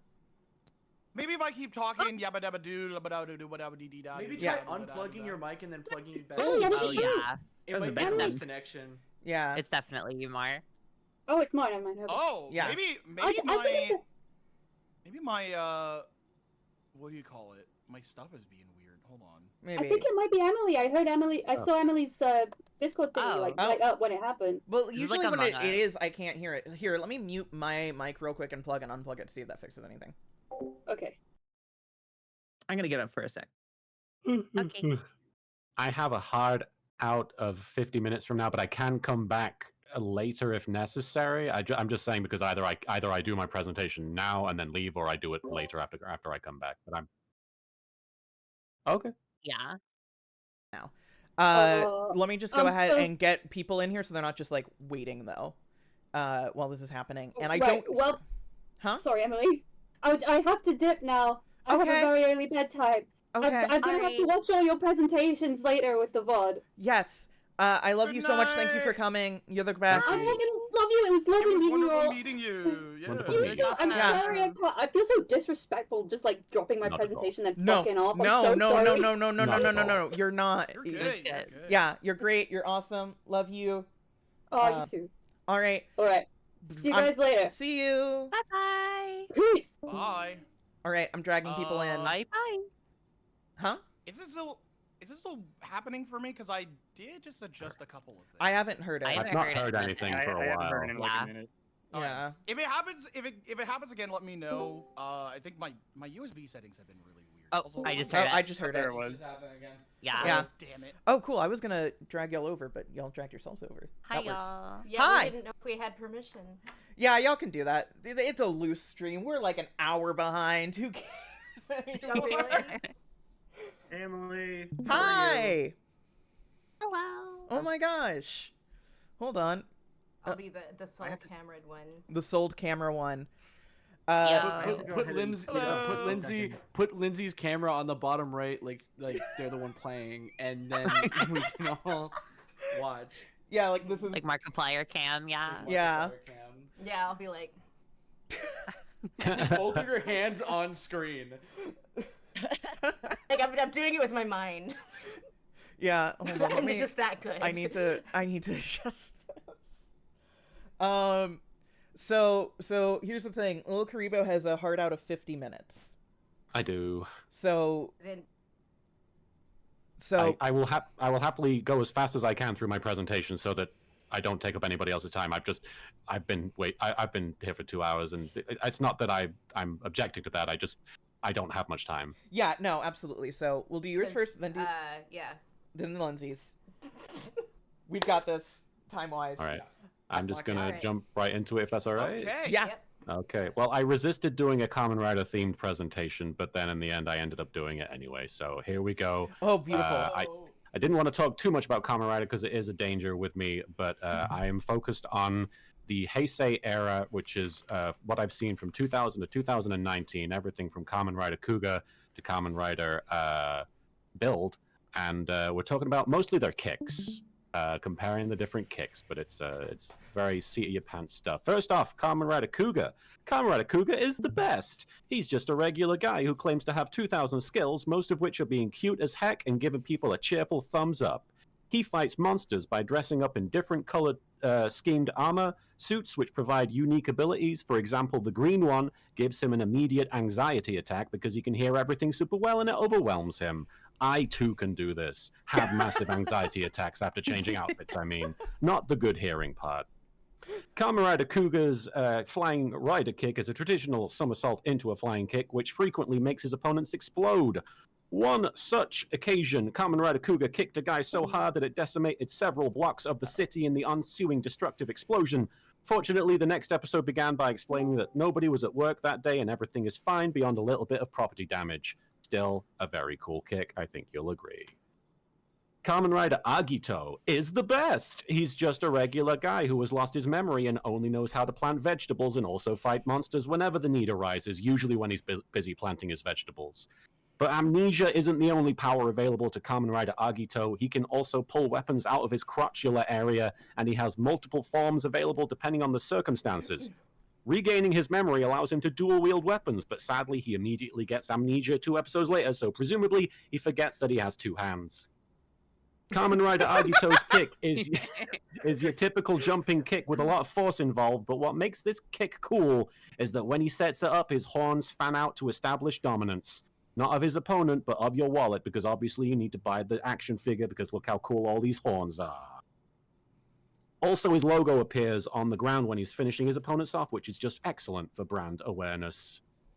Kamen Rider Ryuki is the best. He's just a regular guy who got sucked into a mirror and learned of a secret elimination tournament between superheroes who are all trying to be the last man standing so they can have their wishes granted. Also, he uses trading cards to fight, and everyone here knows that this is the best method of defeating your enemies. Kamen Rider Ryuki is a reporter for a local journal, and he's best frenemies with Kamen Rider Knight, who is Bat-themed. This is the closest you will get to a superhero show about Spider-Man and Batman having to team up.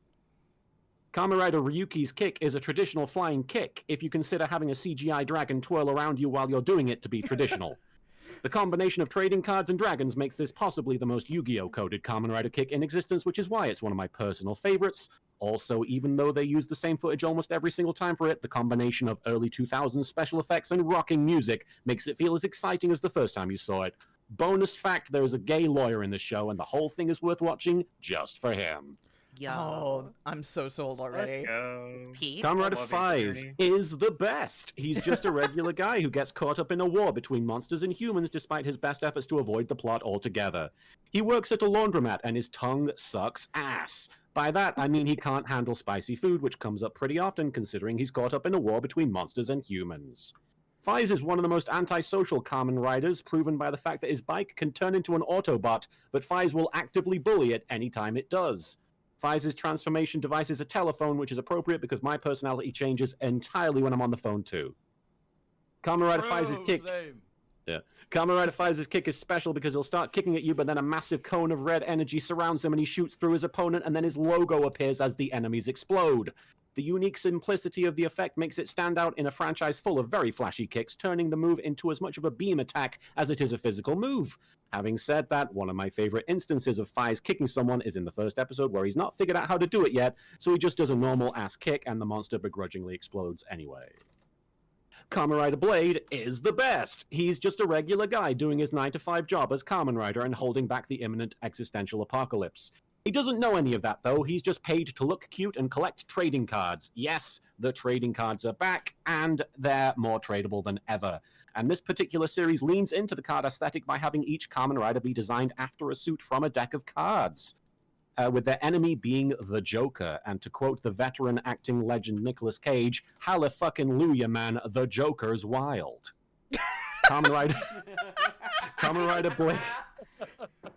Rider Blade's kick is a traditional jumping kick, but with the added bonus that he can combine his trading cards with the move in order to provide elemental damage. The combination of card games and rider kicks makes this one of the sexiest Kamen Rider kicks imaginable, because things only get sexier when you add trading cards to them, and I've yet to see a piece of media that disproves this statement. This is why Yu-Gi-Oh! Is rated R in most countries. Kamen Rider Hibiki is the best. He's just a regular Oni who fights monsters with the power of music at his side. Also, he has to act as a positive role model to a child while fighting monsters, which, considering the extensive use of trumpet in the show, means you could rename this one The Brast of Us. Oh my god. Look, I'm writing this PowerPoint presentation very last minute, so you'll have to deal with some stream of consciousness puns here and there. Kamen Rider Hibiki is the closest you'll get to a slice of life Kamen Rider series, but sadly people wanted more slicing of lives instead, so it wasn't super popular. Kamen Rider Hibiki doesn't kick people because kicking is not a musical instrument. Moving on. Kamen Rider Kabuto is the best. He's just a regular chosen one who will walk the path of heaven and has the ability to endlessly quote his grandmother. He is a beautifully perfect man whose only flaw is he is the world's biggest asshole and everyone hates his perfect ass. He is basically playing Among Us on a citywide scale as Japan has been invaded by body-snatching creatures known as worms. Only Kabuto is able to suss out who is worm and who is human and who is boyfriend material. Spoilers, it's the secondary rider. Kamen Rider Kabuto's kick doesn't even leave the ground. He stands very still and turns his back to you and then does like a roundhouse kick when you get close enough. It's like even when he's doing his kick, he's being an asshole. Kabuto is unique in that he somehow fights at super speed, but also refuses to do anything but walk slowly when fighting. It's all very asshole-coded. Kamen Rider Den-O is the best. He's just a regular singularity point that becomes inhabited by several different monsters from the future that become his best friends. This is where possession becomes a recurring theme in Kamen Rider, and it's difficult to say that this is as Yu-Gi-Oh! Coded as, say, Kamen Rider Ryuki, but it's close. Kamen Rider Den-O travels through time on a train, so it's kind of like the Back to the Future cartoon, but without Christopher Lloyd teaching us rudimentary science every episode. I do think most Kamen Rider shows could be improved by having Christopher Lloyd teach us rudimentary science. Kamen Rider Den-O doesn't kick people until he unlocks his ultimate form, in which he kicks them with the force of a train. As such, it is one of the most powerful rider kicks, but also because of the train association, one of the nerdiest. Probably the rider kick I'd be most likely to give a wedgie. Also, I want to make special mention of the fact that Den-O's base form is called the platform, because trains. Moving on. Yeah. Trains. Kamen Rider Kiva is the best. He's just a regular half-human, half-monster destined to inherit the monster throne while living possibly the most soap opera-y plot in Kamen Rider history. He has a friend called... There are very regular guys. He has a friend called Kivat, whose catchphrase is just shouting the words, "Wake up," making Kiva possibly the wokest of all the Kamen Riders. Kamen Rider Kiva fights enemies inspired by the Universal monster movies, making this the closest you're going to get to Abbott and Costello meet Kamen Rider. The music in this show rocks my face off, and one of the villains is essentially Tommy Wiseau with upsetting hand puppets. Kamen Rider Kiva's kick is one of the coolest kicks ever, where he lands it with such force that it leaves impact damage shaped like his logo, but most importantly, right before he does the kick, he poses in front of the moon and gives us a little flash of his butt at the perfect disrespecting angle. 10 out of 10, no notes, which is sadly not what I could say for the show itself. Lots of notes there. Kamen Rider Decade is the best. He's just a regular dimension-hopping badass with amnesia and the ability to visit any Kamen Rider show he likes. Also, he's funny as hell. Kamen Rider Decade likes to go around taking photos of people and places he goes to, but because he doesn't feel like he belongs in any of the worlds he visits, his photographs inordinately end up looking like shit. You can simulate the feeling of being Kamen Rider Decade and having all your images come out looking like shit by using Gen AI. Kamen Rider Decade's kick is a special effects extravaganza wherein he kicks through a series of holographically projected trading cards. The combination of holograms and trading cards, as well as the fact that Kamen Rider Decade's belt has a stutter, makes this the second most Yu-Gi-Oh! Coded rider kick in the franchise, and therefore, one of the best. Kamen Rider Double is the best. He's just two regular guys, one of whom is a horny detective and the other a hikikomori, who frequently disassociates from the situation to hyperfixate on a meme he just heard. Together, they combine into a single entity using the Double Driver, and they solve mysteries related to the black market drug trade. But because this is a Kamen Rider show, they can't mention drugs, so it's black market USB drives that you stick into various parts of your body instead. Kamen Rider Double's kick involves their body splitting it in half into its separate sections before landing the blow, making this possibly the first body horror-themed rider kick. It rarely gets used beyond the first episode, but for the sheer Cronenbergian quality of it, this is a rider kick to remember. Kamen Rider O's is the best. He's just a regular homeless guy who doesn't have any money, who hooks up with the grumpiest bird this side of Banjo-Kazooie. This bird in particular takes the form of an attractive human man called Ankh, which would be a reference to ancient Egyptian culture, which makes this yet another Yu-Gi-Oh! Coded Kamen Rider entry, sorta, give me this one. Kamen Rider O's gains his powers by combining various animal-themed metals which determine his powers and his appearance, which makes him the Kamen Rider equivalent of Pokemon Fusion Generator. Kamen Rider O's kick is a traditional flying kick, but made special by the fact that he gains literal grasshopper legs and then spreads his hawk-like wings in order to make it a truly flying kick. I don't have much to add about the kick, but I do want to say Kamen Rider O's has one of the most beautiful and tragic gay romances between a man and a bird you're ever likely to see across most forms of media. So yeah, check it out, and remember to count the medals 1, 2, and 3. Kamen Rider Forze is the best. He's just a regular high school student who wants to make friends with every single person he meets, especially his enemies. He frequently makes trips to outer space where he participates in school club activities on the moon, and his principal is that one old guy who keeps hassling Majima in Yakuza 0. Kamen Rider Forze's Rider Kick incorporates a fucking drill because this show is from the guy who did Gurren Lagann, essentially making this, wait for it, Kamina Rider. This is a series that is full. Thank you. This is a series that is full of humor and silliness, so the fact that this guy uses something as visceral as a drill to kick people with makes it one of the more out-of-pocket rider kicks in a series that frequently finds itself firmly outside of the pocket to begin with. Pepper, don't attack me. Come on. Sorry, my cat is currently trying to get my attention. 1 second. Pepper, go Let's down. go. Go down, buddy. Okay. Kamen Rider Wizard is the best. He's a regular guy with magical rings that give him the power to, amongst other things, fly, shoot fireballs, and duplicate himself. He's basically Doctor Strange if Doctor Strange got big into wearing oversized jewelry. One of Kamen Rider Wizard's powers is the ability to enter a person's subconscious in order to destroy any monsters inside there, which really makes him the closest thing to a therapist in all of Kamen Rider. A therapist with bling out the wazoo, but a therapist. Kamen Rider Wizard's kick involves him riding a dragon that then transforms and combines with his motorcycle in mid-air so that Wizard can kick it down from the sky while a projection of a giant Kamen Rider Wizard appears behind him, emulating the motion. It's fucking awesome. Kamen Rider Gaim is the best. He's a regular guy who participates in a dance troupe and occasionally plays Pokemon, only to be given the power of fruit from another dimension. There's not much I can say about Gaim without inadvertently spoiling things, but I do think it's very important that you know at one point he gets the dubstep gun from Saints Row 4. Kamen Rider Gaim doesn't seem to use a kick much, but when he's in his pineapple form, he does jump in the air and kick a CGI pineapple at his opponents. If the fruit-themed Kamen Rider Gaim and the train-themed Kamen Rider Den-O were to ever team up, they could refer to themselves as the Pineapple Express. I had to get at least one stoner joke in there. Yo. Kamen Rider Drive is a cop, and we're gonna move on.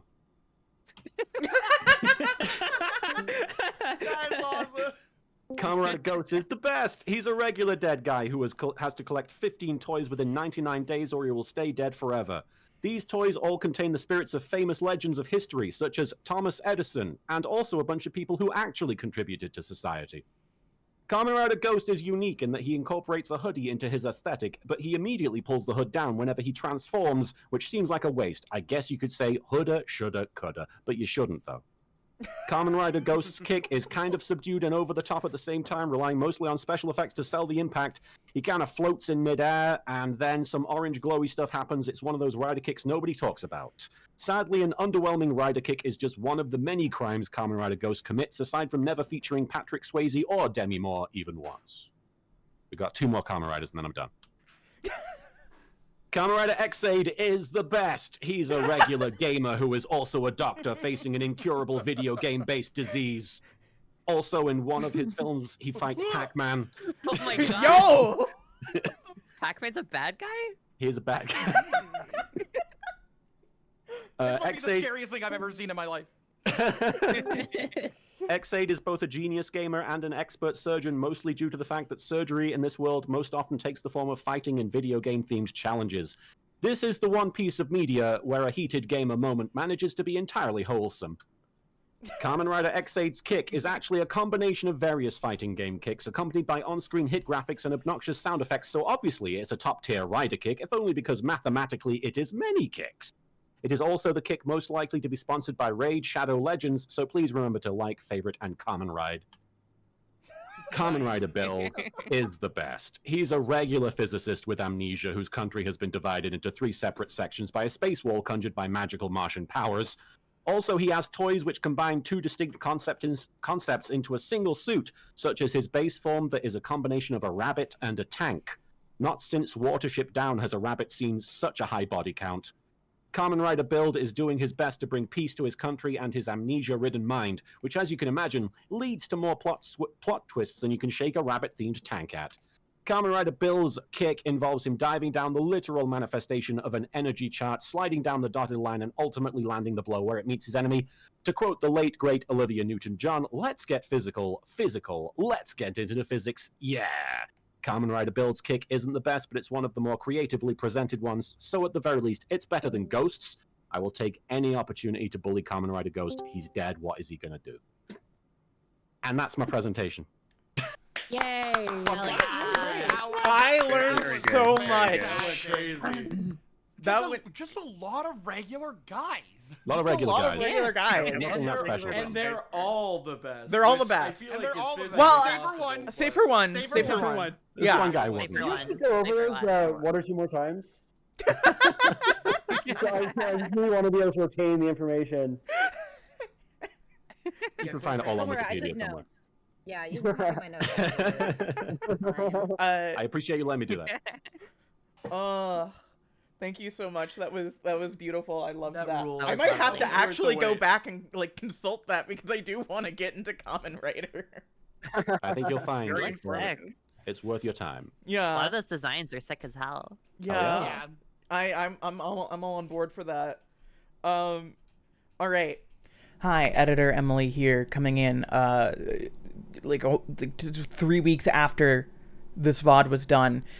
Just to interject here for a little bit to say that there's going to be a time jump in this VOD because Lindsay Ellis gave a really great 1-hour presentation on Green Day that is also impossible to edit around without it getting the VOD taken down on YouTube.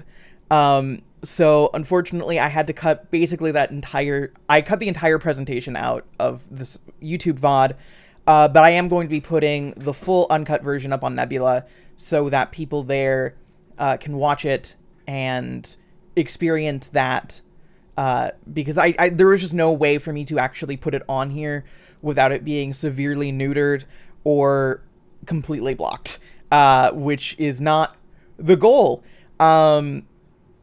So go on Nebula if you want. Otherwise, we're going to do a little fade in as it goes from Little Karibo's presentation to Lola Sebastian's presentation. All right, thank you all so much. I'm not doing a second take of this. 24 minutes. Oh, yes. I don't have a ton of time.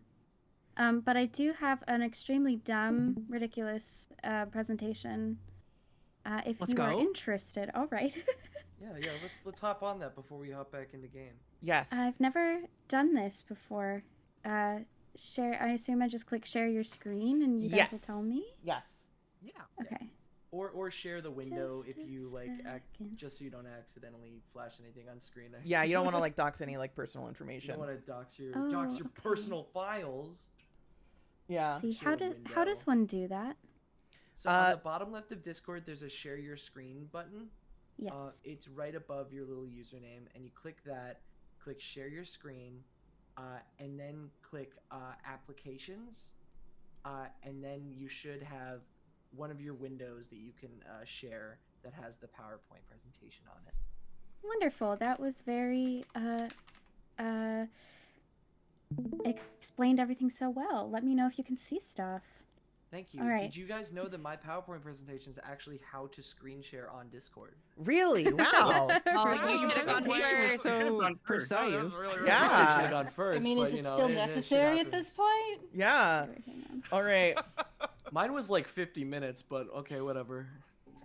There was a tap section, but you know, guess I can just throw that out. All right. All right. Hi, Hi. everyone. I'm a little bit mortified by the how unprofessional this presentation is, frankly, especially after Lindsay's was so comprehensive and I enjoyed it so much. Mine is just really, really dumb. Can everyone hear me? Is everything Yes, good? everything's good. Okay. Yeah. Great. Sound looks great. Thanks. Feel free to talk to me. I literally hadn't made a presentation since middle school, so I used Prezi. And this is my presentation on wizards versus thumbs, and I will explain what that is. What? Okay, so I was really stoned one night on the couch. My mom and I were watching Bar Rescue. And there's just something about the visage of John Taffer. It looks like a thumb in that picture. But exactly, that made me go, God. why is every white guy either a wizard or a thumb? That's a good question. Incredible question. Let's find out. And the impact has been huge. It's become a thing, like, not only in my household, but like I explained this to my fiance and my best friend, and now it's like a thing in the worlds of people who know me. Like when we see a guy and we're just, that guy's such a thumb, or like we see that guy's such a wizard. So I wanted to talk about it today. There was supposed to be a picture of the Kinsey scale there, didn't show up, can't get it to go, don't know why. What is this? Well, it's just for fun. Because arbitrary binary oppositions are funny. They're funny to create. They're funny to make fun of. Binary oppositions. Just a basic explainer, you know, we have this idea in our mind. This is like a philosophy 101 term, where something is the opposite of another thing, but that's literally not true. Like, what's the opposite of cat? Dog. Well, cats and dogs aren't actually opposites, but they're binary opposites, and that they live in binary opposition, right? So coming up with really ridiculous binary oppositions is fun. And it is a useless vibes-based white boy categorization system, or a WBCS. If that's a helpful acronym for you, let me know if you're following. You may have heard of Kiki and Boba. If not, definitely Google it. Kiki is like a little spiky guy, and Boba is like a little round blobby guy. And you know, people see the sharp one and they say that's Kiki, and they see the blobby one and they say that's Boba, and you know, this is similar to that. But yeah, we do kind of treat it like the Kinsey scale in my household. So there is a little bit of flexibility between wizards and thumbs, and there are also switches, but we'll get to that. Oh. Okay, and what it is not... Huh. Eyebrows go wow? It's not scientific. I don't want anyone to be like, It's also not measurement of masculine versus feminine or gender conformance in general, and I just wanted to say that explicitly. Some people think if you have a beard, you're a wizard, and if you're bald, you're a thumb. It's not about that either. It's not Kibby for men, and if you get problematic about it, you're banned. As in, I will no longer talk to you about wizards and thumbs. Like, I've had some people get kind of weird about it, and then I just never talk to them about wizards and thumbs again. So I put a clip art here that just says, be kind, and it's got two friends holding hands, and I'd just like you to look at that and internalize it really quick. Okay. Okay, perfect. I've got listening. it in my soul. I'm listening. Holy shit. I'm learning. Holy Like, shit! A I didn't wizard! expect- I didn't expect to see her. So, absolutely love My Little Pony. Almost did a My Little Pony presentation on... That's Twilight Sparkle, Justice Star, Swirl the Bearded, who is like My Little Pony Merlin. Okay, so wizards, right? Stereotypically, their demeanor is sheer quirk. Their interests, esoteric. They tend to be metalheads. They tend to, like, wear shirts that say, like, legalize LSD now. You know, they're the kind of person where, like, they seem normal, but they've taken ayahuasca in a garage. You know, Dungeons and Dragons, you know, Fear and Loathing in Las Vegas, right? They dress extravagantly. They're kind of like little dandies. The beard is a plus. This is, of course, like the perfect platonic wizard, right? And then on the Kiki Boba scale, they tend to be Kiki. Examples of pure wizards, right? So here's my list. I don't know if you can see my mouse, but I'm circling things. Yeah, no, we can. Yes, yeah. Yeah, Alan Moore is like the example we use to people who aren't already familiar with the system. Christopher Lee, another great example, because, you know, all of these guys are kind of just like, they're hitting all of the marks, really. For like Kiki, kind of guys who are also wizard-esque. You know, I hope this explains. I absolutely see the vibes. I see the vibes. I will say D. Snyder is kind of a bonkers one to have in this middle of the list. I mean, I see it. I've seen Motor City. I know what he's like. I'm not saying I disagree with it. I'm saying I did not expect to see D. Snyder's named after Timothy Chalamet and Hosier. Well, that's what you should expect. He's of a me, Emily. wizard. You know me as What well. can you do? I'm surprised you're not taken aback by Christopher Guest, but it's okay. Also, John Lennon being at the bottom, you know? I mean, that just makes sense. That makes sense. John Lennon is totally modern wizard. Okay, conversely, you've got thumbs. Scary. Yeah, I know. But I'm yeah, scared. we do use Chevy Chase as our, like, thumb example, right? Like, so it's like Alan Moore is the archetypal platonic wizard, and Chevy Chase is like the archetypal platonic thumb.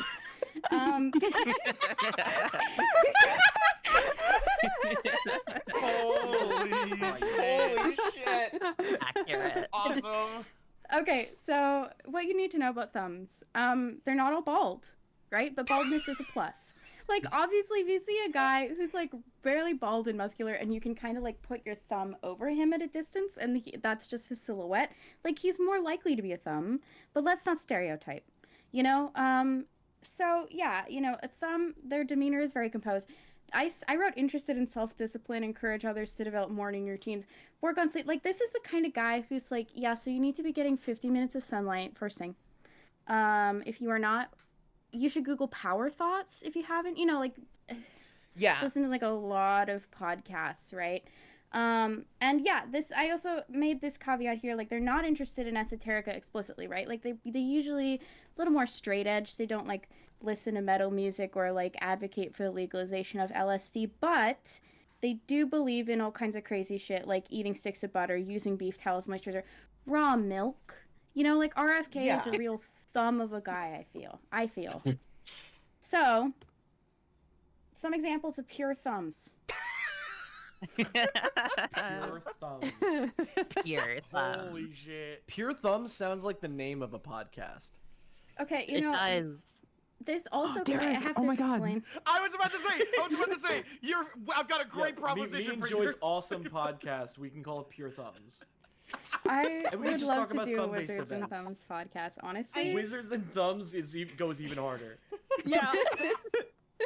Stallone is kind of catching me up. He gives me more wizard vibes. Fair. Maybe Trust me, this depends was on done what age after of like Stallone. a lot of consideration. Okay. And I can try to clarify a couple things, but I understand. I feel at times Stallone has been slightly wizard flexible, but we'll get to that. Switches. The rarest of all white men.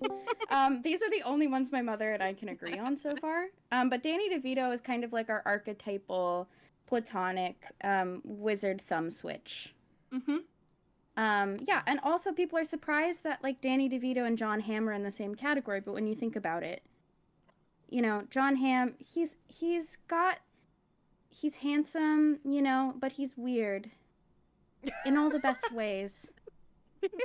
Anyway, you know, like that sentence. Oh. He's handsome, like, but he's weird. He God, plays- I sounds wish like a somebody song described me lyric. like this. He's handsome, but he's weird. Anyway, so moving on. Awesome! Awesome! Oh my fucking god! Why is there so many denominations for this? Honestly, this eliminates the one question I had. Ryan! Okay, so this is where we're moving into the hybrids. You can't call them hybrids. Grow up. We don't call them hybrids anymore. We don't use that word. That's a little outdated. Literally like 10 minutes, and you have to understand that like I couldn't crop any of the pictures correctly. I couldn't figure out how to like change the shape of it because his brain don't know how to use Prezi very well, so he's just sliced. Yeah, but these are of course Jamie Heineman, right? Like fundamentally he is a wizard, but when you look at him immediately, you might think thumb, because you know. Dare I say he just has a thummy vibe, but you gotta know. Just because the vibe is a little deceiving at first doesn't mean So he's thumb flexible, right? Thumb flexible wizards are the quirkiest white boys in the world. Just as a general rule, you see a really quirked up white boy, that is a thumb flexible wizard most likely. Examples again could Oh my god! Oh my god! I almost just spat out my teeth. Holy fuck! I almost just spat out my teeth. So like I couldn't Drill chin, bottom text. Yeah, what did you drill? I'm gonna fucking throw up. I couldn't crop this correctly. I really couldn't figure it out, and the more I tried, the worse I made it, and I somehow removed the background from it. Like they're supposed to. Do not but it's apologize supposed for to this. be. This is fantastic. Thank you. Yeah. Anyway, I like completely fucked up this crop, but it is what it is, right? Like I think it kind of adds to the charm, but it also, I mean, it makes a good Jack Nicholson.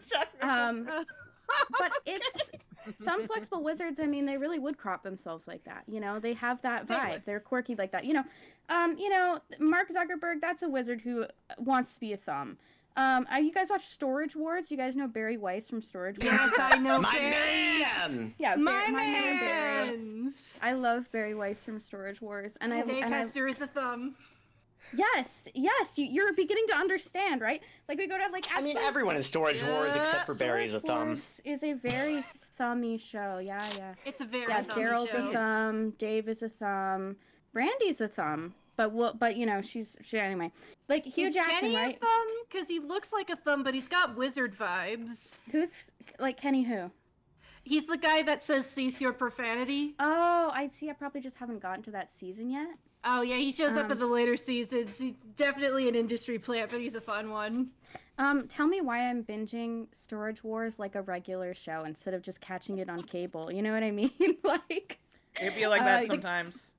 The character Storage Wars should development be watched in like a hotel, but yeah, I am really getting the full character development. And yeah, Walton Goggins, like that's an archetypal thumb flexible wizard right there. You know, you think thumb, you realize. Moving on, wizard flexible thumbs. Conversely, usually thumbs getting in touch with their wizarding side, but this happens later in life. You know, you think about George Clooney. That's a wizard flexible thumb. He began as, you know, archetypal thumb leading man, but he has increasingly become wizard-like, more and more esoteric over time. I wrote like this is the realm of the Chris's and the Ryans. Yeah, like you look at La La Land. Sorry, you look at Ryan Gosling pre La La Land. You look at Ryan Gosling in like The Notebook. That's obviously a thumb, but like after that, after the singing and the dancing and like being Ken, like I think that he's becoming quite wizard flexible. It's kind of beautiful to see. Like he's really blossoming into himself. Okay. Examples of wizard flexible thumbs, right? Like we always talk about James Gandolfini. We always do. Because he has like such a wizard like look and, you know, vibe, but his personality, a look and vibe of thumb, but his personality is so wizard like. The Chris's, yeah, everyone argues with me about Chris Pine. I've heard everything about Chris Pine. I've heard that he's a wizard thumb and any variation. We have talked about, like, is Team Edward versus Team Jacob, like, wizard versus thumb? This is an ongoing discussion in the household. My mom... At least thematically, but maybe not design-wise. Well, exactly. My mom thinks that Robert Pattinson is a switch. I think that he is a thumb-flexible wizard. This is actually kind of, like, a big debate between us. Yeah, and they can't all be great, you know? They can't all be great. What have we learned? Not a goddamn thing. Let's go. That's me. Let's go. That's who I'll continue to be. I'm trying to clap, but my mic isn't picking it up. Potential developments, further research is needed. And then I just put a screenshot of my own presentation into the presentation. Hell yeah. Perfect. I Literally feel like perfect. I learned so much with the last presentation, but now this presentation is leaving me with more questions. Yeah. Like This the is- last this is the a last brain like research. the last slide like filled our brains with knowledge, and then this presentation like widened our brains so we can put more knowledge in them. That's I'm right. so- That's right. I'm so glad I feel to my hear third eye that. opening. I love introducing a new framework to people, even if it's a completely stupid, like, bullshit framework. But really, like, I don't know anyone else who's doing wizard versus thumb research except for me, so I had to put my own research. Right, in there. and now I mean, all frameworks are yeah. stupid. You are at the forefront, the precipice of. Wait, what was like, that? Lola? Lola? No, I Sometimes want to here. hear. Wait. I want to hear how I'm on the precipice. Tell me about the precipice. I was just saying that you're on the precipice of something like like a hot new research that is Wizard versus Thumb. Like this Thank you. this is breaking new ground in my I really opinion. appreciate that. Honestly, it's quite fun. Like I've literally, like I was an academic adjacent. Like I was giving like grad student conferences. Like you know what I mean. I've given conferences on like James Joyce, but now I do this, and this is better. I think. Yes. Like I don't need I feel to like it's be more an academic. It's really important. I just need people to know that I feel Chevy like I Chase should is burn a my funniest. BSW. Yeah, great idea. So Azalea Banks has her own white guy dichotomy, and it's similar, but it's not the same thing. And I just thought I'd mention. I'm just gonna read it. You know, there are two types of American white men: the fat, inflamed, blistering, red pork juice dripping kind of white men who think they're as charismatic as their more attractive counterparts, yet always smell like Axe and garlic, have gout, frequent their local 7-Eleven. Then there are the unassuming, charming white men with human-colored skin, visible necks, healthy cholesterol levels, and full heads of hair. When I close my eyes and kiss them, they smell like sugar cookies and their lips taste like marshmallows. You look like your lips taste like envelope adhesive and bacon bits. You would probably burp a Slim Jim and a Prussian into my mouth. Hang on. It's out opening. Rest assured, you will never have to worry about an unattractive me hassling you for any FaceTime. Be gone, Elmer Fudd. And I just had to put that in there because... Jesus Christ. God Where damn. does Elmer Fudd lie on the scale? Man. Did we talk about Wait. this? Oh, wait. That's a Hold good on. I know the question. answer to this. I'm Elmer Fudd, and I'm a chaser. Emily! Yeah, You're getting so much mileage out of that. You know that I put that... You know that I put this in here just to hear that, right? I'm so glad you Yay! did. Perfect. Like, y'all, I paused alerts on Twitch so that it wouldn't be disruptive, but every time someone subscribes to me, it plays the I'm a chaser noise. Yeah, and we'll be on the phone and I'll just hear it and going in the background. It'll go again and again. Yeah. Really. Yeah. Anyway, Q&A. I am open to questions, not criticism. I have a question. I have a question. I mean, you go, Emily. While you do the Q&A, can I go use the restroom again because I've been sitting here in one place for a long time. Go piss, girl. Go piss One girl. place. Isn't Alright. that Go piss girl. manga that people keep saying to read? Sorry? Yes, it is Derek. Thank you. Yeah. It is, yeah. Sorry, it's a really Okay. bad joke. I'm sorry. All right, I have- so I have a question. Gordon Ramsay. Wait, what? Sorry, one at a time. Yeah, I'm sorry. Ty, you go first. Is there a such thing as wizard or thumb dysphoria? I think so, yeah. Like, this is, again, new territory. I think that there I are a lot see. of, I don't know, we try to be a little generous with it. Like, if you Yeah, are obviously a wizard, but you believe you're a thumb, that's okay. that's know? awesome. That's, like, It's, great. I it's mean, like, 2025. exactly. Like, just be, like, live as a thumb. Is how I feel about it. Just be a thumb. Be the Exactly. thumb that you are inside. But, you know, again, this is, like I said, it's not scientific and it doesn't apply to any other system, you know. As a non-binary individual myself, I really don't want to come across like I'm doing a feminine versus masculine or anything like that thing here. I feel confident that no one is going to take it that way. Well, feel I very sure hope so. You know, yeah. I feel that no one is going to think that you are unfairly putting people on a gender binary because some guys look like wizards and some guys look like thumbs. Yeah, that's for Twitch chat to do. Yeah. Not us. I mean, that's the thing, right? Like, Wait, no one else is thinking that? Get out. I was actually like shockingly nervous making this presentation, like thinking through all of the implications of it and being like, are they gonna get my ass in the chat for this? No, it was wonderful. Thank I you. thoroughly I really enjoyed this. appreciate that. That's I a am very enlightening framework. Yeah. open to other, you know, people ask me about lots of celebrities. I didn't include a lot of big ones here, and you feel free to ask if you have any questions. Now's the time before Emily gets back from peeing. Keanu Reeves wizard? Yes. Yeah, just making sure. Definitely. Light For sure. which Gordon- one's which?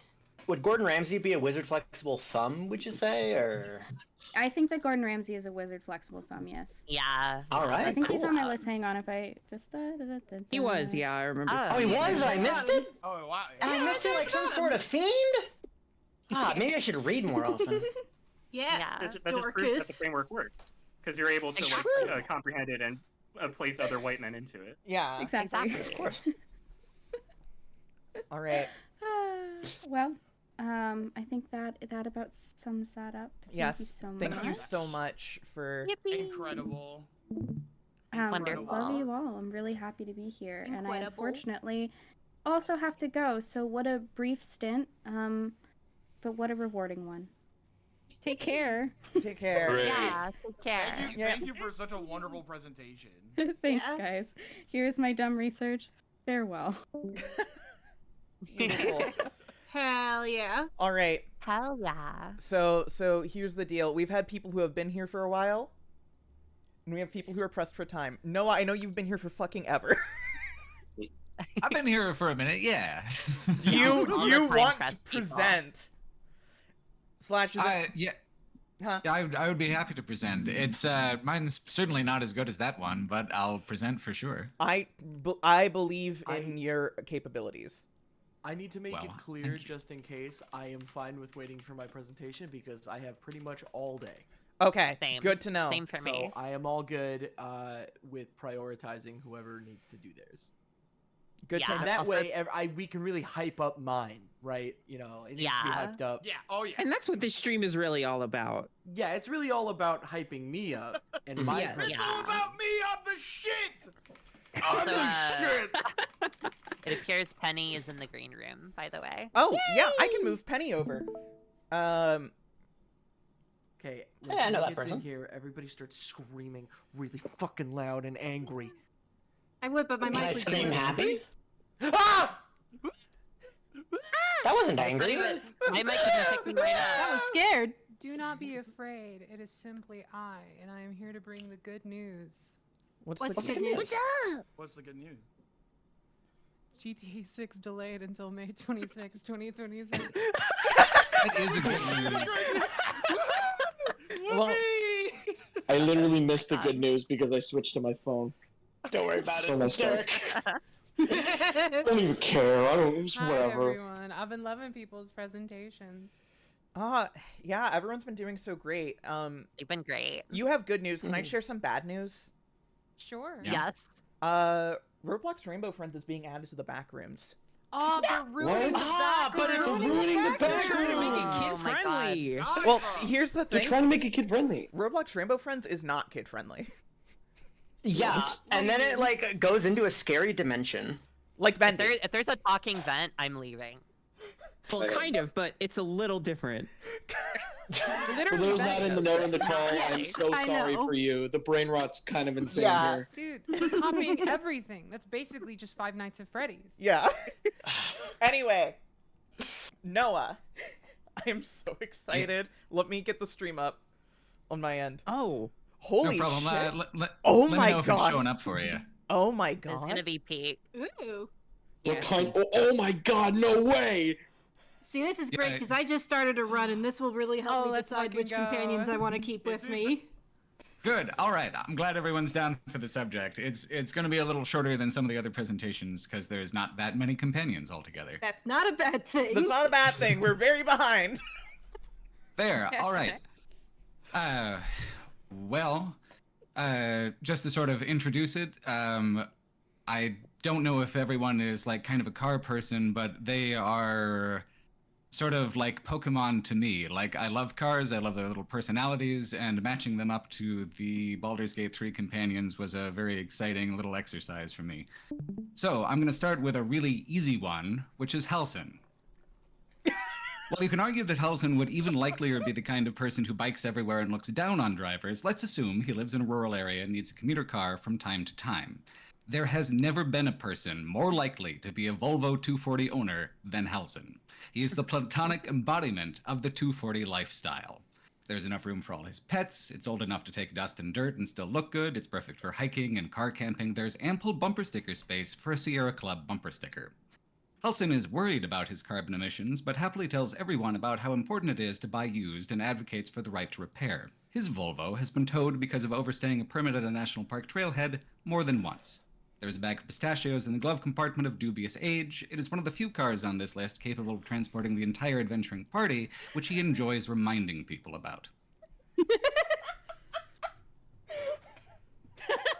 Regardless of which goddess or which vehicle make Shadowheart chooses, the important thing to consider is that she parks in handicapped spaces without a handicapped permit. She does this with no excuse if following Shar, and if a Saloonite, she will talk about how she had a very difficult childhood, and surely that counts for something. Her car is never dirty. She merges on the freeway without using a blinker. She pays for valet parking, but does not tip.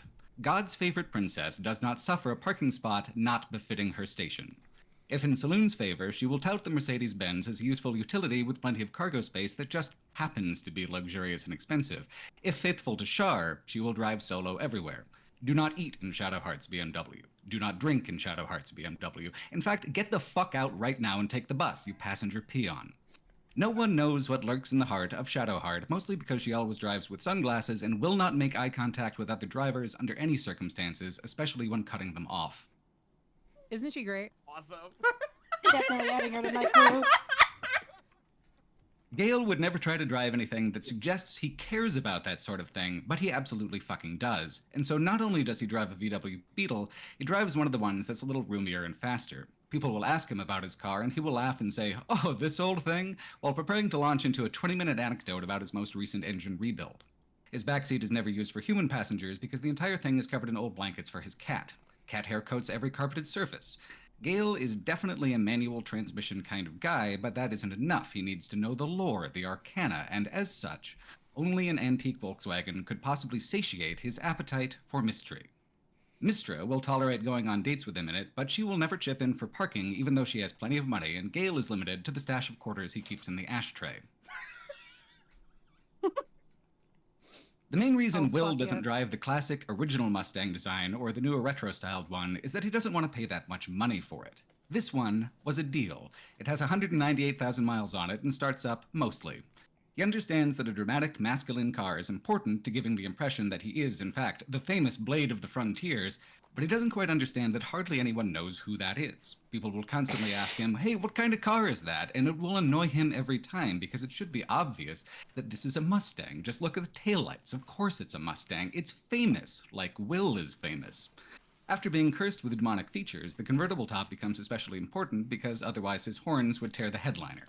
He likes to front like he isn't listening to Shinedown on Compact Disc, but if you pull up to him at a stoplight, he is absolutely listening to Shinedown on Compact Disc. God. Karlak needs a pickup truck for a lot of reasons, but the main one is that she will help you move. She will pull up in her rattling, gurgling old truck and load up half your furniture on it, tie it down haphazardly, and then drive 90 miles an hour on the freeway without losing so much of it as a couch cushion. Karlak puts burn marks in anything fancy or delicate, so the big bench seat with cracked pleather is just perfect for her. She doesn't care about airbags, she doesn't care about gas mileage, she certainly does not care about air conditioning. She just likes how it sounds, how the big metal suspension creaks and squeaks as she drives over rocks on a long gravel road.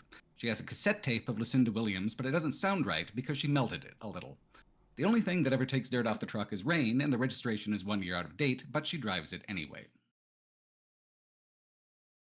For Asterion, whether the car actually runs is entirely beside the point. The point is how the car is styled. There are no cracks in his leather seats. Everything is immaculately maintained, except the actual engine, which is a lost cause anyway. Did you know it has 12 cylinders? That's so unusual, so prestigious. Most people have half that many, poor darlings. Asterion only drives it out of the city begrudgingly because he can't stand how all the little bugs it crushes out on the road mar the paint job. He will only accept a person as a passenger if they're on a date, and if they do not compliment the Jaguar, they will not receive a second date. It goes without saying that his windows are heavily tinted. Asterion spends a tremendous amount of money on detailing, but does not even bother to purchase basic liability insurance. It is unclear whether or not Lae'zel's army surplus truck is actually street legal, but I would not want to be the one who asks. When registering it at the DMV, she hissed, "It is only the motor of true strength for a warrior such as myself." She parks it in regular-sized spaces, often blocking entire lanes of parking lots. When ticketed, she discards the ticket without looking at it.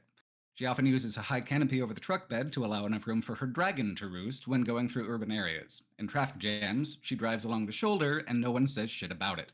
Occasionally, she will receive offers to buy her rig, but these bids are usually retracted when she challenges potential owners to a duel so they may prove themselves worthy as a custodian of her mighty truck. She carries an entire barrel of spare diesel fuel with her, which she keeps next to her sleeping dragon, without considering the implication. The 1998 Buick Riviera came standard with a supercharged 240 horsepower engine, luxury heated leather seats, and a lot of electronics that were very cutting edge for the time.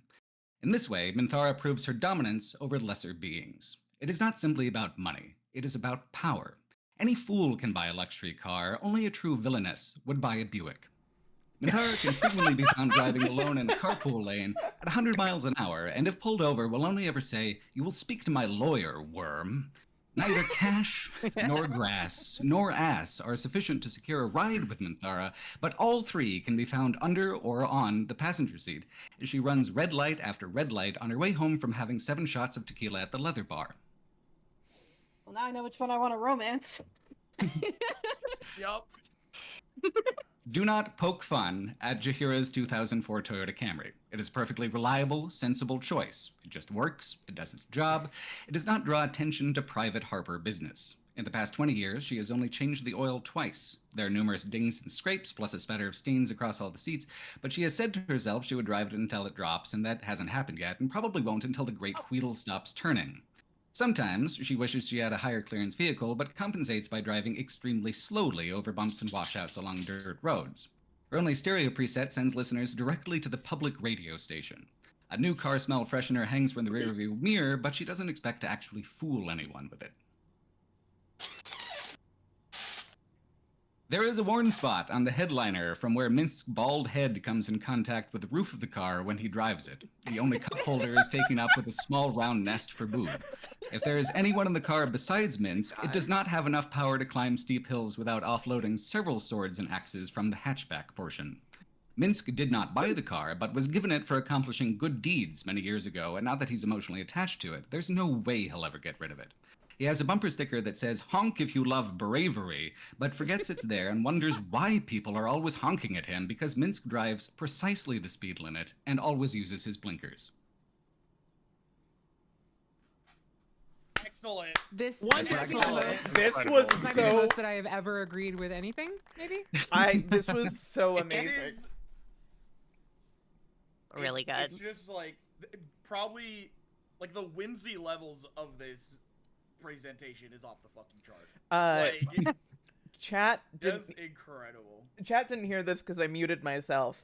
Halfway through, I was laughing so hard I started choking on a cheese curd. So. Oh no. Well, soon you'll be a Canadian, and that'll be very common. Yeah, absolutely. Well, here's the thing. Karlak's my fave. She's my love interest from Baldur's Gate, so I'm glad she has the truck to help me move. Literally. Yeah. Absolutely.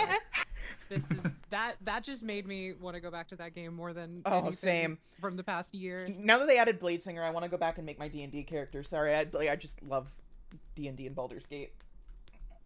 Yeah, me too. Their Baldur's Gate 3 is a particularly amazing one. Like I love that one. It's real good.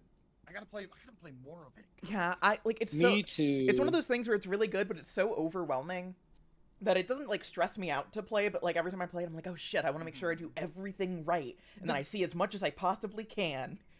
The good thing is that Baldur's Gate 3 is one of those like forever games where like it will almost certainly be kind of like infinitely viable as like a I should play this now kind of option. Yeah. You know what I mean? Like it's so just It's timelessly so good. Like Baldur's Gate 1 and 2. Yeah. Thank you so much for that. Now, question. Do we want to go into another presentation? Or should I actually play Sonic Adventure 2 because it's been like 2 hours? We gotta. I mean, we we gotta are see a little very Sonic behind. Adventure too. I'm sure y'all seem pretty backed up. Todd? I do have a presentation. Yes, yes. Please do your presentation. I know you've been waiting so long. I'm trying to get to people and balance everything. So please, please, please.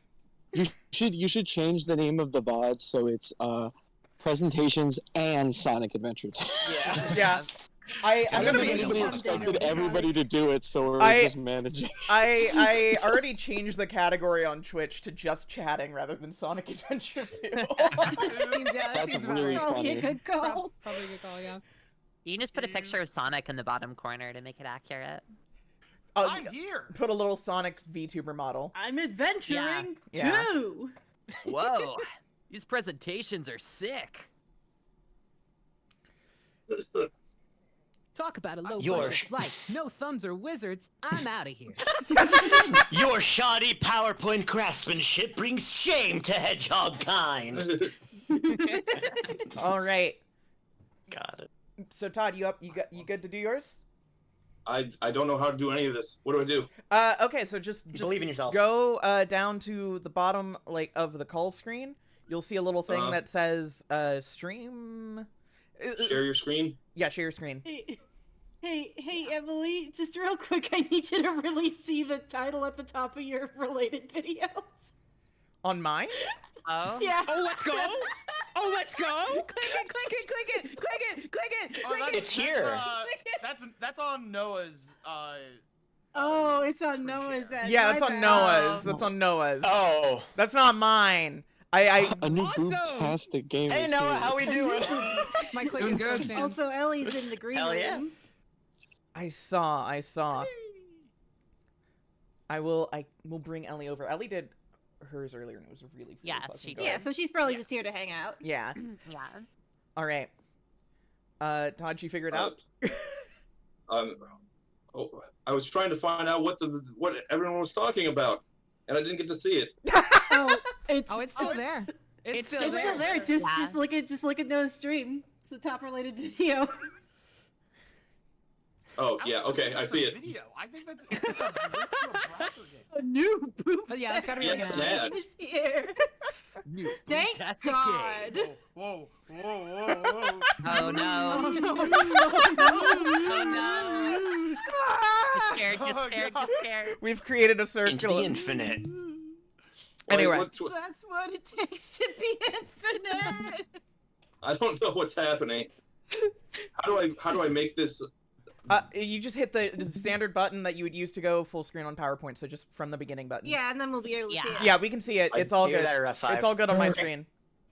I don't actually know how PowerPoint works. Okay, so see What the thing that says from beginning. Oh, there it is. Yes. There you Oh, okay. So fair warning. This is something I slapped together in 10 minutes because I didn't have time to make an actual presentation like everyone else seemed to do.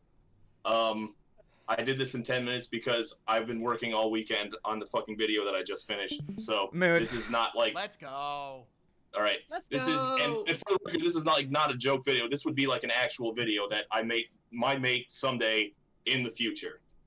That I've been working on, and then you'll see why I haven't made this video at the end of the thing. But anyway, the tentative video I never made and might someday make in the future. What do I just click it to make it move? You would hit space, I believe. Yeah. All right. It's called "The Defending Michael Jackson Documentaries Are Garbage," and here's why. Hold Hold on, we're hang still on. on the first slide. You have to start the presentation first. Yeah. Oh, So hit. What do you mean I have to start the presentation first? Hit the from I beginning think it's button. from beginning, yeah. There you go. Wait, what is happening? Okay. What is? I think I know what's going on because you're capturing the program, and Discord is weird when it comes to PowerPoint and capturing. What I would recommend is just capturing your desktop. So like, when you go to share your screen, there's like a little tab for like screens and stuff. So just capture your screen instead. Yeah. So what you're gonna do is you're gonna go to the bottom where it says share your screen. You can go to change stream type and then go to entire screen and then hit the share screen button. There. Entire screen. Yes. Application screen 1. Okay. All right. Yeah. Now There that you go. should work. Yay. Yay. Okay. This is just a tentative title that I slapped together because it'll get you the idea of what I'm doing here. It's not actually going to be titled that's hacky. If I ever make it, which I probably won't. I don't know. I mean, I think it's fine to end videos with "and here's why" as a title. Like, yeah. All right. Well, anyway.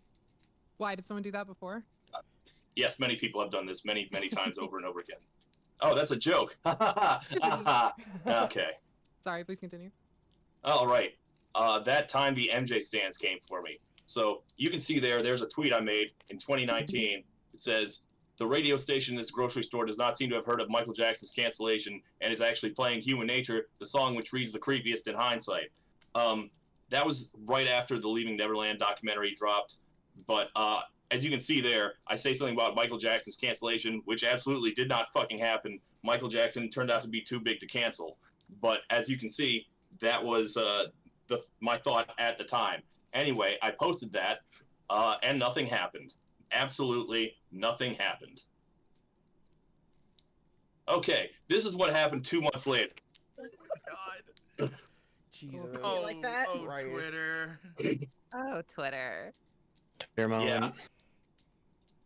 See that for some reason, I guess one of the MJ Stan things noticed that I had said that 2 or 3 months earlier, and they started swarming me like over and over all day. And as I recall, I had personal shit going on at the time, so I did not have time to fucking worry about this. But it was like every time I looked at Twitter, there was more of them. They were fucking everywhere. Remember Twitter? Man, what an idiot I was to be on there. All right, so okay, next, the guy from Toto got involved. Uh-oh. All right, Steve Lukather, lead guitarist of Toto, apparently got tagged in by the MJ Stans. If you don't know, Human Nature was a Toto song. One of the guys wrote it. They all played on it. That was they all worked on Thriller, kind of like training someone to take your job, basically, because Michael Jackson and the MTV Revolution destroyed Toto, and they were never a thing again. But they wrote it, and Steve Lukather got mad at me, said, "Lol, what a tool. Steve Porcaro wrote it, not Michael Jackson. We played on it. Todd, stay in the shadows, man, and stop typical gossip BS."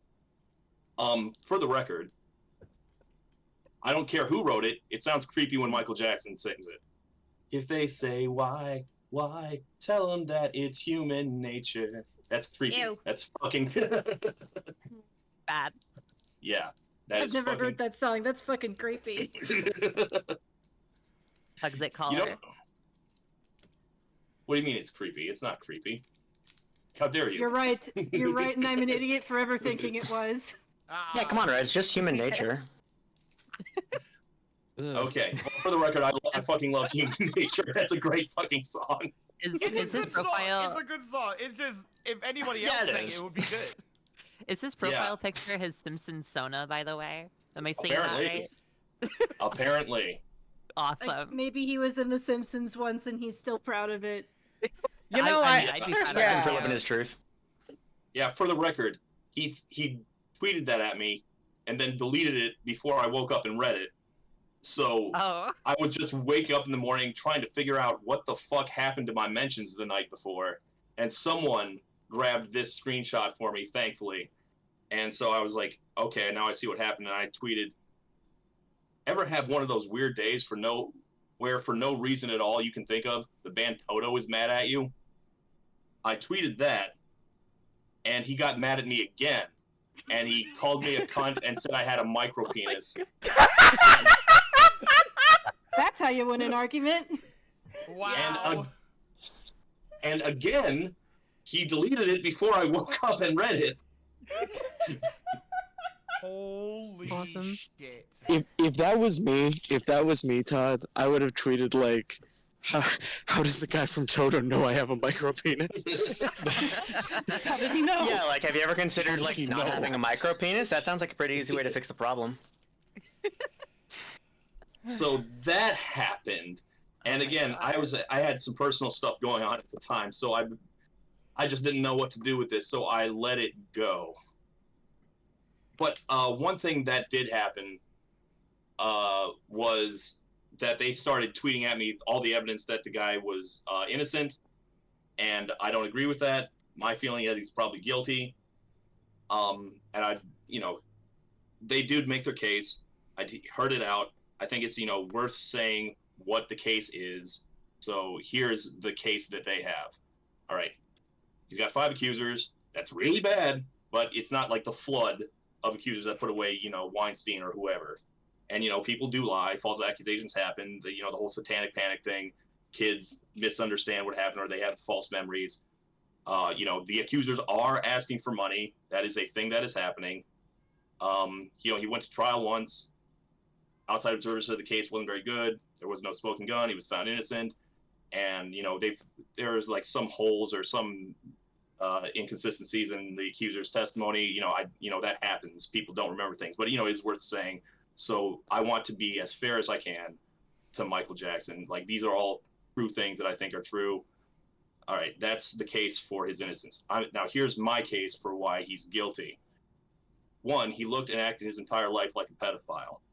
He did things pedophiles do, and he didn't do things pedophiles don't do. I think that's pretty solid evidence. Like, if it looks like a duck and it quacks like a duck, it probably touched some children. I don't know what to tell you. So that's my case for him being guilty. But I'm not here to talk about this stuff. Like, I don't want to go down every single little fucking profile of every note of everything that happened and like try and parse this out. I'm not here to do anatomy of a fall with you and determine the nature of reasonable doubt, because you all know this stuff. Every single one of you has has eyes and ears. You know what he fucking looked like. So like, I'm not going to convince you, me, random jack off on YouTube. But I can make a funny video out of these horrible documentaries. That is something I can provide to the information, because you're not going to fucking watch these things. You're not going to fucking watch Square One. Have you guys even heard of Square One? No, I haven't. Nope. No, actually. Square One is a mall here in Canada. I think it's a Coldplay song. Well, that's about it, though. I can tell you is... Oh, I put this slide in here.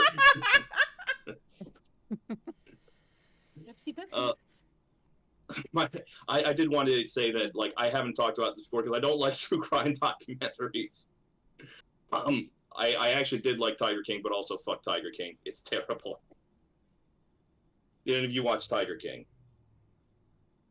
I've seen it, yeah. Friends have summarized it to me. Yeah, I've heard when I was younger, I actually visited one of those tiger enclosures without knowing. Oh wow! In South Carolina, yeah. The guy that had the cult, I went to his tiger place. All right, I feel like I neglected to mention what Square One is. Right when the Leaving Neverland documentary dropped, some independent journalist released his own documentary called Square One, which was his attempt to disprove the original allegation in 1993. And every time an MJ stan gets on you for even, suggesting that he might have done it, they'll link that to you the same way that 9/11 truthers will tweet you loose change, or the anti-vax truthers will send you some garbage-ass documentary that doesn't make any sense. They will hit you with Square One, and you never watched Loose Change, you never watched these anti-vax documentaries, and you're probably not going to watch Square One. So I figured I would watch Square One, and I would tell you exactly how fucking bad it is. So here's where the video kind of fell apart. I never watched them. And I'm Not all this build up for you to actually watch it. I wrote the... You know, the same thing happened when I tried to write a Q-Force video. Oh shit, I gotta watch this crap? Never mind. Yeah. So that's where we are at. Like, I have never actually thought about doing this. I have just written the entire part I've read to you in my head over the course of the last 5 years. And eventually, I keep telling myself, eventually I'm going to sit myself down and I'm actually going to watch these documentaries to make content out of them. Someday, maybe I'll do it as soon as I hang up here, but like, so far, that's as far as I've gotten. Maybe they're amazing and I will feel really dumb. Maybe I will watch them and it turns out that they're extremely well made, even though they are clearly not by the clips of them I've seen on YouTube, and maybe I will be totally convinced of the man's innocence. So that is where we are at right now. Someday, maybe I will actually force myself to watch it and see if it's actual content. But that's as far as I got. I've heard they're bad. Todd, I would just want to say, amazing presentation, but hilarious to lead into this. Like, now we're going to talk about it. We're not going to talk about it. Thank you. And here's the final page. Britta Tam is in for the surprise of their life. I literally just thought that you doxed yourself for the joke Yeah, for a I second. did Holy Anyway, shit. here's my social yes. security number. Yes, naturally, I imagine the YouTuber named Todd in the Shadows' real name is Britta. Are there real You'll people never named know. Britta? I thought that was just a character on Community. there I are mean, people named apparently that. the person you cited. Well, is I named- mean, like, you know, it's one of those Unless things, it's kind of Brida. like how there's so many, like, characters named Daenerys, right? Like, they're like, oh my god, I'm so into Community, I'm gonna name my kid Britta. Yeah. Little did they know, they just really like water. Yeah. Oh, my yeah, god, we imagine did being that hear kid it. and being like, oh my god, is your parent a Community fan? It's like, oh, no, they like water. No, they just love water love filtration. water. Yeah. All right. Okay, that was my presentation. I hope that got you like an extra $5 or $10 from people. Remember to donate, everyone. Thank you. Everybody, Thank you let's so give her a much. nice round of applause. Yeah. Yippee.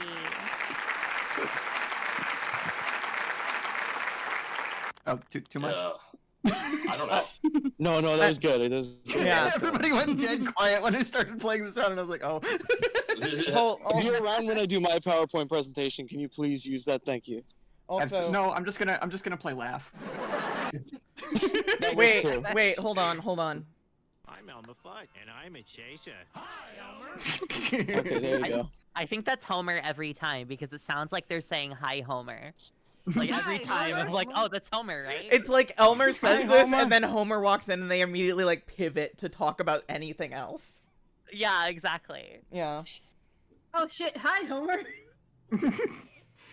Homer is here. Hello. Anyway. I'm Homer. Anyway. Does anyone that have? was- Yes. Oh no, I was like, thank you. That was fun. Oh, I'm glad. Thank you. Yeah. Does anyone have any Yeah, it was presentations wonderful, wonderful presentation. they want to do right now, or should I go back to Sonic? I can wait. I'm gonna be around for a while. Okay. Jose, I know you've been in here for forever as well. I'll go after whenever Derek goes. How about that? Okay. I'm gonna wait it out. I'm gonna be an asshole now. No. So now you have to stay with me, Ty. You have to hang out with me. Ooh, Oh, scary. I'm gonna be here forever. Ooh, spooky. But yeah, Jose, how are you feeling? I know you've been here forever. Oh, have I? I'm okay. I'm kind of pushing up on time though, so I don't know if I can. I mean, if you want to present now, you can. If you have something, you have a presentation. Then. I mean, not really. Oh, okay. So... You have like a drawing of a stick figure that you can show? Yeah. I got. That could be a halfway good through replacement. one, and I'm like, this doesn't make any sense. Well, hey. Well, what was it about? What were you thinking about doing? Does anyone remember the show Gundam Wing? What's a Gundam? man. What's a Gundam? I've never heard of this show in my life. The most appealing Emily-based presentation of all time, probably. I mean, it's celebrating its 30th anniversary, and I was wondering, like, it's about 5 very pretty boys, and like, are any of them actually straight? and I was just like wrestling with that question, and I couldn't come up with an answer. Yeah. Probably not.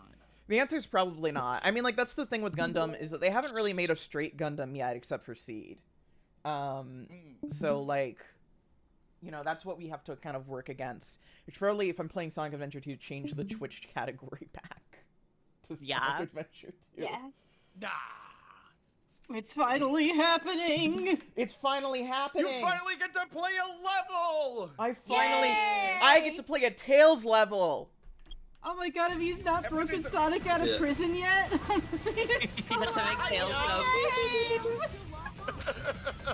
I haven't. He's been rotting in there. Wait. Tails, please. Can I not? You can't go up there. But there's thing up there. This is. Well, you're gonna have to let shame. it go. Sorry. Sucks to suck a little bit there. So fucking picky. Jesus. Sonic Adventure 2 teaches you that disappointment is inevitable. Get over it. Just like my school years. Uh-huh. Go, okay. We're gonna Not just that right there, huh? just there.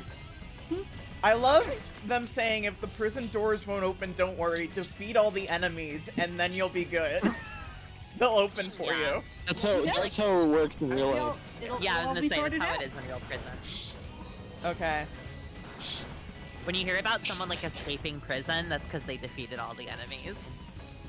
It's true. That's what happened to Alcatraz.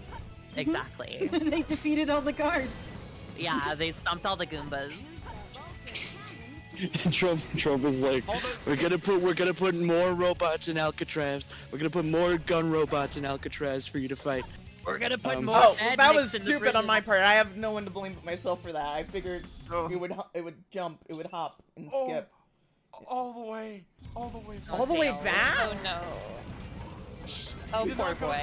You gotta get those checkpoints. You gotta get those checkpoints. It's fine. I wasn't that far anyway. Watch, I can speedrun. Alright, here we go. I really wish that you immediately fell off after saying that. I was hoping for it.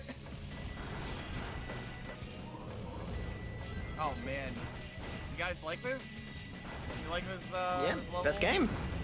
You like the beep, beep, beep, beep. Look at that. I'm a speedrunner. I got back right to where I was. You like the fucking mosquito tone every time you lock onto an enemy. Yeah. It's the best part. Objectively. I was gonna link Emily the mod to like lower the beeping sound, but I thought it wouldn't be authentic enough, so. No, that is such an essential part You get the of the beeping. Sonic Adventure 2 experience. Yeah. It really Yeah, is. that Oh and my the God. Dreamcast mod and the Make Sonic Silver mod and the. I think at this point you're just playing a fan fiction, Red. I was trying to conjure up a bit Cat! through sheer What the force fuck? of will. Where'd and the it cat didn't go? work. I respect it. There we go. You got the cat. Brute forcing a bit. Yeah, I That's like most of my love that streams. whenever you collect an animal, they go. Look, I Yeah, but approach Gorilla, bits the which same also way that goes- Phoenix Wright approaches legal cases, okay? I just talk out my ass and see what happens. I respect it. I gotta go. I'll talk to you later. Okay. Okay. It was awesome getting to see you. Hey, thank you for coming. for the presentation. No problem. Someday I may actually like do the work to turn it into an actual video. Who knows? But If it makes you feel better, the very fact that you've revealed you've thought about it has probably already got the MJ stance on your ass. yeah, probably. Yeah. All right. I'll talk to you later. So long. Have a good one. Bye Bye. Bye. Bye. You killed Omocha. Did you see that? Wait, I did? Oh. No. Yeah, you can kill Omochao. Oh wow. Omochao dead. You can also you can pick him up and throw him off of ledges in the game. Oh as well. shit! He Really? screams. Really? Yeah. And Yeah. you can punch him with Sonic. I don't think you would do that. Yeah. No, but you can make him. Sonic wouldn't do that. you can. Please. You can make. You can make. I don't wanna Sonic do this, so fucked please. up and evil. Don't make me punch him. No, please. I don't wanna. Don't do it. Don't make me do this. And then people on Twitter would be like, "That's not Sonic's characterization. What? That's fucked up." They'll be like, typical Ian Flynn making Sonic talk all the time. What? While there we Sonic go, is there we go. literally Ow! fighting. While Sonic is thinking in his own head. Hey guys, It's like, I don't they make want him they make him yap so much. I don't want to alert y'all that I have 69 rings right now. Let's go. Whoa. Let's go. Okay, never well now pick you up have another to. one ever again. I'm so sorry. Wait, you just gonna leave that little guy in that cage? What have you fucking done? You can't get in the cage, can you? Is that a unicorn? Why was in I there? trying What to is do a that? stomp? I'm thinking I'm playing fucking Unleashed. It's like iconic I tails. wanna be playing Unleashed. Derek, I need your help to get that on my Steam Deck. It is what, shockingly Unleashed? easy to get Unleashed working on the Steam Deck. I already all of the files that I sent your way. They're already still up there, so you can download them, and I can help you on call if you want. I just like stick them on my SD card. Yep. Yeah, pretty much. That easy, huh? It is. Yeah, I mean, like, if you run into any issues, I can like definitely help you. Yeah. You But yeah. you need to get a legitimate copy of Sonic Unleashed. Well, I for do the already Xbox, own one, so I'm exempt. for the Xbox, and you need to rip it yourself, obviously. Of course, of course. As one does. No, come back! I just got This is here. perfectly normal for me to do. I'm ripping You games. can't prove I don't. I'm ripping games like I'm ripping ass. I'm doing it all the time, every day. What is For that? 4 hours. My man. My people. My man. Playing Unleashed for Success. the first time with the Miku mod was like the peak experience. I'm so glad I played it like that. It's incredible. The It's amount so of good. So when's the Teto mod? I got a C mod Oh my instead of a God, D that would be mod. so I got a C rank instead of D rank. I'm like, goated. You're getting better. at the game. Leveling up. You're good at games. That means she's Goated? locked in. Doing Here good. comes after Chow World. Here comes one of the best stages in the entire game. IMO. Oh, interesting. Of course, we got that chat. It's Chow's world. So We're just who- living The in it. best in the entire fucking franchise, I might even argue. Like, it's just so fucking fun. Monkey. But Pumpkin Hill isn't Gorilla. next. What I want plushies of what the all fuck of these is this? little animals. Is this the shit Riku wanted you to bring on the fucking raft? It's a coconut. Oh, wait. Oh, never mind. Coconuts are normally green. They just turn brown when they're being Eat it. transported overseas. Eat it. Oh, he hates it. Not very hungry. I don't want Oh, that. he hates it. So who here in this call has the presentation, by the way? I do. Derek does. Is it just the three of us? Or? Joy does. Oh, yeah, Joy does. Yeah, but I think is Joy away right now? I'm guessing then. Oh, I didn't realize I was still muted. Oh, shit. Sorry. Yes, I do have a presentation. Yeah. Hey, yes, I'm I have a very- and I'm presentation very as well. excited about it. I also have a really, presentation. really excited about it. I don't know what to do. Wait, with these did I tell you what mine was, Mar? I forget. I assumed it's just something Yuri related. I thought you put it in the server, but There was a hint of Yuri in the server. okay. I will just not be assumed it saying was- anything else though. Yeah. Also, I have guys, like, I have like one Amy moment. hyperfixation, so. Amy moment. Amy's saving Amy Sonic. moment. Have no fear. Amy Rose is here. Look at that motion capture. Yeah. Have no fear. Step. It was still kind of charming in this era, though. They didn't have as much of a mascot problem. Yeah. Right, I love his little run he does there. Yeah, The it's instinct run is so cute. I love It how is a little extra more Sonic's charming when movements you are. imagine like a human man doing that. Yeah. No way. No way. No way. Marriage? No way. What? Whoa, yay. Eggman's behind this? That doesn't make any sense with what I know about Sonic. That doesn't align at all. Allegations, guys. It's allegations. It's alligators. Yo, Other side yo, of the story. Sonic's a brat? Please. Did you not see the documentary? Did you not see? Well, no, I don't have Square One. Video? Wait, Did you hold not? on. Did you not see the 7-hour see the 7-hour debunking video called Scrambled?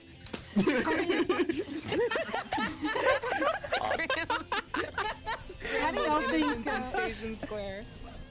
How do y'all think Eggman would like YouTuber Psy when in his apology video? How do you think he'd do I it? hate. Okay, hold on. I mean, The allegations are out about me, I see. You don't I mean, I listen can't think- to I the can't- value of real Very allegations. close to like a harump, you know? It'd be like a harump. Yeah. Like a very Yeah. See, I can't think about Eggman doing a long, exasperated sigh without thinking Wait, about one of my best friends. Gotta use the light He shift. starts the video. How do you do light speed dash? I don't You remember. get up close to the rings and you wait for the well. First off, you need to get the light speed dash first. Yeah, about to say you gotta go up the little pulley thing. Up the little pulley there, to the left. Okay. I can imagine instead of a YouTuber site, Eggman starts his video and he's like, Oh, no way! I can't believe this! I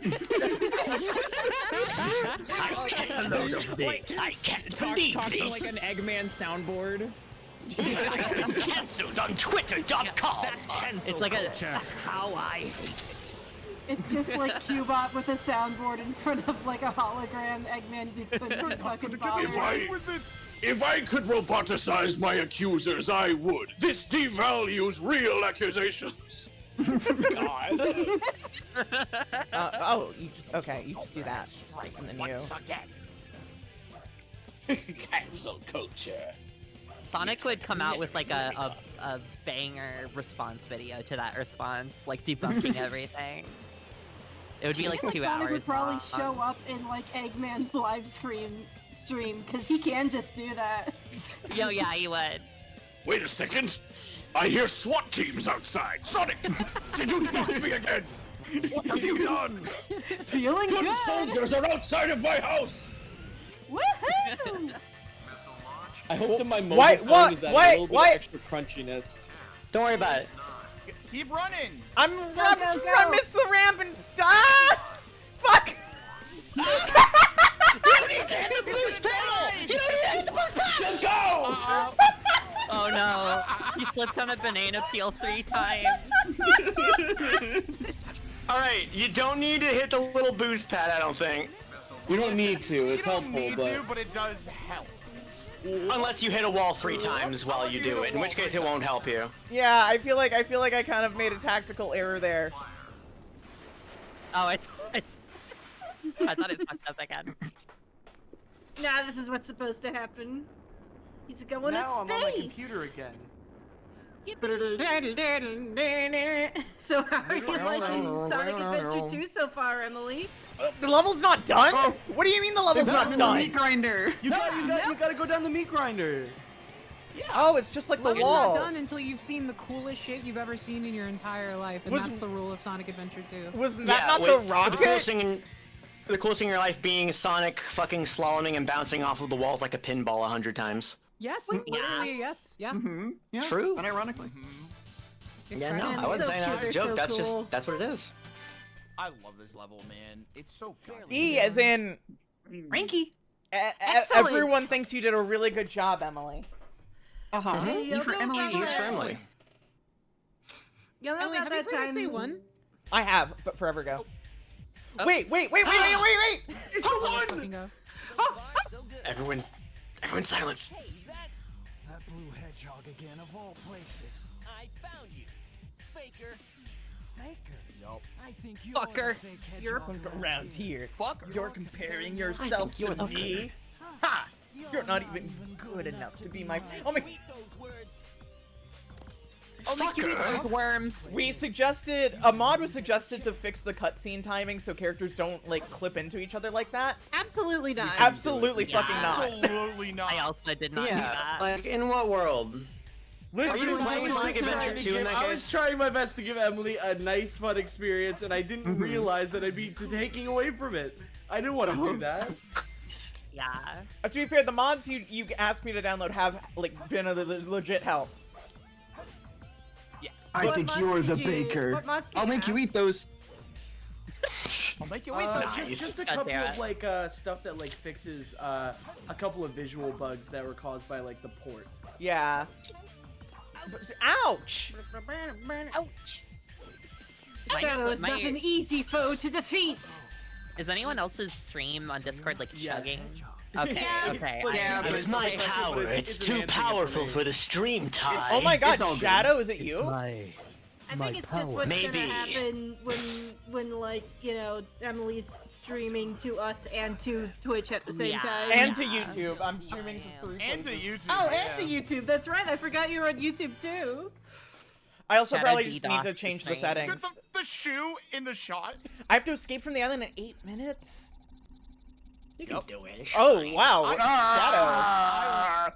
I love The this face he's cutscene because doing is so Shadow's funny. mouth, it just doesn't shut. He looks like a His mouth panting is open dog. this entire way through. He is a panting dog.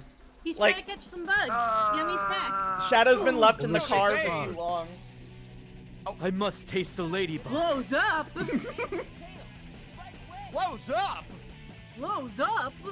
Nose up. Blows up. Blows up. Whoa, whoa, whoa, whoa, whoa, whoa, I'm so fast. I You gotta just like go. to You gotta imagine. go before the island blows up. You got 7 or 8 minutes. Is the name of it.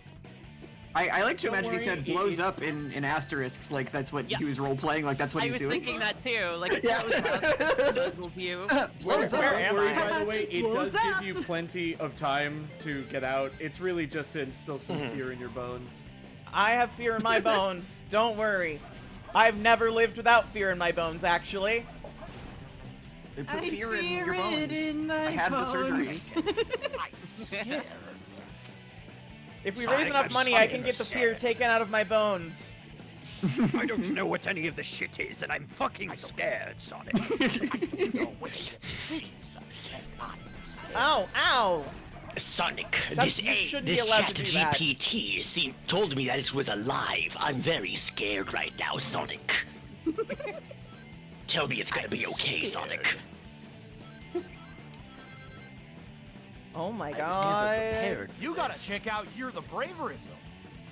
This Before you're is... brave.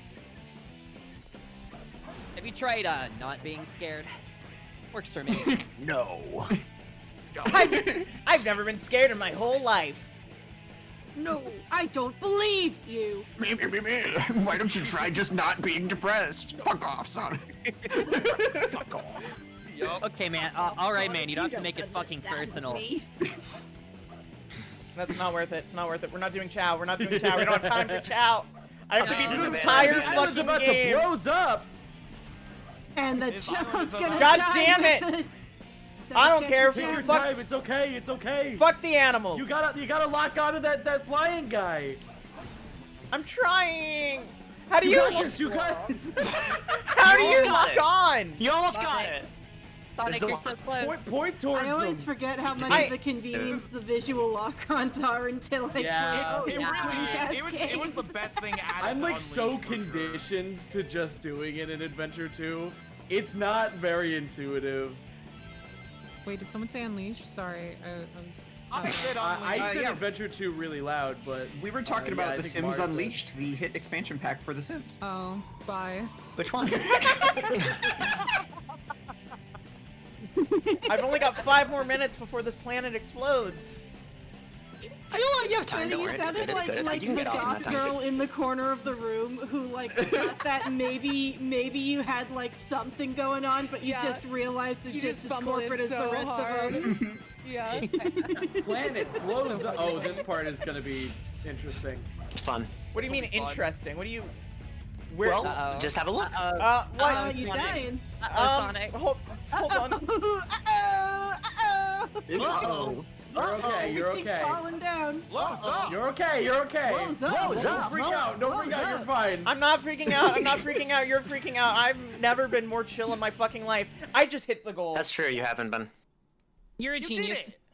You're a You're genius. genius. You're the best at video games. I'm That is literally your Genius. so good at Sonic.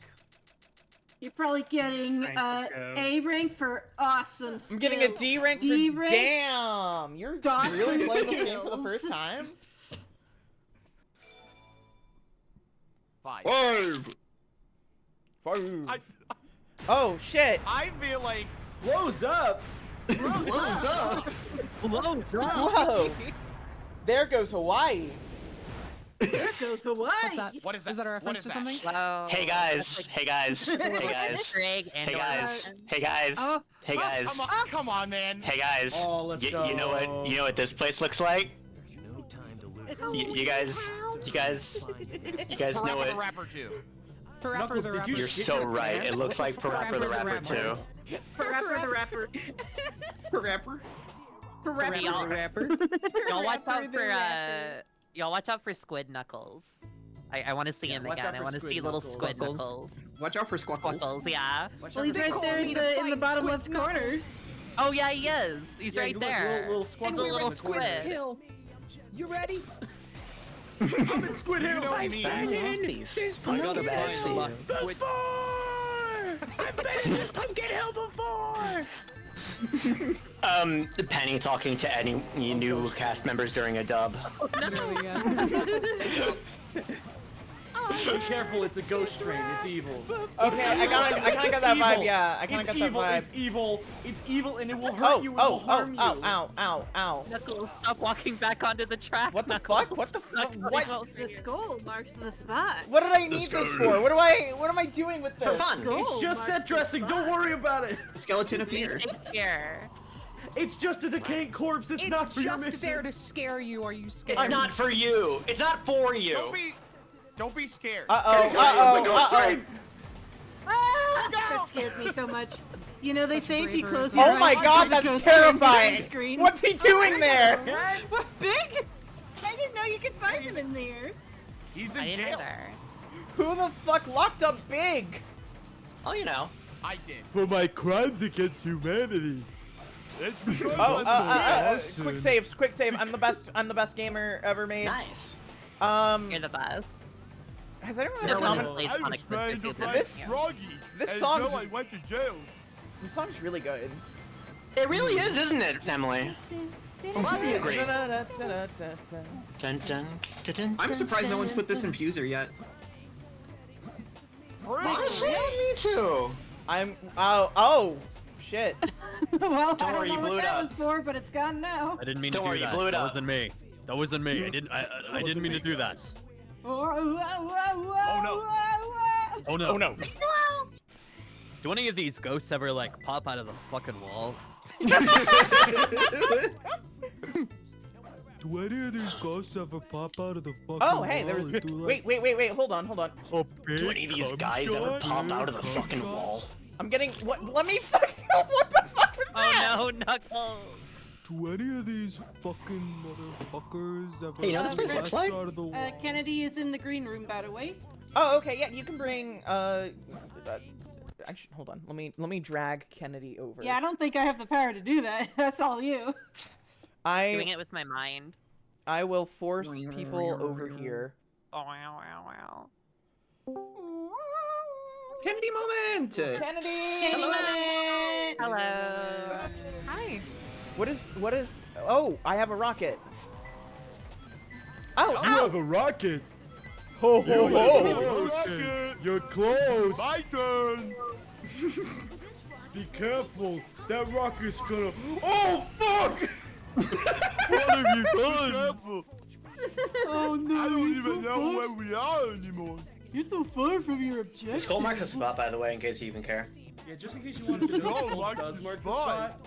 Hi. If you care.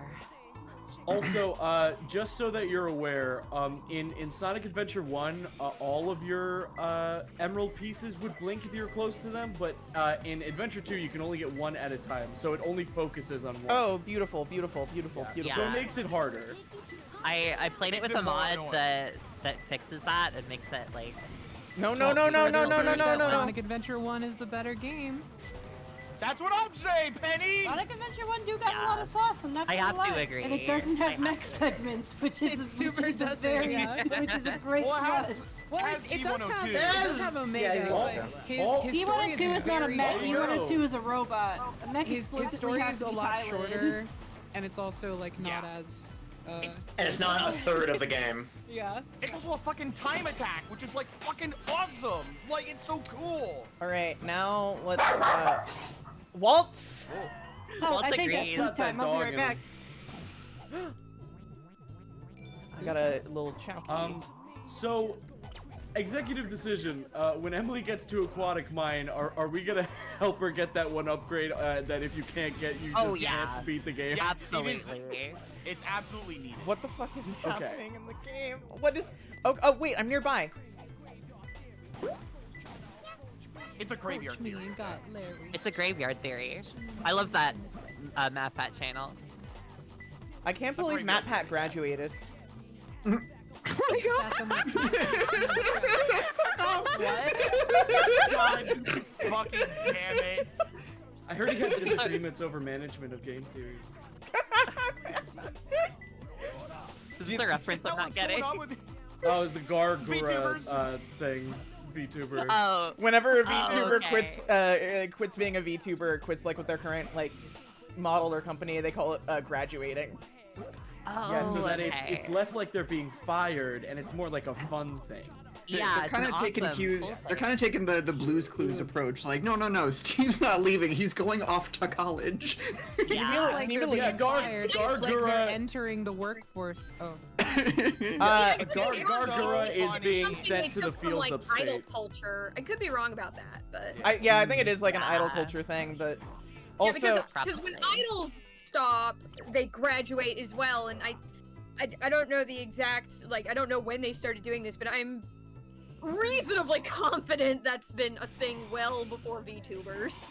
Oh yeah. But I don't know. I'm not super deep in the idol sauce, so I don't know.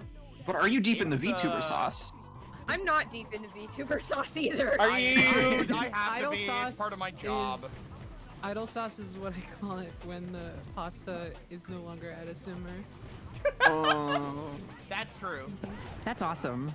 That was a good one. I like Yeah. that. Thanks, guys. I really appreciate it. Have you ever considered If you have doing any other- If you have stand-up? any other important feedback for me, I'll be sure to post the feedback form at the end of the stream. Have you heard of SNL? I think the you'd Google fit in Sheets. well there. Yeah.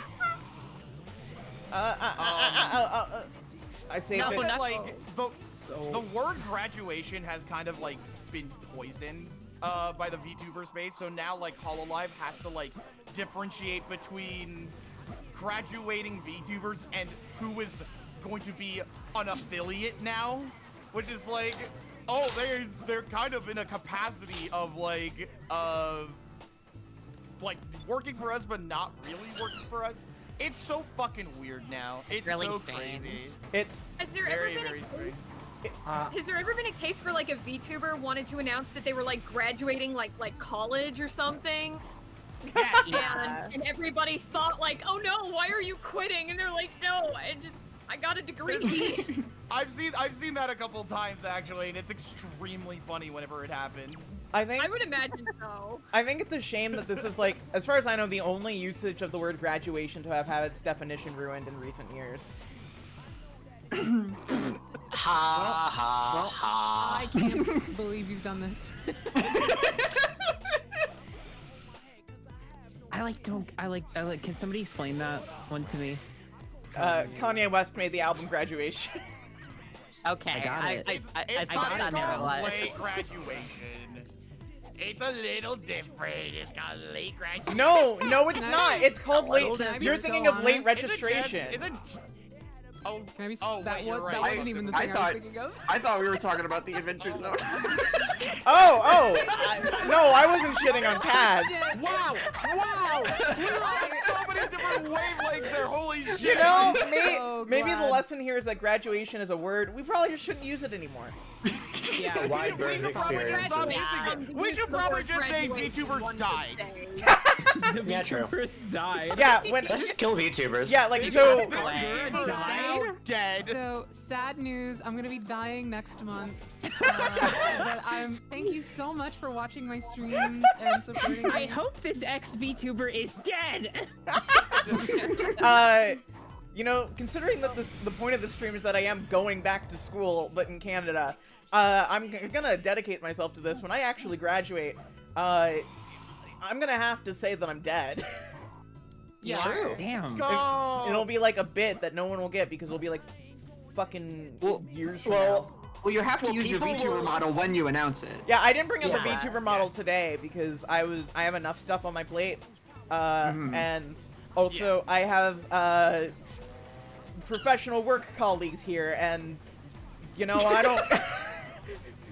They don't need to know you VTube. It's fine. They don't need to know you VTube. I think it's like a badge of honor, honestly.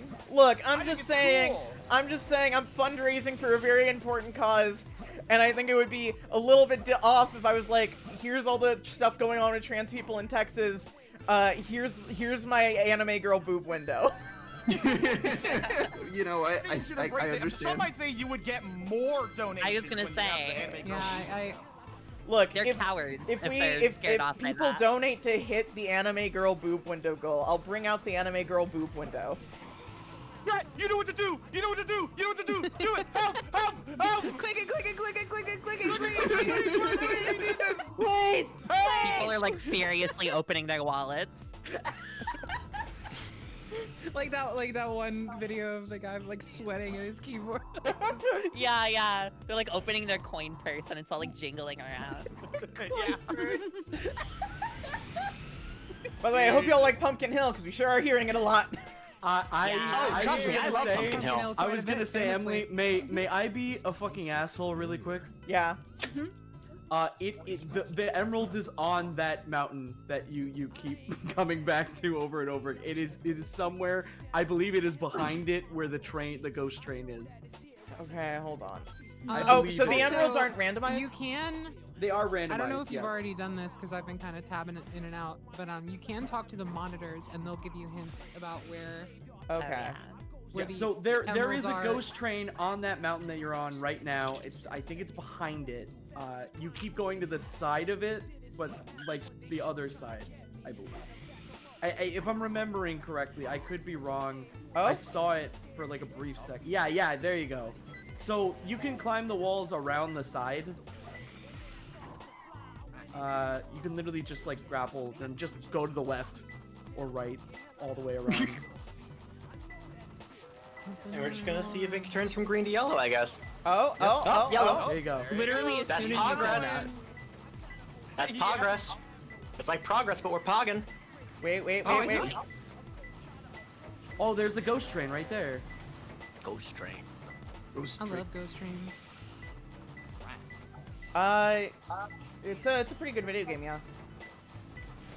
Yeah, Ghost Train. Fun fact, did you know that Ghost Train Yeah. was one of the first Gorillaz songs ever recorded? And it was on their B-sides album, G-sides.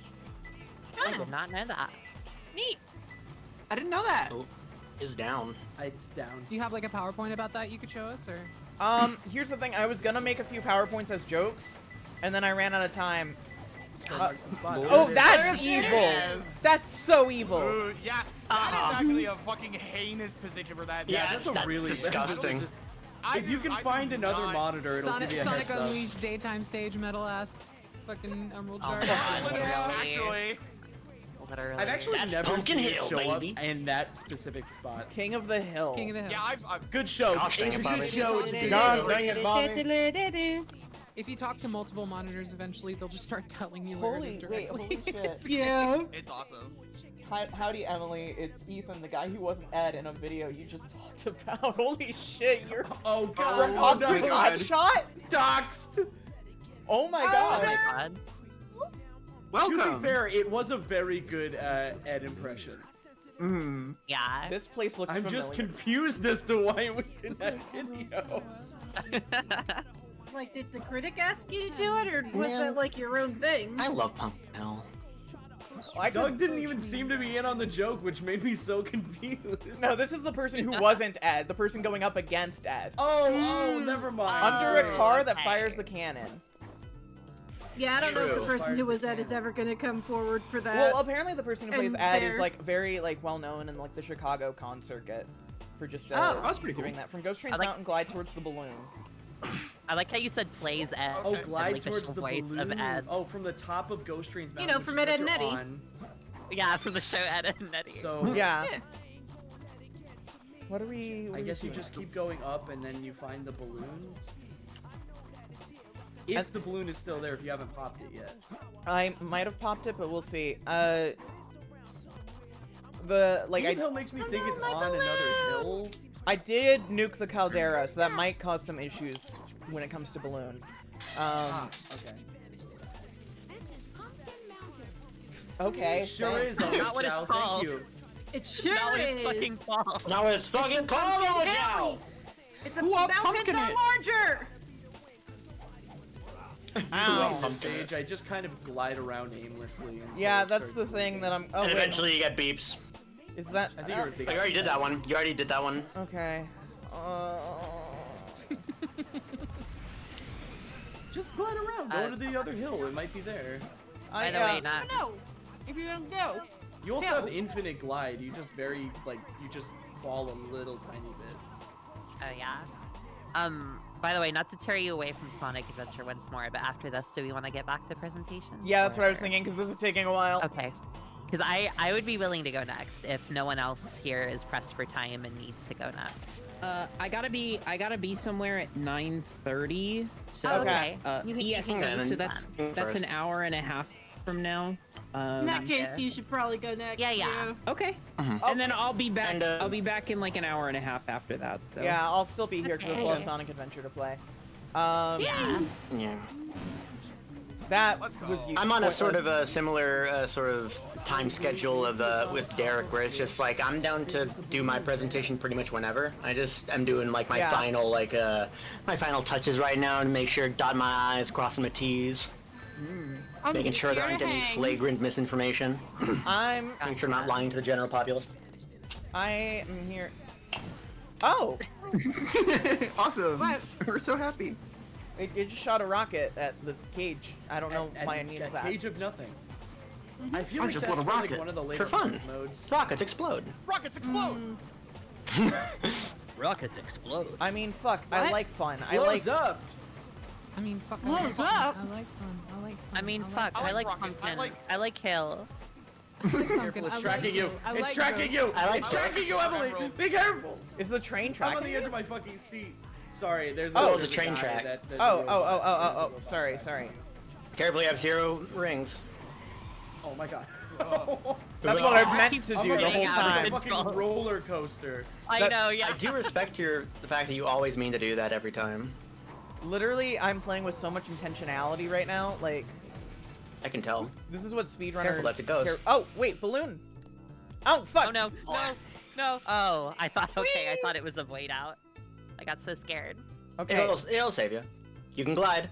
I thought Knuckles was about to fucking die. On this episode, Knuckles fucking dies. Oh no. You can glide out of that, by the way. Oh, no. when you reach, Oh no. Oh no. Oh no. Oh no. Also, you can climb up those spires with the pumpkin heads as well. Oh, fucking. Oh no. Yeah, Right. What do you think this is? controls are Fire like- Stream? Everything here is climbable. If you can see it as a structure, you can climb it. It's Oh, like Breath of the cool, Wild, Todd if it was Howard. good. What is It's this? like basically any mountain, any place, you can find it. And we're thinking about making an online-only version of Sonic Adventure 2.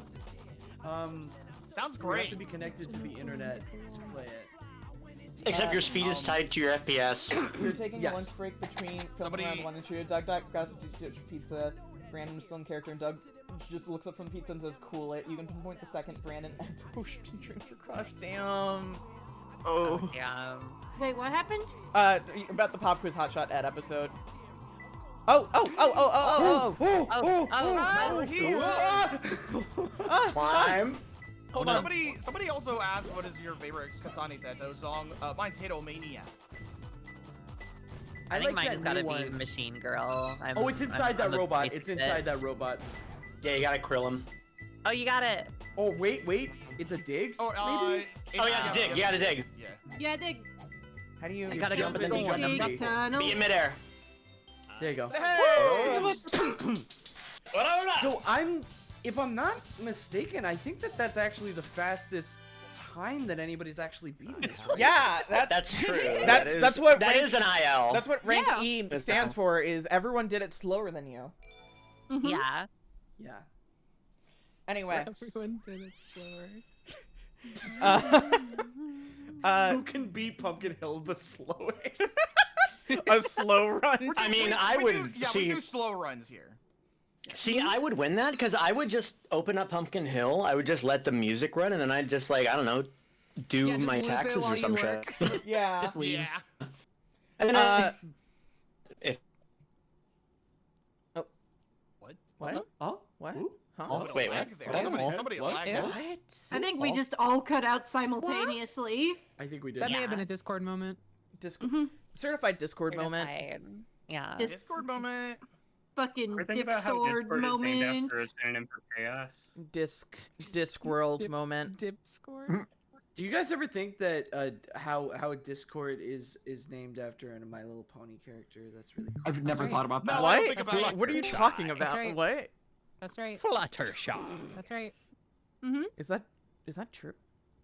That's right. Yeah. That's true. Yep, that's right. That's left. That's right. Don't look it up. Why? Fluttershy.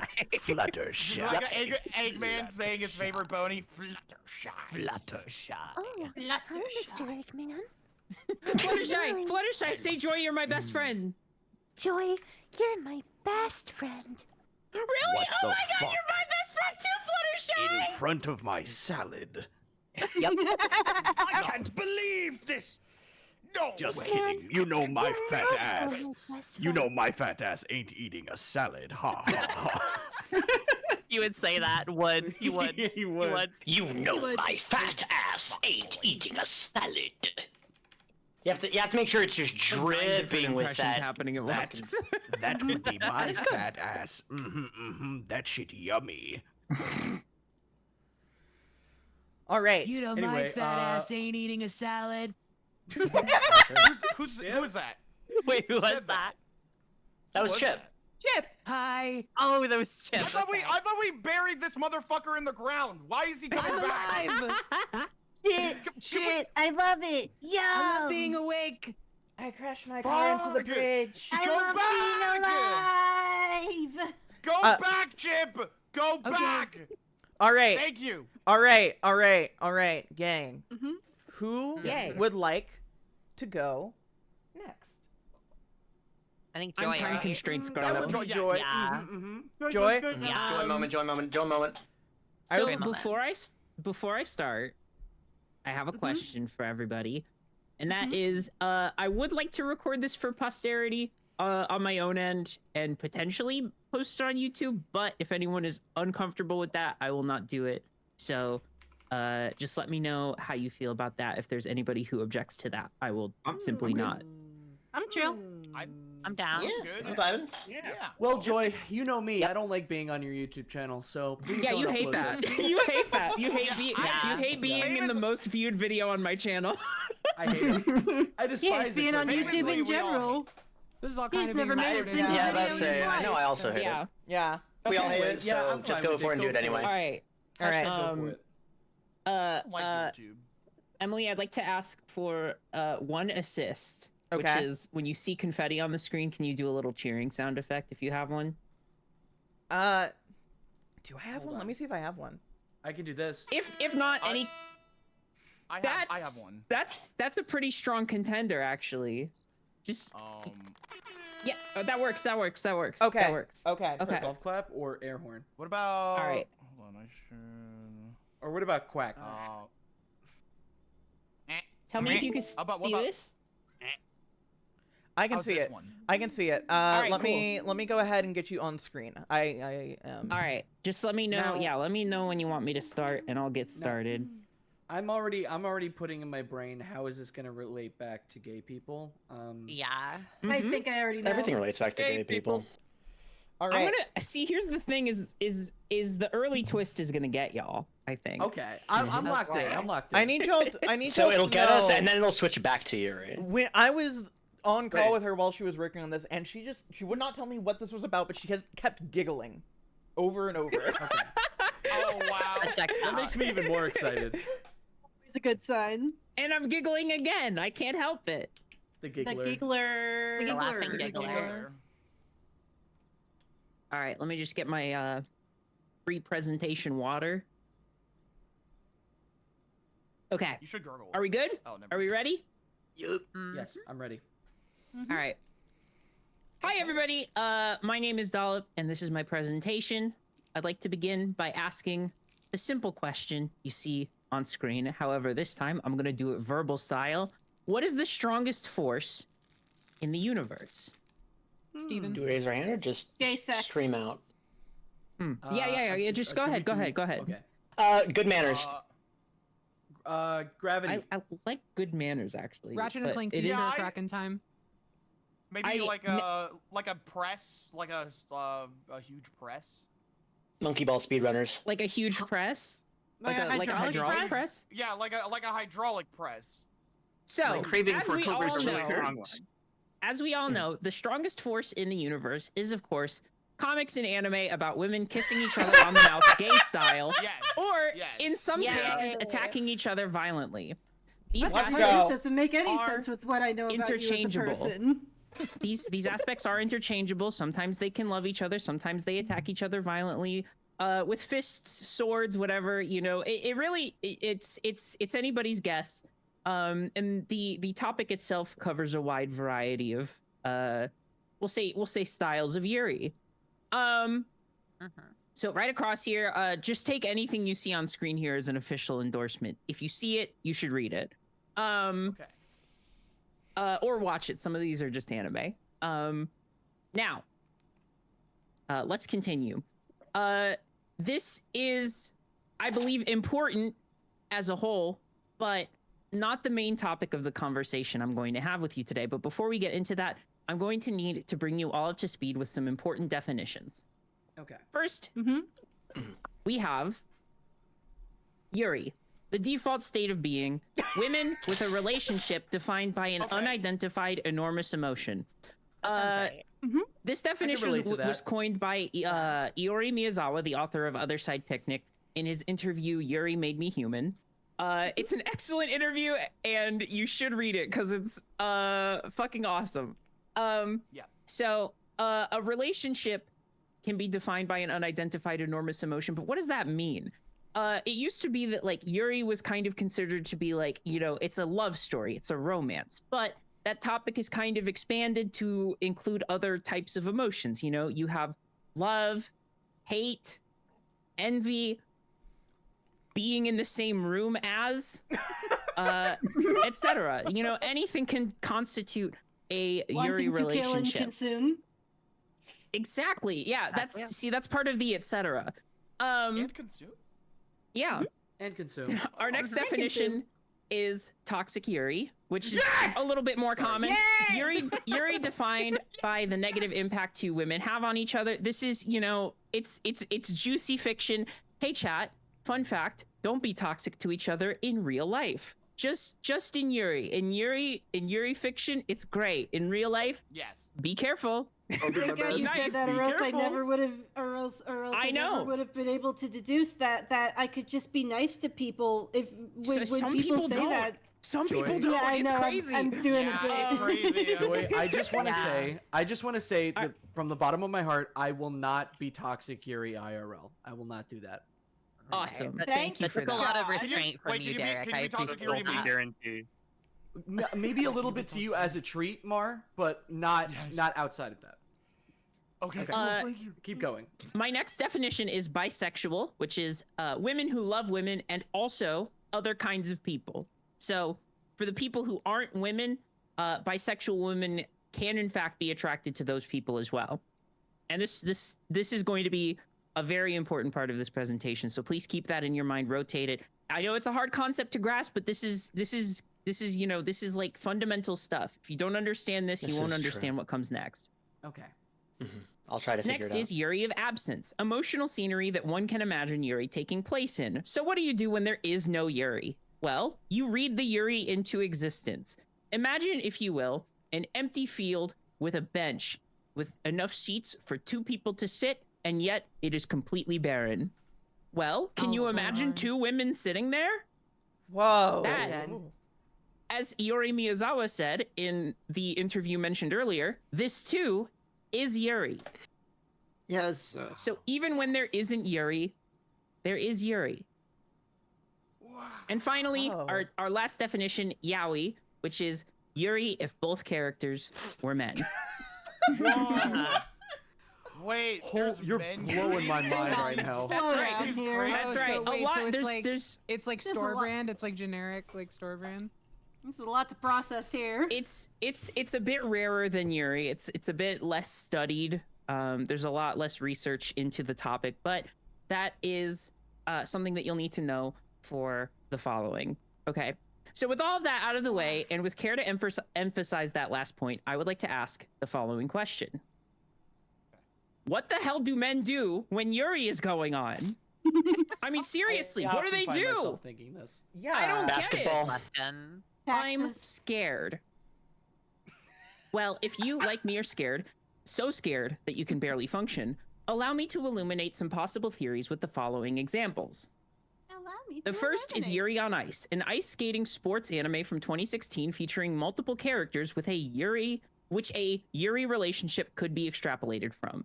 While some may consider this Yuri vague and low fidelity, the series still more than earns its name, and I'll explain why. While these women are almost never... Good question. I don't remember if she has a name. She's somebody's ex, and he does an ice skating song routine about how he's sad that she broke up with him. God, I'd do that routine too, dude. Fuck. While these women are humble that. Oh my god.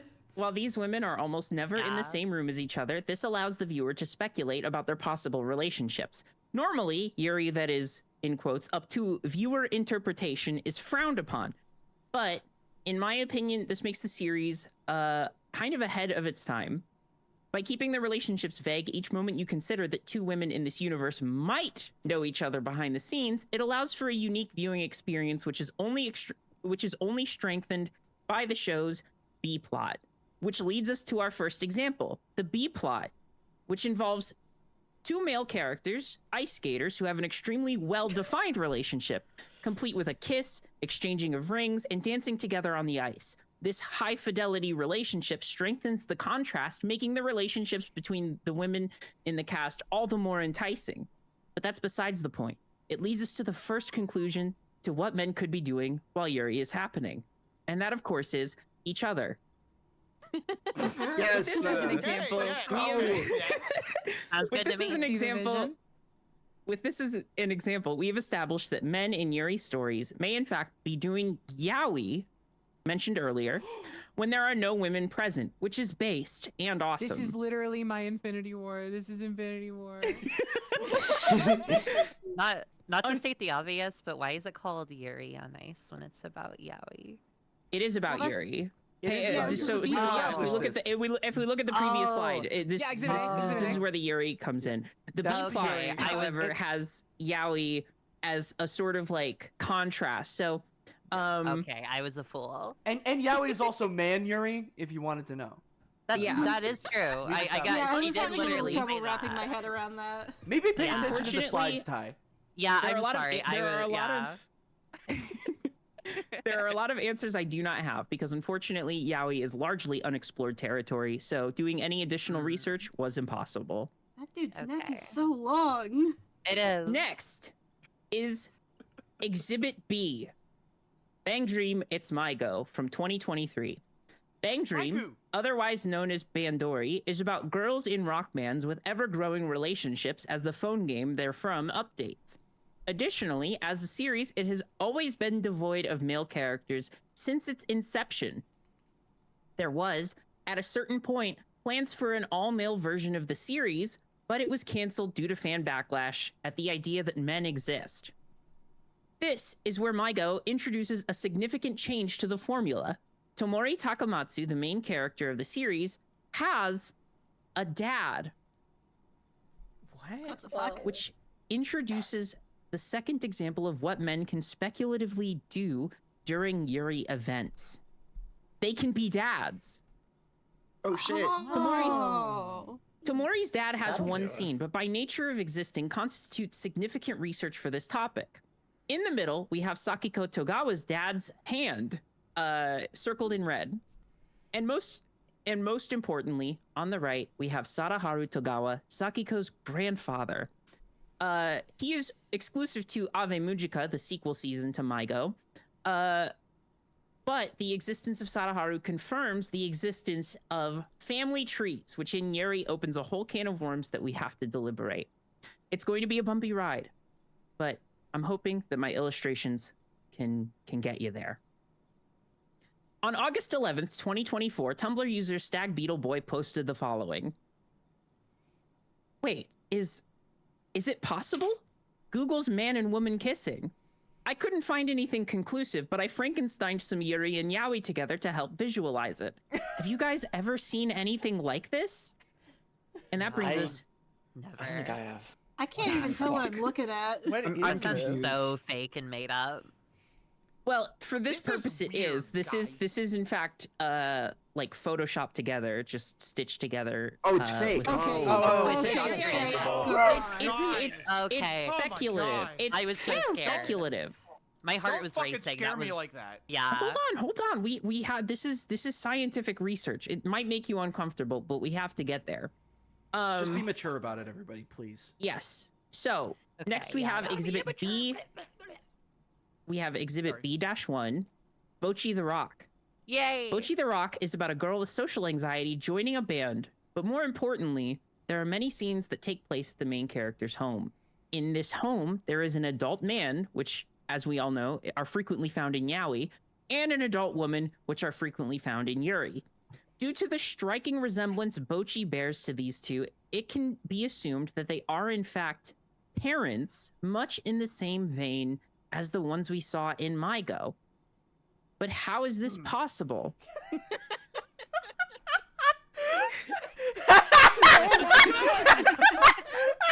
Wait, Let's go! I'm gonna have to sit down for this. This is blowing my mind. Wow. Now, while we all know that women can be bisexual, I will still provide a relevant example. I'm in love with the Villainess Volume 5. The following quote, "To my surprise, I'd grown quite accustomed to sleeping with another woman. All of my previous relationships had been with men, so I had never once doubted my heterosexuality. But after spending time with Ray, I realized that I might have been bisexual all along." Now this, in a couple of words, is fucking awesome. Now, if we take this logic and apply it to a man, once again, those frequently found in Yaoi, then it's hypothetically possible for a man and a woman not only to be in a relationship, but through some unknown means also produce an offspring. It's possible that much like Yuri couples, once you get married, children that resemble you spawn out of nothing, like Gmod player models. But again, almost no research about the topic exists, so this is speculation at best. I would encourage Tumblr user Stag Beetle Boy to stick with this confusing and horrifying concept, because by doing so, we may get closer to a collective truth. And that brings us to a slightly unrelated example, Exhibit C. Run Away With Me Girl, published in 2018. The third thing men might be up to during Yuri is getting cheated on by their Yuri-indulging wives. This is obviously more serious of a topic, and I would never condone cheating in real life. However, this fictional guy does deserve it. He is the worst, and he does belong in the center of the sun for all of eternity. Wow. Which, you know, it just so happens that that is the case. It isn't always. It happens to not be the case for Exhibit C-1, which, if I recall correctly, has a guy that is not a huge, gigantic freak and is just a normal, nice dude. As you can see, he is currently having dinner with his wife and his wife's girl best friend. But what do you usually do with Yukako, Chinami-san? Usually? Well, just normal stuff, right? Yeah, normal stuff. Normal? Here's the normal stuff that's being referred to, being in the mouth of the previously mentioned girl best friend. I mean, it looks pretty normal to me. I don't see what the issue is here. So I don't. And what's the issue? While I do not condone cheating in any way, shape, or form, this is not meant to present it in a positive light. It is just meant to inform you that this is something that men can be up to in Yuri series.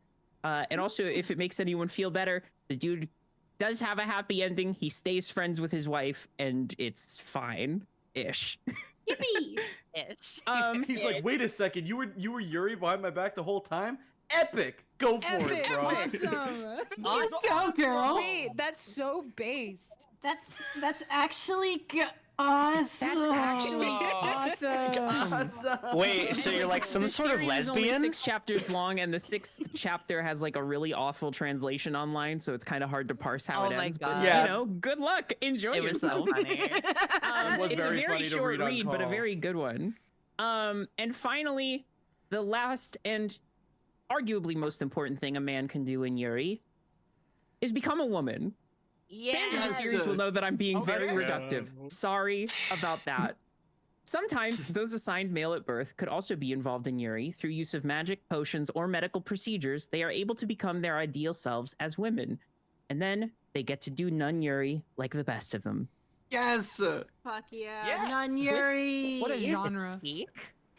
With that, I'd like to continue onto the bonuses, rarer categories of men in Yuri that are worth honorable mention. So, first we have the Himedanshi Initiative, otherwise known as a male fan of Yuri.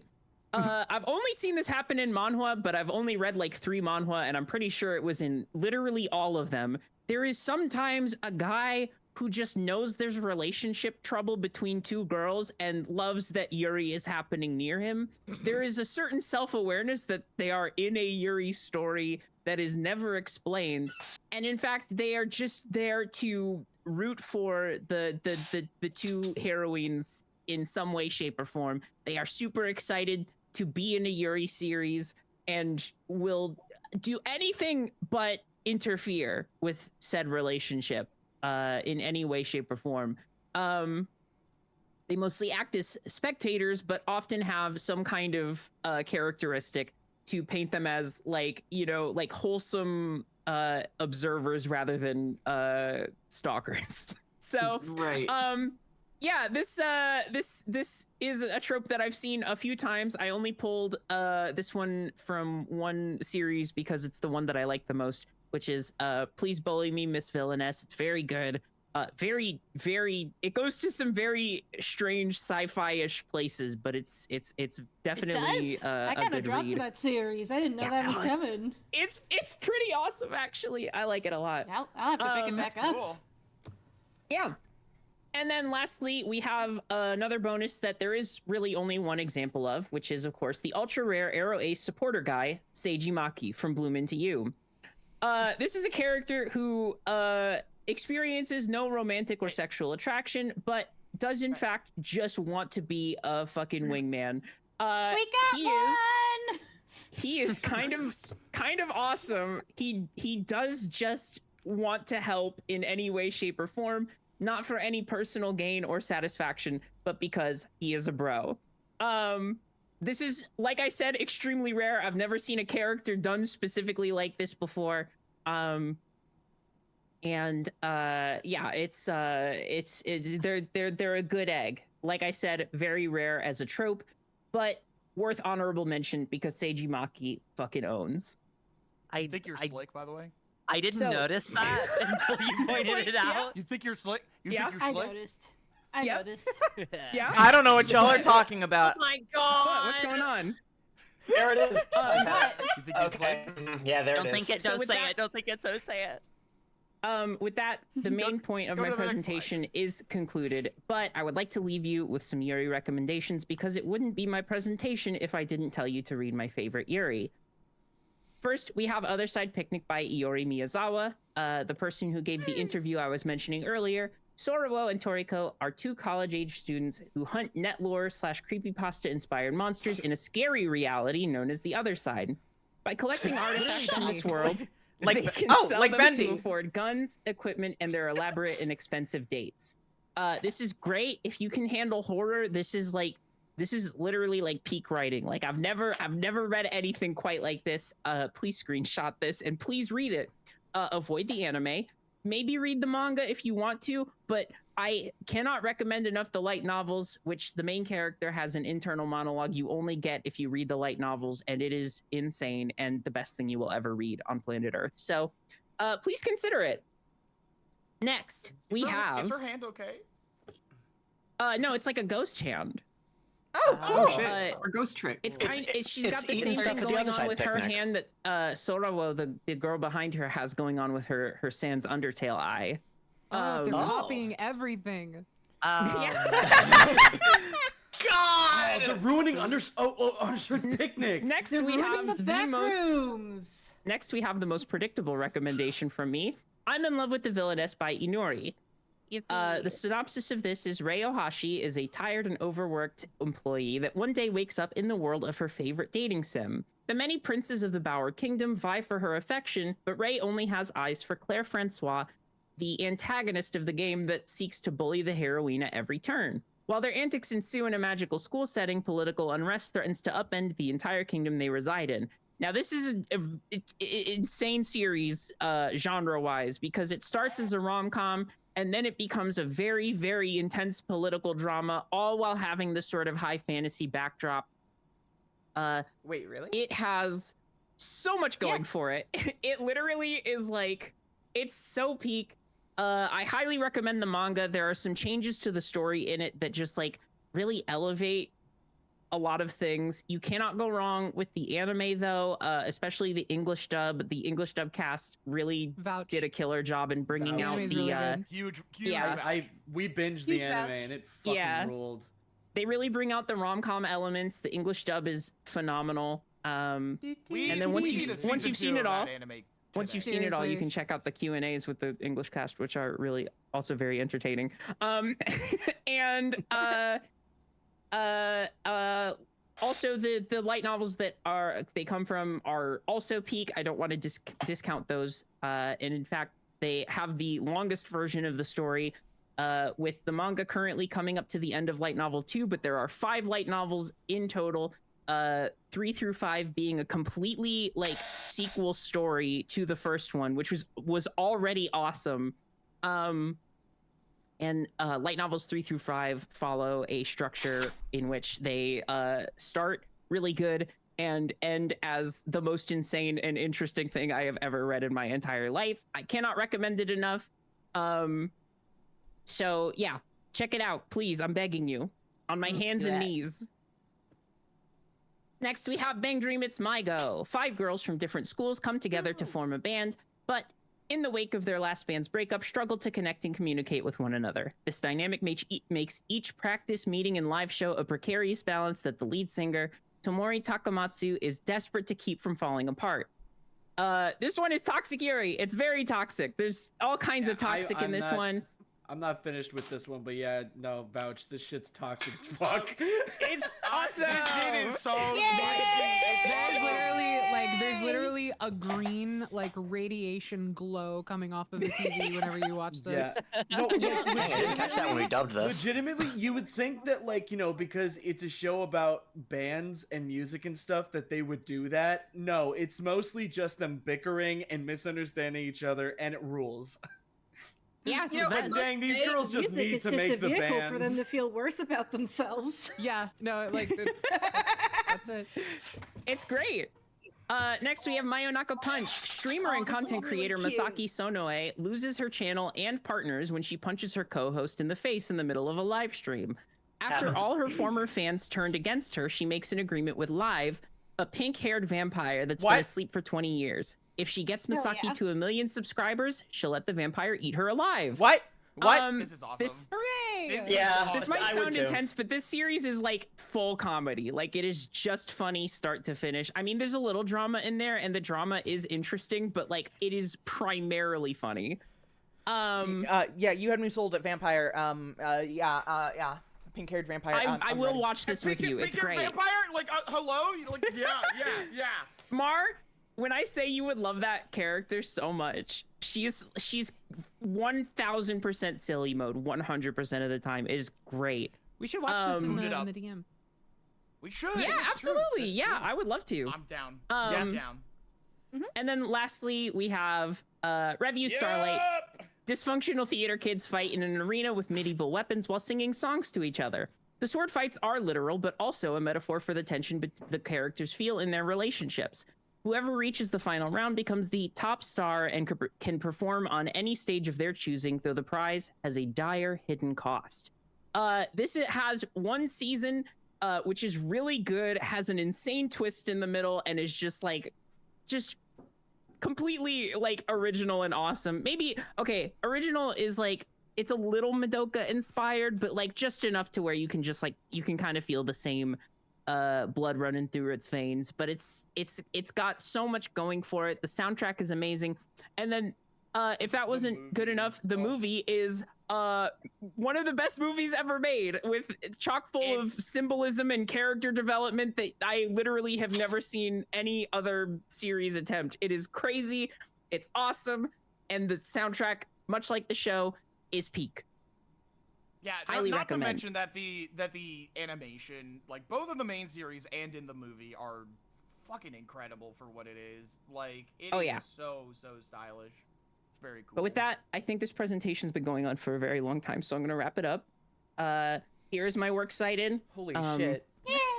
Awesome. Yeah, I cited all the series that I mentioned, and also all the manga that I mentioned, and also the interview with Yori Miyazawa, which a lot of the definitions came from. Not the funny ones. The funny definitions were me being silly, but the serious definitions, those were most likely from the interview. Like Yuri of Absence, that's all from the interview. I also had to look up how to cite a Tumblr post. Yeah, gotta use the link version. Yep. Yeah, with that, that is my presentation. I would like to point out that throughout this presentation, there were 3 hidden Pomnies, secret Pomnies. Oh my god. Man. I saw one. Let me know if you saw the secret Pomnies. one. I saw will them. not be revealing them. We did and with that, we did catch I one. was looking. does anyone have any questions? Anybody want to do Yuri? Like right now? Yeah. Yes. Ellie, we've already done Yuri. Yeah. I wasn't talking to you. Imagine that one Punisher clip. I know you want to do Yuri, Mark. Imagine that one Punisher clip, but instead of it going like no, he's like yes. Just like turn his mouth upside down. Someone make that immediately. Yes. Continue. Well, if there are no questions, I'd like to thank everybody for enjoying my presentation. I had this idea 2 days before the stream, so I kind of threw it together as quickly as possible. I hope that doesn't show because That was great. It was really, really good. That was really good. Thank you very much. I was literally thinking like this should be like a YouTube video. Like Yeah. It will be. Yeah. It will be. You could do that. It's happening, yeah. and you can't stop it. True. That's You true. can't stop We the can't. Yuri. You can't I am stop stopping the my Yuri. stream though. Someone in You chat can't said. stop the Yuri.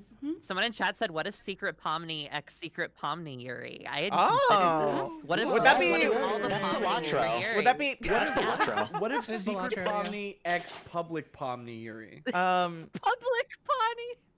All right. Now Dude, I love public punny. now here's the question, Punny. which is do we do another presentation now? Do we go back to Sonic? I would be willing to go next if no one else here is pressed I can for also go time. next. Uh Oh, are we I'm gonna also battle able to go for next it? whenever. Are we gonna You're gonna fight? fight and you're gonna for fight it? and you're gonna fight and you're gonna fight. Are you gonna fight me? Uh, you gonna fight me? I mean, like, I'm just saying that I am pretty flexible, and I mean, I just got my finishing touches done, so I'm down You to. think you're so I tur- flexible? Do a I handstand. turned him into a robot. Okay, That let was me me. just. I don't know Let me if just. handstand is like a flexibility thing, but Yeah, it's Well, more of a you- balance you- thing. Ty, Maybe yeah, it's more like an endurance. upper body Right strength now? balance. I You do I it didn't anyway, hear though, you, so that's Derek. cool. What'd you I say, think Derek? I think he actually did that. I think I heard him fall down. Almost for certain. Take that. Ty, would you like to go before me now, or? I changed my mind. Okay. I would also like to go before Derek as a bit. Yeah, fuck you, Derek. Can I also go before Derek? Wait a second. Again, I'll just run it again. You literally just did that. Can I? Yeah, I can want sit to do here? it again. Okay. I don't have a slideshow, but Why can is- I go before Derek? Yeah, of course. What the Why is fuck? why You- is Red, everyone you can saying I'm borrow dying? mine. I didn't do Yay! an instant. I sat my fucking fat ass down. I didn't do shit. It's happening I again. sat my ass down and listen. It keeps happening. Okay, are we good if I go next? Yeah, time? Yeah, you can go. And I guess I'll go after Ty then. Okay, as long as Unless that's anyone cool else with you, needed to. Emily. It's your No. stream. Whoever wants to go next, go next. It's all good. I'll Also, go. real quick, I need to post an image in the Discord. Can you tell me if this is okay to use in my presentation on stream? I will remove it if it is not. I'm just gonna make sure really quick. Oh, I'm excited already, Ty. Holy shit. It's in. Oh my god! What the Derek, I'm gonna say maybe don't put I'm this gonna in your slideshow. I'm gonna say no on first. Wait. It's funny, but probably not a good idea. Yeah, no, I will not use it. It's the Uncle Grandpa gun image. Yeah. Except with. It is. Okay. First of all, I was just gonna say. First, I'm gonna do a little sound test. I have a little sound here. I have sound effects in this, and I don't want them to be too loud or too quiet. So I'm gonna play this, and if you, Emily, if you could just adjust the volume to be about the same volume as my voice, maybe a little quieter. Yeah. Oh. Hello. There it is. Okay, you hear that? Yeah. You hear that? Hi. Yeah. Hello. Okay. Okay, we good? We good? Hi. Hi. Hello. Hello. We all good? Hello. Yeah, we're good. Hello. Hello. Okay. Yeah. Hi. Okay. You were good. Okay. Hello everyone. It's Hi. me. Hi. Hello. Hello. Hello. Hello. There's a brick at you in the audience. It's me, Ty Visibizal. And today I'm going to be talking about the anti-capitalist themes in the Five Nights at Freddy's franchise. Now, I'm sure everyone here is at least familiar with what FNAF is, right?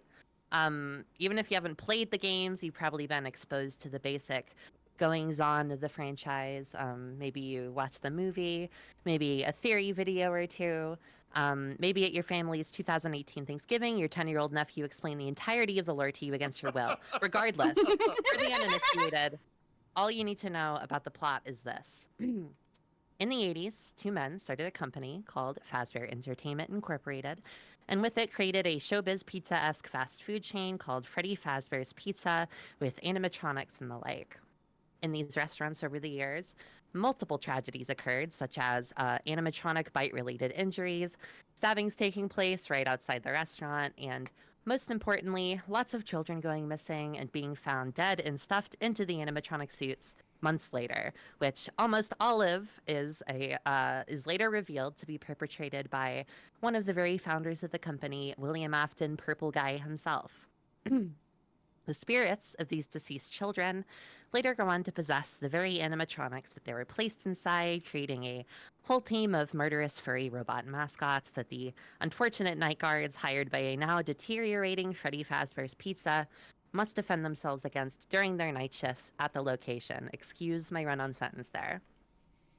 Now, I'm sure you can already see how this premise could be interpreted as, at the very least, a satirical criticism of an average immoral American corporation. I mean, a CEO of the company did all that horrible stuff, and somehow it was all allowed to happen and continue happening as the company kept making money, which absolutely sounds like a hyperbolized parallel to the real-world atrocities we often see take place in the corporate American system.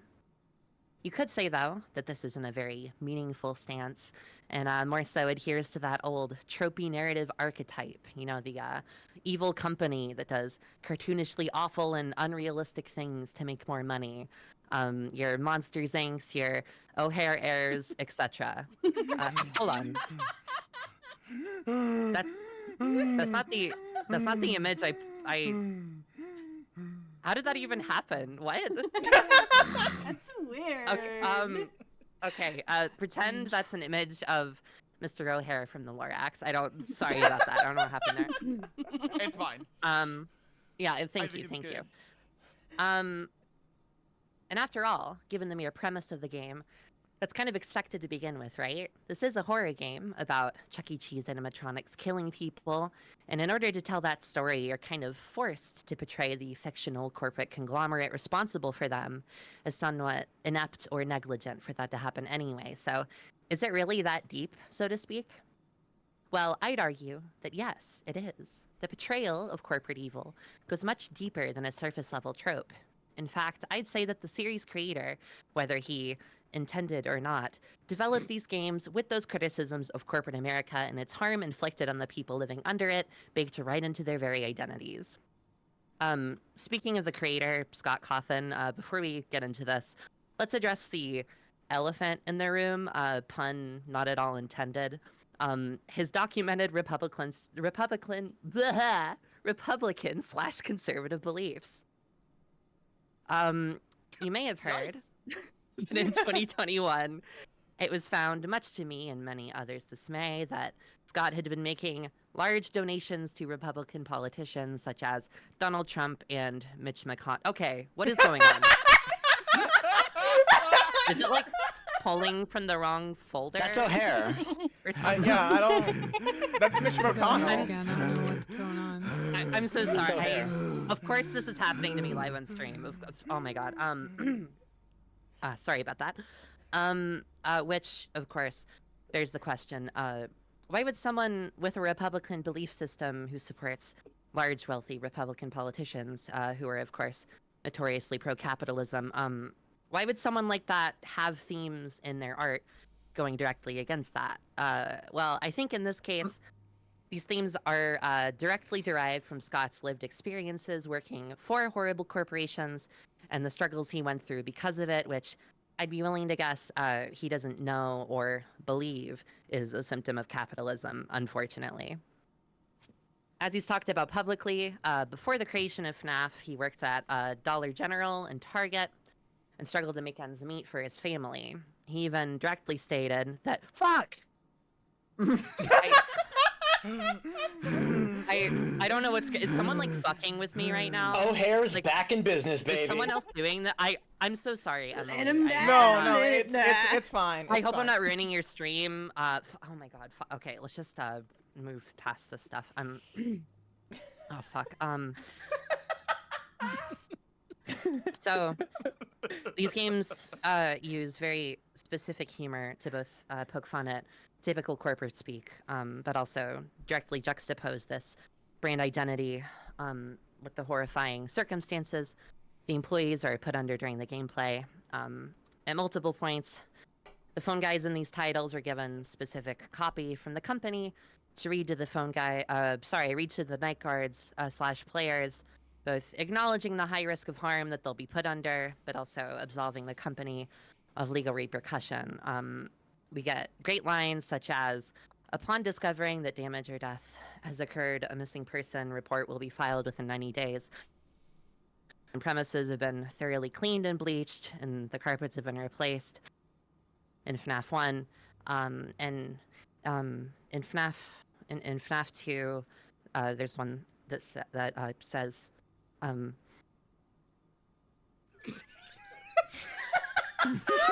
Let it die, let it die. It's actually starting to scare me. I think something's wrong with your PowerPoint. Yeah, you what? Might want to check out PPT. No. What happened? What's happening? Oh my god! Oh my god! Oh no! What are you doing? Oh my god! Why are you doing this to me? Oh my god! Oh my god! Oh my god! Oh my god! Who are you? God. Oh my god! What? What the fuck? Did you really think you had any power in this domain? My domain. What?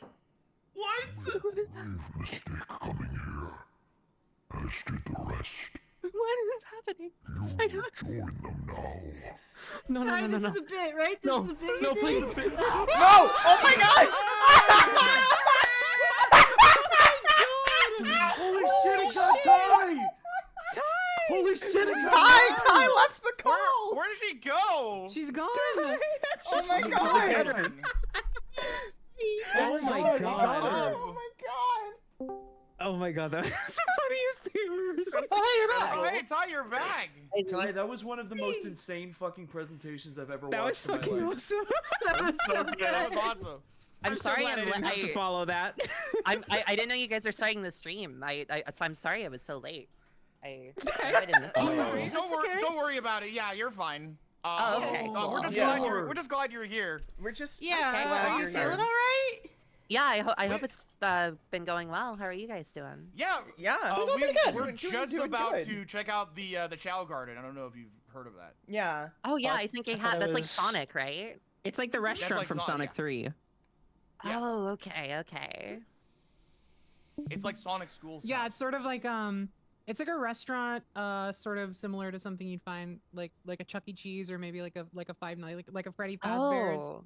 Yeah, kind of like that. You ever heard Isn't of that like mascots? Isn't that game that kids like that I hear about all the time? No, it's Oh, nothing like okay. it's nothing No, like my the bad, games. my bad. No. Yeah. Okay. Don't worry about it. Yeah. Okay. Are you That makes okay? You sense. feel good? You feel good? Yeah, I feel great. I just took a walk. I had a great meal earlier. I had like salmon and broccoli. It was really good. Wait, so like you were taking a walk, so like you were like out of the house? Yeah. I was taking it like for like an hour or something. Oh. Guys, you wanna huddle up real quick?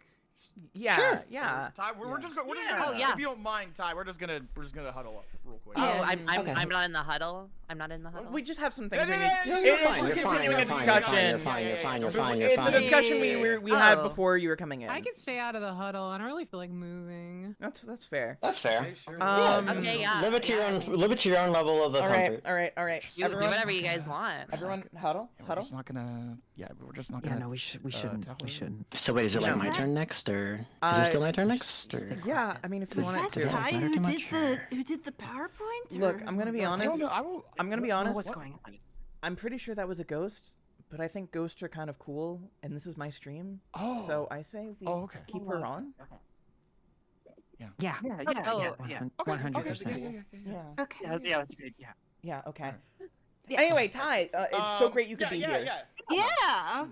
Oh yeah, wonderful I'm to see you happy. here. I'm sorry I didn't bring a presentation to show. No, It's all right. That's You're here. okay. Don't worry about it. Nah, Don't worry yeah, about it. Yeah, So it's long, all like, good. More Don't worry people about giving it. their presentations is completely fine, you know. Yeah. Oh, No, okay. absolutely. I mean, something interesting that happened though is like I found like a weird GIF on my desktop, and I think you guys might think it's funny. Oh. Oh shit! What is it? Give. Don't do it. No, it's really down it, the it, dump it like looks like file. this. I don't know what this is. I just like appeared. I don't know what it is. No! I like my it. God. I like it. Oh, it's actually fine. Never mind. It's so fine. Okay, It's actually she's done. fine, is the thing. It's actually Well, awesome. It's actually awesome. It's actually so It's god. actually awesome. Oh my wait. This is gosh. actually really cool. Ah! God. Anyway. Sorry, I didn't mean to yell like that. I Anyway. forgive you. And I love you. True. Thanks. I love you too. I want to get a burrito soon. Or a food. Hell yeah. Fuck. Hell yeah. All right. All right.